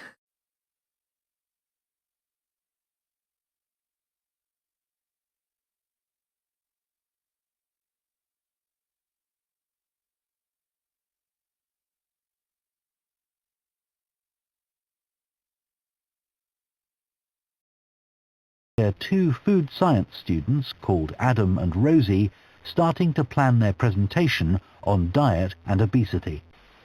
First, you have some time to look at questions 21 to 24.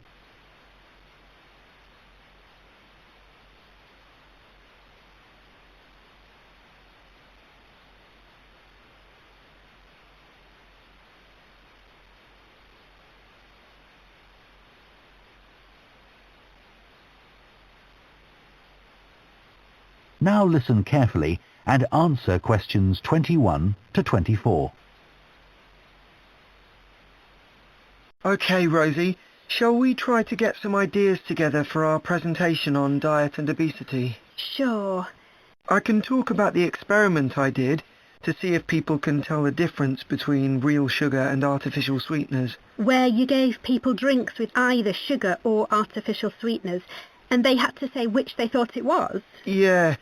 It took me ages to decide exactly how I'd organise it, especially how I could make sure that people didn't know which drink I was giving them. It was hard to keep track of it all, especially as I had so many people doing it. I had to make sure I kept a proper record of what each person had had. So, could most people tell the difference? Yeah, I hadn't thought that they would be able to, but most people could. Then there's that experiment I did, measuring the fat content of nuts, to see if the nutritional information given on the packet was accurate. The one where you ground up the nuts and mixed them with a chemical to absorb the fat? Yes. My results were a bit problematic. The fat content for that type of nut seemed much lower than it said on the package. But I reckon the package information was right. I think I should probably have ground up the nuts more than I did. It's possible that the scales for weighing the fat weren't accurate enough too. I'd really like to try the experiment again sometime. Before you hear the rest of the discussion, you have some time to look at questions 25 to 30.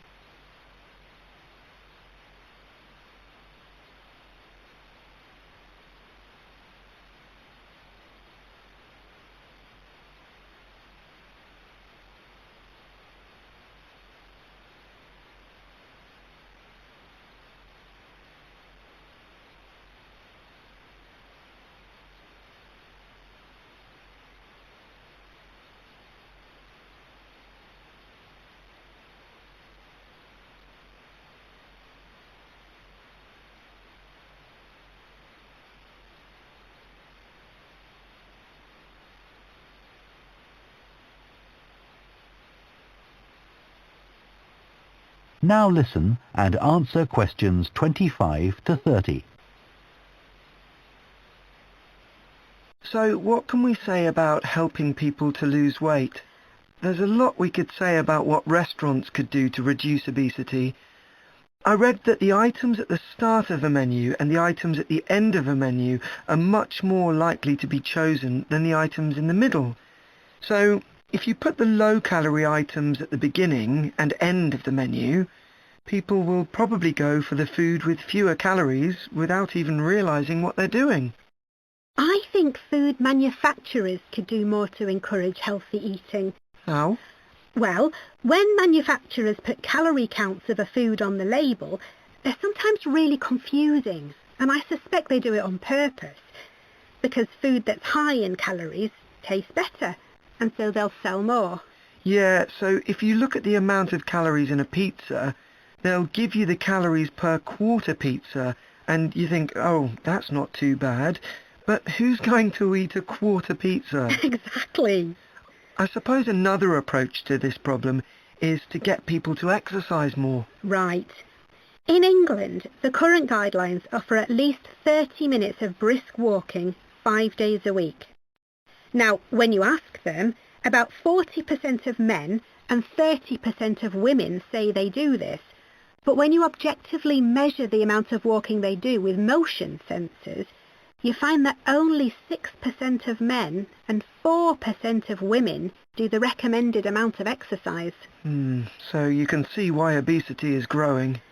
So how can people be encouraged to take more exercise? Well, for example, think of the location of stairs in a train station. If people reach the stairs before they reach the escalator when they're leaving the station, they're more likely to take the stairs. And if you increase the width of the stairs, you'll get more people using them at the same time. It's an unconscious process and influenced by minor modifications in their environment. Right. And it might not be a big change, but if it happens every day, it all adds up. Yes, but actually, I'm not sure if we should be talking about exercise in our presentation. Well, we've done quite a bit of reading about it. I know, but it's going to mean we have a very wide focus, and our tutor did say that we need to focus on causes and solutions in terms of nutrition. Oh, I suppose so. And we've got plenty of information about that. OK, well, that will be simpler. So, what shall we do now? We've still got half an hour before our next lecture. Let's think about what we're going to include and what will go where. Then we can decide what slides we need. OK, fine. That is the end of part 3. You now have half a minute to check your answers to part 3.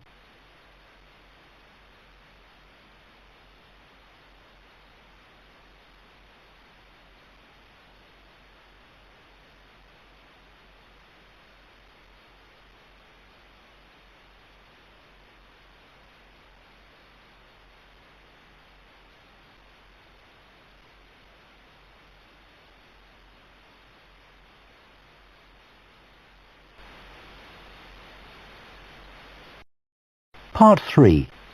You will hear 2 urban planning students discussing bike sharing schemes in different cities. First, you have some time to look at questions 21 to 24.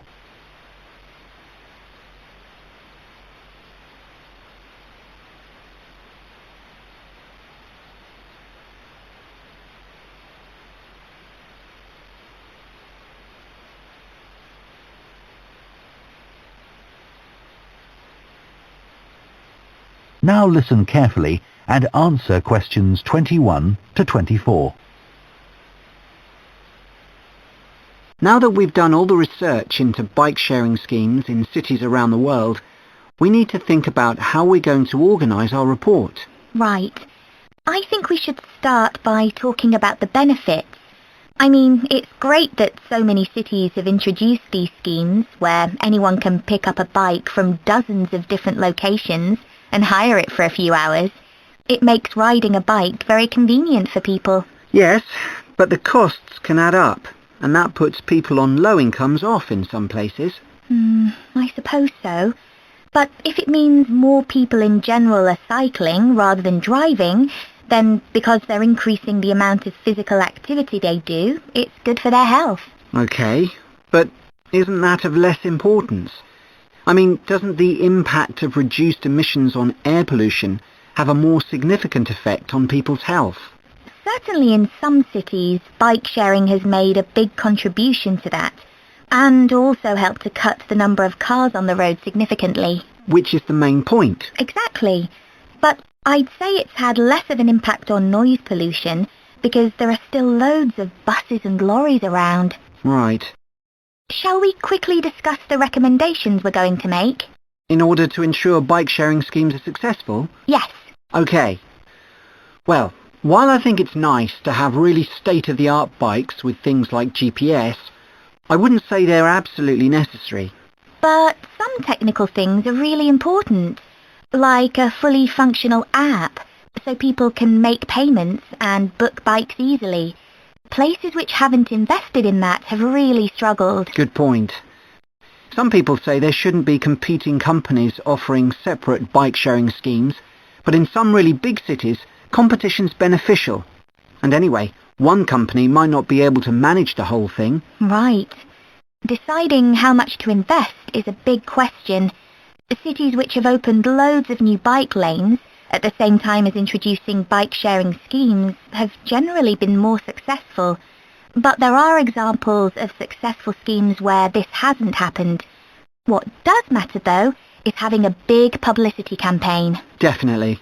If people don't know how to use the scheme, or don't understand its benefits, they won't use it. People need a lot of persuasion to stop using their cars.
Now listen carefully and answer questions 21 to 26. So, Tim, we have to do a short summary of our work experience on a farm. Right. My farm was great, but arranging the work experience was hard. One problem was it was miles away and I don't drive. And also, I'd really wanted a placement for a month, but I could only get one for 2 weeks. I was lucky. The farmer let me stay on the farm, so I didn't have to travel. But finding the right sort of farm to apply to wasn't easy. No, they don't seem to have websites, do they? I found mine through a friend of my mother's, but it wasn't easy. No. My farm was mostly livestock, especially sheep. I really enjoyed helping out with them. I was up most of one night helping a sheep deliver a lamb. On your own? No, the farmer was there, and he told me what to do.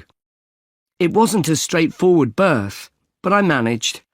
It was a great feeling to see the lamb stagger to its feet and start feeding almost straight away, and to know that it was okay. Then another time, a lamb had broken its leg, and they got the vet in to set it, and he talked me through what he was doing. That was really useful. Yes, my farm had sheep too. The farm was in a valley and they had a lowland breed called Suffolks, although the farmer said they'd had other breeds in the past. So were they bred for their meat? Mostly, yes. They're quite big and solid.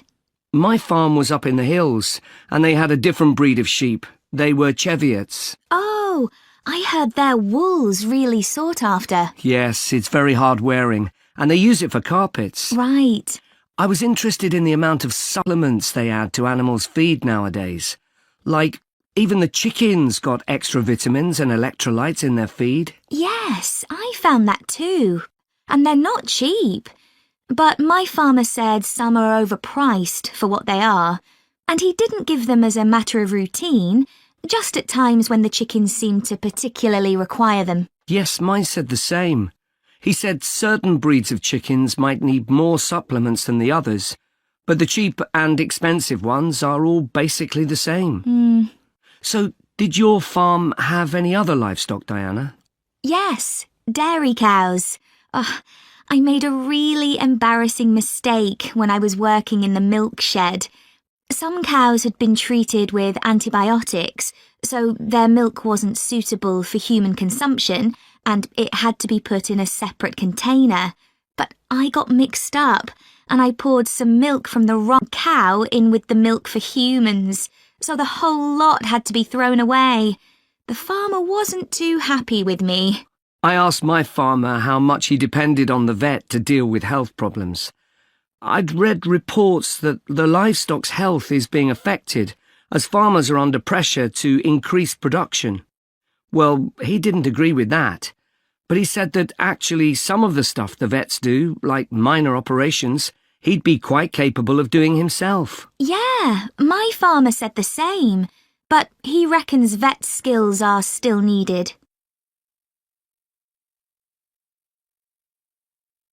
Now listen carefully and answer questions 21 to 24. Hello, Dr. Green. I'm here to talk to you about my work placement. Oh, yes, it's Holly, isn't it? Yes. So, which work placement have you chosen? I decided to go for the Orion Stadium placement. The event I'll be managing is one where I'm helping to set up a sports competition for primary school children. Yep, that's always a popular placement, even though it can be tougher than you think, working with children. I know, but it's the fresh air that attracts me. Organising something indoors doesn't have the same appeal, even though it might be fun. OK, so obviously safety is going to be one of your key concerns for this event? Yes, I've already thought about that. I'll need to make sure none of the equipment's damaged. Ah, well, you'll be working with schools, so the equipment will be their responsibility. However, the grounds and what goes on there will be yours. Oh, I see. That'll include keeping everyone within the boundary once they're in their kit and on the field? Exactly. You'll need to inspect areas like changing rooms as well, for anything someone can trip over, but your main priority will be not to lose anyone. Right. I'll need staff to help with that. And don't forget about the spectators. I was thinking that many of them will be parents who could help run the event. I wouldn't rely on that. They'll be more interested in filming their children than volunteering. I'll need to make sure they don't interfere with events doing that. And that's not always easy, especially when a proud parent's trying to get a snap of their child and you want them to move elsewhere. OK. What about the scheduling? With sporting events, there are all sorts of things that can alter the timetable, like rain, for instance, though so far we've always been lucky with that. Yeah, and I was thinking about what to do if someone got hurt as well.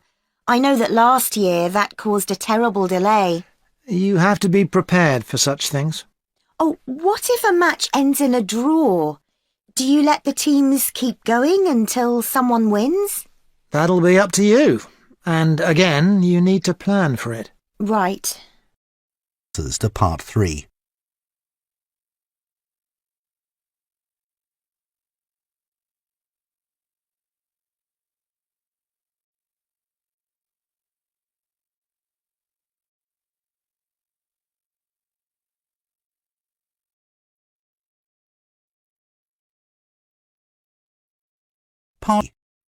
You will hear 2 students called Jean and Thomas discussing their sports science course.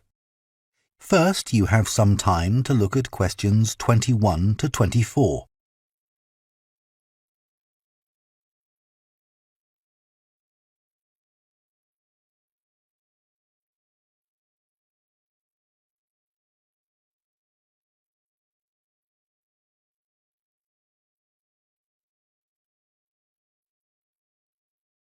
Now listen carefully and answer questions 21 to 24. Hi, Thomas. How are you enjoying the course so far? Yeah, I think it's good. Remind me, why did you decide to study sports science? Didn't you want to be a professional athlete when you were at school? Yeah, that was my goal, and all my classmates assumed I would achieve it. They thought I was brilliant. That must have been a nice feeling. I thought I could win anything. There was no one who could run faster than me. Exactly. So what happened? Did your mum and dad want you to be more academic? Not at all. Perhaps they should have pushed me harder, though. What do you mean? I think I should have practiced more. What makes you say that? Well, I went out to Kenya for a couple of weeks to train. Really? I didn't know that. I was chosen to go there out of loads of kids and run with some of the top teenage athletes in the world. And I was so calm about it. I just kept thinking how fortunate I was, what a great chance this was. Everyone back home was so proud of me.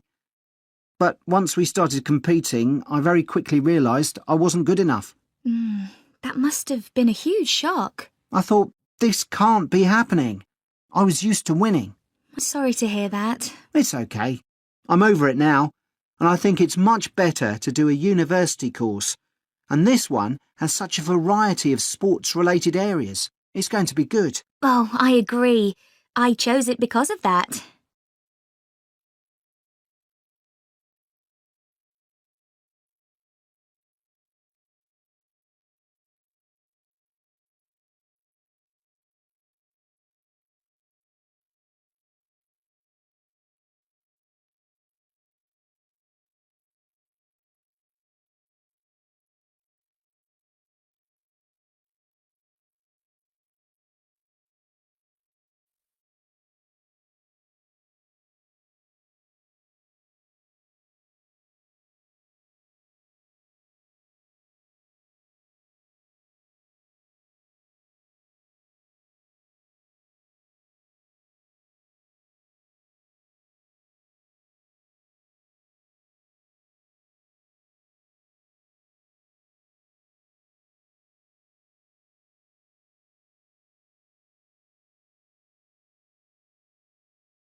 Part 3.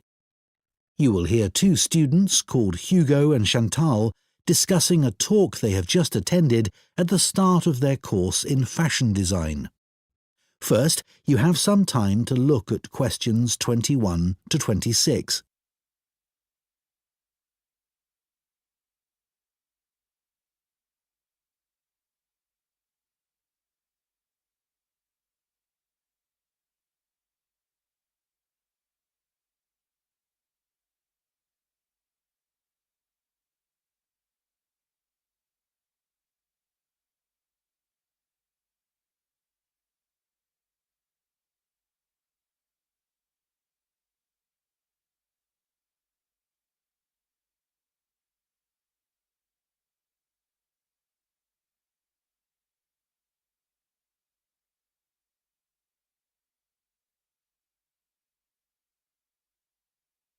Now listen carefully and answer questions 21 to 26. Hi, Chantal. What did you think of the talk then? Hi, Hugo. I thought it was good once I'd moved seats. Oh, were the people beside you chatting or something? It wasn't that. I went early so that I'd get a seat and not have to stand. But then this guy sat right in front of me and he was so tall. It's hard to see through people's heads, isn't it? Impossible.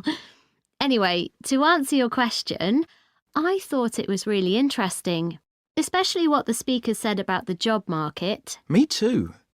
I mean, we know we're going into a really competitive field, so it's obvious that we may struggle to get work. That's right. And we know we can't all have that dream job. Yeah, but it looks like there's a whole range of areas of work that we hadn't even thought of, like fashion journalism, for instance. Yeah, I wasn't expecting so many career options. Overall, she had quite a strong message, didn't she? She did. She kept saying things like, I know you all think this, but... And then she'd tell us how it really is. Perhaps she thinks students are a bit narrow-minded about the industry. It was a bit harsh, though. We know it's a tough industry. Yeah. And we're only first years after all. We've got a lot to learn. Exactly. Do you think our secondary school education should have been more career-focused? Well, we had numerous talks on careers, which was good, but none of them were very inspiring. They could have asked more people like today's speaker to talk to us. I agree. We were told about lots of different careers, just when we needed to be, but not by the experts who really know stuff. So, did today's talk influence your thoughts on what career you'd like to take up in the future? Well, I promised myself that I'd go through this course and keep an open mind till the end. But I think it's better to pick an area of the industry now and then aim to get better and better at it. Well, I think we'll just have to differ on that issue. One thing's for certain, though. From what she said, we'll be unpaid assistants in the industry for quite a long time. I'm prepared for that. Aren't you? Actually, I'm not going to accept that view. Really? But she knows it's the case, and everyone else says the same. That doesn't mean it has to be true for me. Okay. Well, I hope you're right.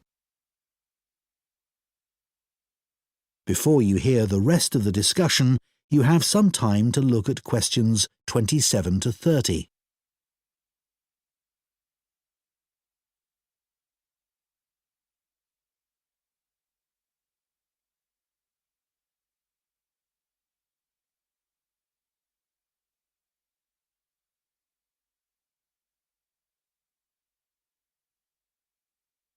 Now listen and answer questions 27 to 30. I thought the speaker's account of her first job was fascinating. Yeah. She admitted she was lucky to get work being a personal dresser for a musician. She didn't even apply for the job, and there she was getting paid to choose all his clothes. It must have felt amazing. Though she said all she was looking for back then was experience, not financial reward. And then he was so mean, telling her she was more interested in her own appearance than his. But she did realise he was right about that, which really made me think. I'm always considering my own clothes, but now I can see you should be focusing on your client. She obviously regretted losing the job. Well, as she said, she should have hidden her negative feelings about him, but she didn't. It was really brave the way she picked herself up and took that job in retail. Fancy working in a shop after that? Yeah, well, she recommended we all do it at some point. I guess, as a designer, you'd get to find out some useful information, like how big or small the average shopper is. I think that's an issue for manufacturers, not designers. However, it would be useful to know if there's a gap in the market, you know? An item that no one's stocking, but that consumers are looking for. Yeah, people don't give up searching. They also take things back to the store if they aren't right. Yeah. Imagine you worked in an expensive shop and you found out the garments sold there were being returned because they fell apart in the wash. Yeah, it would be good to know that kind of thing. Yeah. That is the end of part 3. You now have 30 seconds to check your answers to part 3. Part 3. You will hear 2 geography students, Adam and Michelle, talking about a volcanic eruption which took place in Iceland in 1783. First, you have some time to look at questions 21 to 26.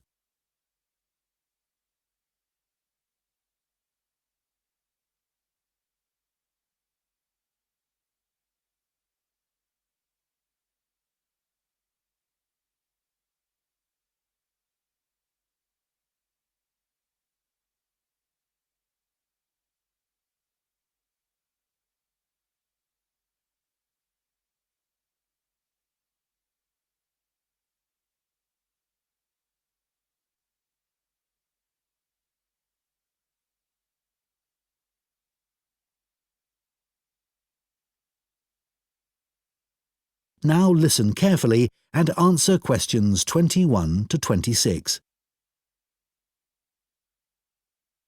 So, Michelle, shall we make a start on our presentation? We haven't got that much time left. No, Adam. But at least we've done all the background reading. I found it really interesting. I'd never even heard of the Larky eruption before this. Me neither. I suppose 1783 is a long time ago. But it was a huge eruption, and it had such devastating consequences. I know. It was great there were so many primary sources to look at. It really gives you a sense of how catastrophic the volcano was. People were really trying to make sense of the science for the first time. That's right. But what I found more significant was how it impacted directly and indirectly on political events, as well as having massive social and economic consequences. I know. That should be the main focus of our presentation. The observations made by people at the time were interesting, weren't they? I mean, they all gave a pretty consistent account of what happened, even if they didn't always use the same terminology. Yeah. I was surprised there were so many weather stations established by that time. So, you can see how the weather changed often by the hour. Right. Writers at the time talked about the Larky Haze to describe the volcanic fog that spread across Europe. They all realised that this wasn't the sort of fog they were used to. And, of course, this was in pre-industrial times, so they hadn't experienced sulphur-smelling fog before. No, that's true. Reports from the period blamed the haze for an increase in headaches, respiratory issues and asthma attacks. And they all describe how it covered the sun and made it look a strange red colour. Must have been very weird. It's interesting that Benjamin Franklin wrote about the haze. Did you read that? He was the American ambassador in Paris at the time. Yeah. At first, no one realised that the haze was caused by the volcanic eruption in Iceland. It was Benjamin Franklin who realised that before anyone else. He's often credited with that, apparently. But a French naturalist beat him to it. I can't remember his name. I'd have to look it up. Then other naturalists had the same idea, all independently of each other. Oh, right.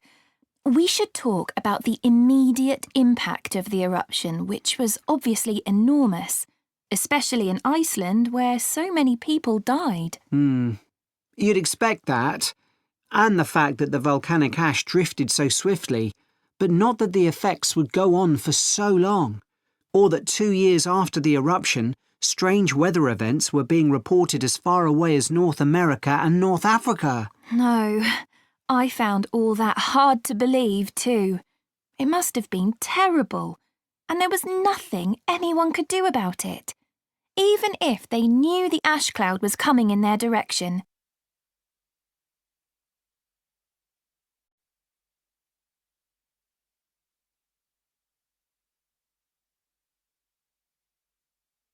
Part 3. You will hear 2 business students discussing automation and the future of work. First, you have some time to look at questions 21 to 24.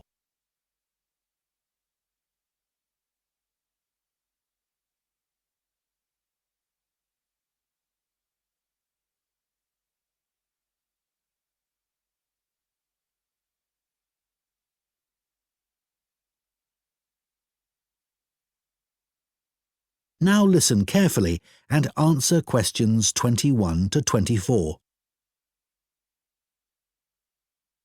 That seminar yesterday on automation and the future of work was really good, wasn't it? Looking at the first industrial revolution in Britain in the 19th century and seeing how people reacted to massive change was a real eye-opener. Yes.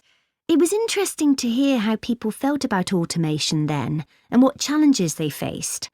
I didn't know that first started with workers in the textile industry. With those protesting workers called the Luddites, destroying their knitting machines because they were so worried about losing their jobs. Yes, and ultimately they didn't achieve anything. And anyway, industrialisation created more jobs than it destroyed. Yes, that's true. But it probably didn't seem a positive thing at the time. I can see why the Luddites felt so threatened. I know. I'm sure I would have felt the same. The discussion about the future of work was really optimistic for a change. I like the idea that work won't involve doing boring, repetitive tasks, as robots will do all that. Normally, you only hear negative stuff about the future. Bit too optimistic, don't you think? For example, I can't see how people are about to have more leisure time when all the evidence shows people are spending longer than ever at work. No, that's true. And what about lower unemployment?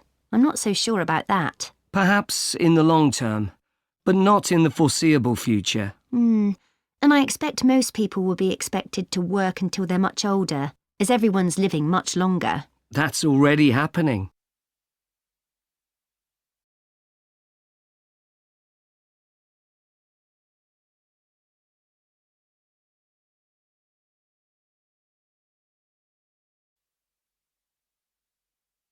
Part 3. Now listen and answer questions 28 to 30. I think one reason why the origami activity worked so well in this class was that the teacher was well prepared. Right. I think it would have taken me ages to prepare examples showing each of the steps involved in making the bird, but that was a really good idea. The children could see what they were aiming for, and much better for them to be able to hold something rather than just looking at pictures. Those physical examples supported her verbal explanations really well. It's strange that origami isn't used more widely. Why do you think that is? Well, teachers may just feel it's not that appealing to children who are used to doing everything on computers, especially boys, even if they're aware of the benefits. Oh, I don't know. It's no different to any other craft activity. I bet it's because so many teachers are clumsy like me. That's true. Too much effort required if you're not good with your hands. Well, anyway, I think we should try it out in our maths teaching practice with Year 3. I can see using origami is a really engaging way of reinforcing children's knowledge of geometric shapes, like they were doing in the video. But I think it would also work really well for presenting fractions, which is coming up soon. Good idea. That's something most of the kids in that class might struggle with. Origami would also be good practice for using symmetry, but I think they did that last term. OK, well, let's try and get some ideas together and plan the lesson next week. OK, if you could also...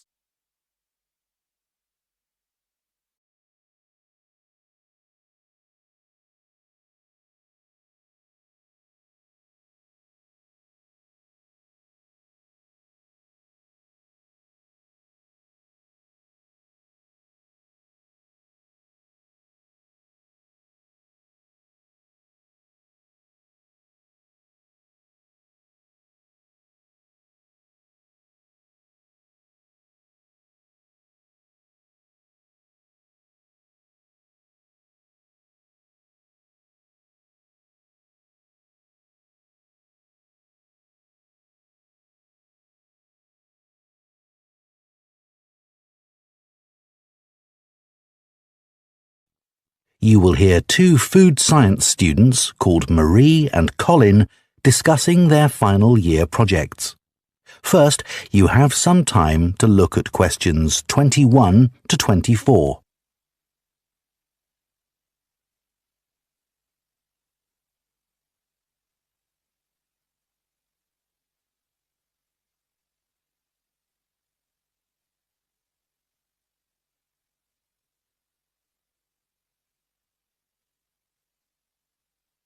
Now listen carefully and answer questions 21 to 24. I haven't seen you for a bit, Marie. No, I've been busy with my project. You're making a vegan alternative to eggs, aren't you? Something that doesn't use animal products. Yes, I'm using chickpeas. I had two main aims when I first started looking for an alternative to eggs. But actually, I've found chickpeas have got more advantages. Right. But how about your project on reusing waste food? You were looking at bread, weren't you? Yes. It's been hard work, but I've enjoyed it. The basic process was quite straightforward, breaking the stale bread down to a paste, then reforming it. But you were using 3D printing, weren't you, to make the paste into biscuits? Yeah, I'd used that before, but in this project I had time to play around with different patterns for the biscuits and finding how I could add fruit and vegetables to make them a more appetising colour, and I was really pleased with what I managed to produce. It must have been a great feeling to make something appetizing out of bits of old bread that would have been thrown away otherwise. It was. And I'm hoping that some of the restaurants in town will be interested in the biscuits. I'm going to send them some samples. I came across something on the internet yesterday that might interest you. It was a company that's developed touch-sensitive sensors for food labels. It's a special sort of label on the food package. When the label's smooth, the food is fresh. And then when you can feel bumps on the label, that means the food's gone bad. It started off as a project to help visually impaired people know whether food was fit to eat or not. Interesting. So, just solid food? No, things like milk and juice as well. But actually, I thought it might be really good for drug storage in hospitals and pharmacies. Right. And coming back to food, maybe it'd be possible to use it for other things besides freshness, like how many kilograms a joint of meat is, for example. Yes, there's all sorts of possibilities.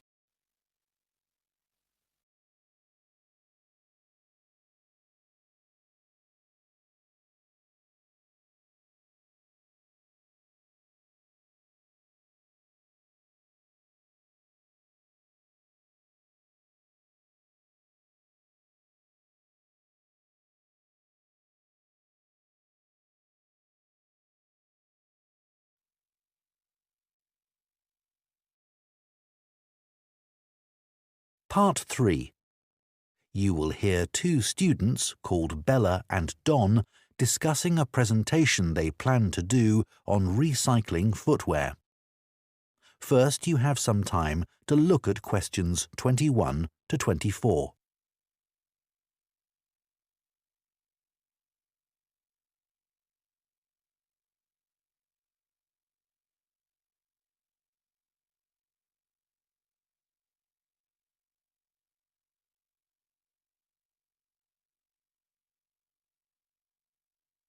Now listen carefully and answer questions 21 to 24. Hi, Don. Did you get the copy of the article on recycling footwear that I emailed you? Yeah, it's here. I've had a look at it. So, do you think it's a good topic for our presentation? Well, before I started reading it, I thought recycling footwear. Well, although it's quite interesting, perhaps there isn't enough to say about it, because we put shoes in recycling bins. They go to charity shops, and that's about it. But there's much more to it than that. I realise that now, and I'm keen to research the topic more. That's great. One of the things I didn't realise until I read the article was just how many pairs of trainers get recycled. Well, a lot of young people wear them all the time now. They've become more popular than ordinary shoes. I know. I guess they are very hard-wearing.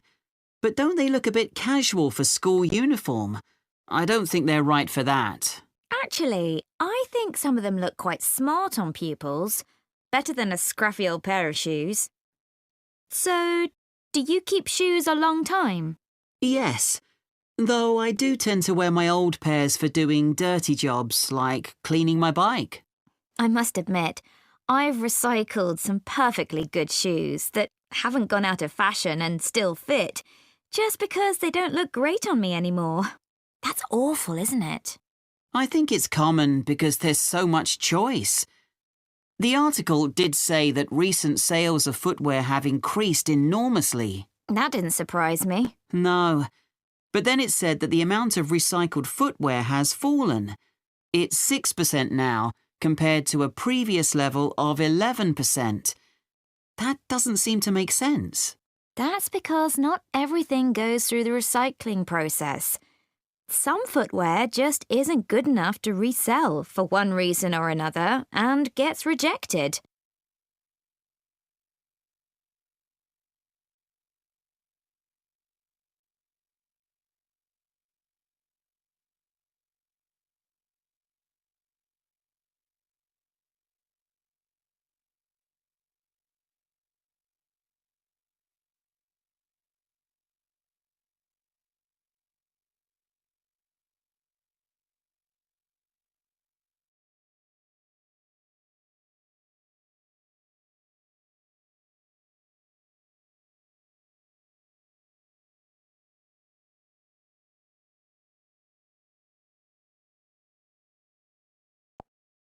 Part 3. You will hear a trainee science teacher called Claire talking about her practical teaching work to another trainee called Jake. First, you have some time to look at questions 21 to 25.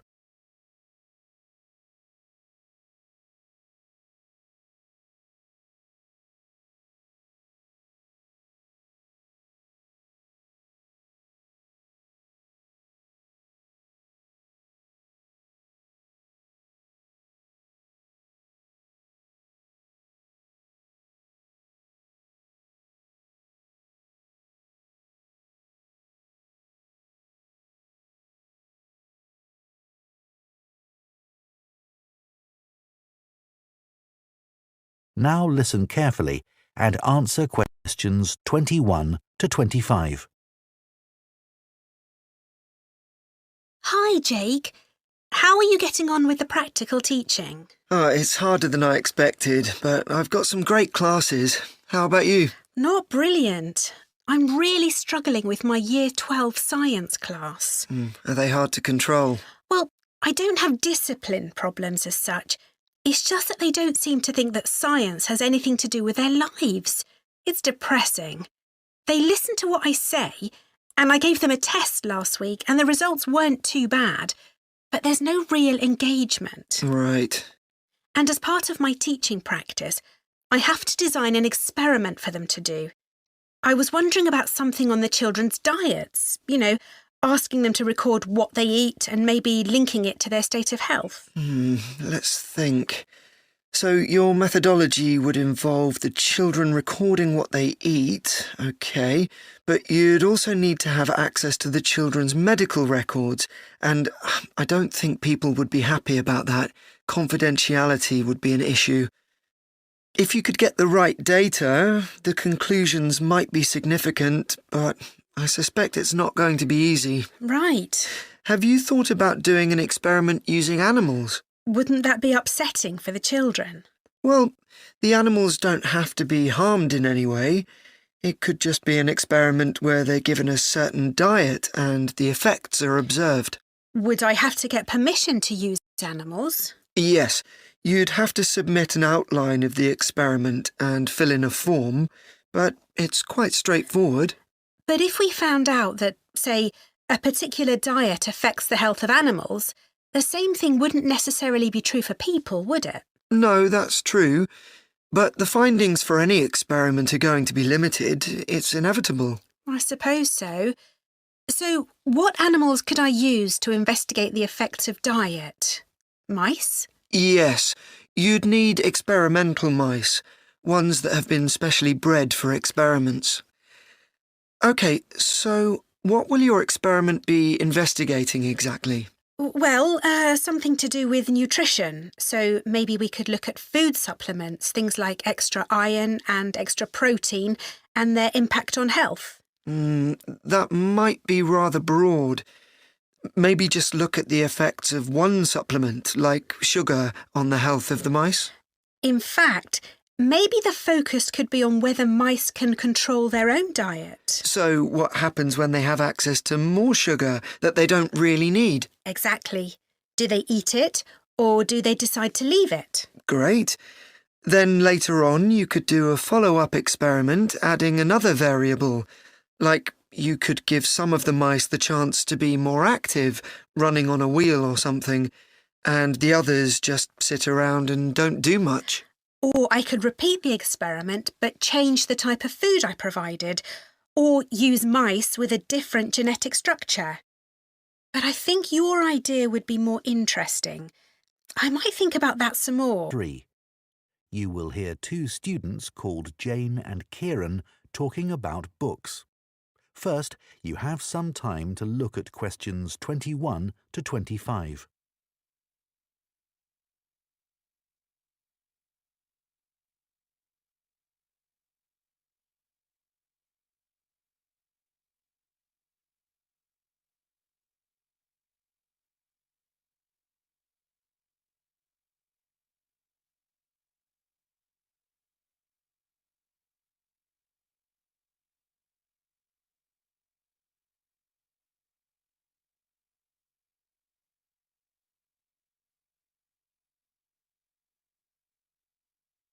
Now listen carefully and answer questions 21 to 25. So, Jane, you'll be off to Denmark soon to do your work placement. Yes, I'm really looking forward to it. And I've just started packing up all my books to put in storage. Well, I hope they don't get spoilt. It's okay. My grandfather works in a bookshop, and he told me how to pack them. Oh, that's helpful. He says you have to support the spine, otherwise the paper can come away from the cover. Yeah, that's obvious. He also told me to pack them flat in the box, not on their side. Again, because they can bend, and if you leave them like that for, say, a year, it's quite hard to get them back to their normal shape. Well, it's pretty clear that ruins them. But a lot of people just can't be bothered to protect their books. He always says it's such a shame that publishers don't use better quality paper. It's the acid in the paper that causes the problem, isn't it? Yeah, that's why old books go yellow. You know, some of the books my grandfather's given me are like that already. Oh. I should dump them really if they're going to deteriorate further, but I'd feel bad. They'll always remind me of him. He's quite a collector, you know. Well, if they're important to you. Yeah, I'd regret just throwing them away. You know, maybe it's because I was taught to treasure books, but I hate seeing students force open the pages of paperbacks. They press so hard they end up breaking the spine. I know. But unfortunately, paperbacks aren't designed to last a long time, and people know that. Hardbacks aren't quite as weak. Yeah, they're different, I suppose. But I still don't think people value hardbacks like they used to. Well, they aren't decorative, are they, like other objects? Plus, nowadays, people don't keep them out on shelves as much as they used to. That's such a pity. When I visit someone, if they have, say, a colourful book on a table, it's the first thing I'm drawn to. I agree. And book covers can be a work of art in themselves. Some are really eye-catching. I've always been taught to handle books carefully. If you watch someone take a book off a shelf, well, they usually do it wrong. Ah, my grandfather says you should put your hand right over the top of the book. Or, if you can't do that, pull the other books on the shelf aside so that you can hold the whole cover.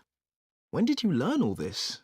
He watched me pull a heavy book off the shelf when I was small, and it fell on the floor and broke apart. Oh dear. Oh, I can still remember it. You know what I really like? What? The smell of new books. Me too. My parents used to laugh at me when I was a kid because I loved putting books up to my nose, almost as much as reading them. New books aren't cheap though, are they? I guess we're lucky we can buy them. My grandfather stocks second-hand books as well as new ones, and they don't smell quite as good.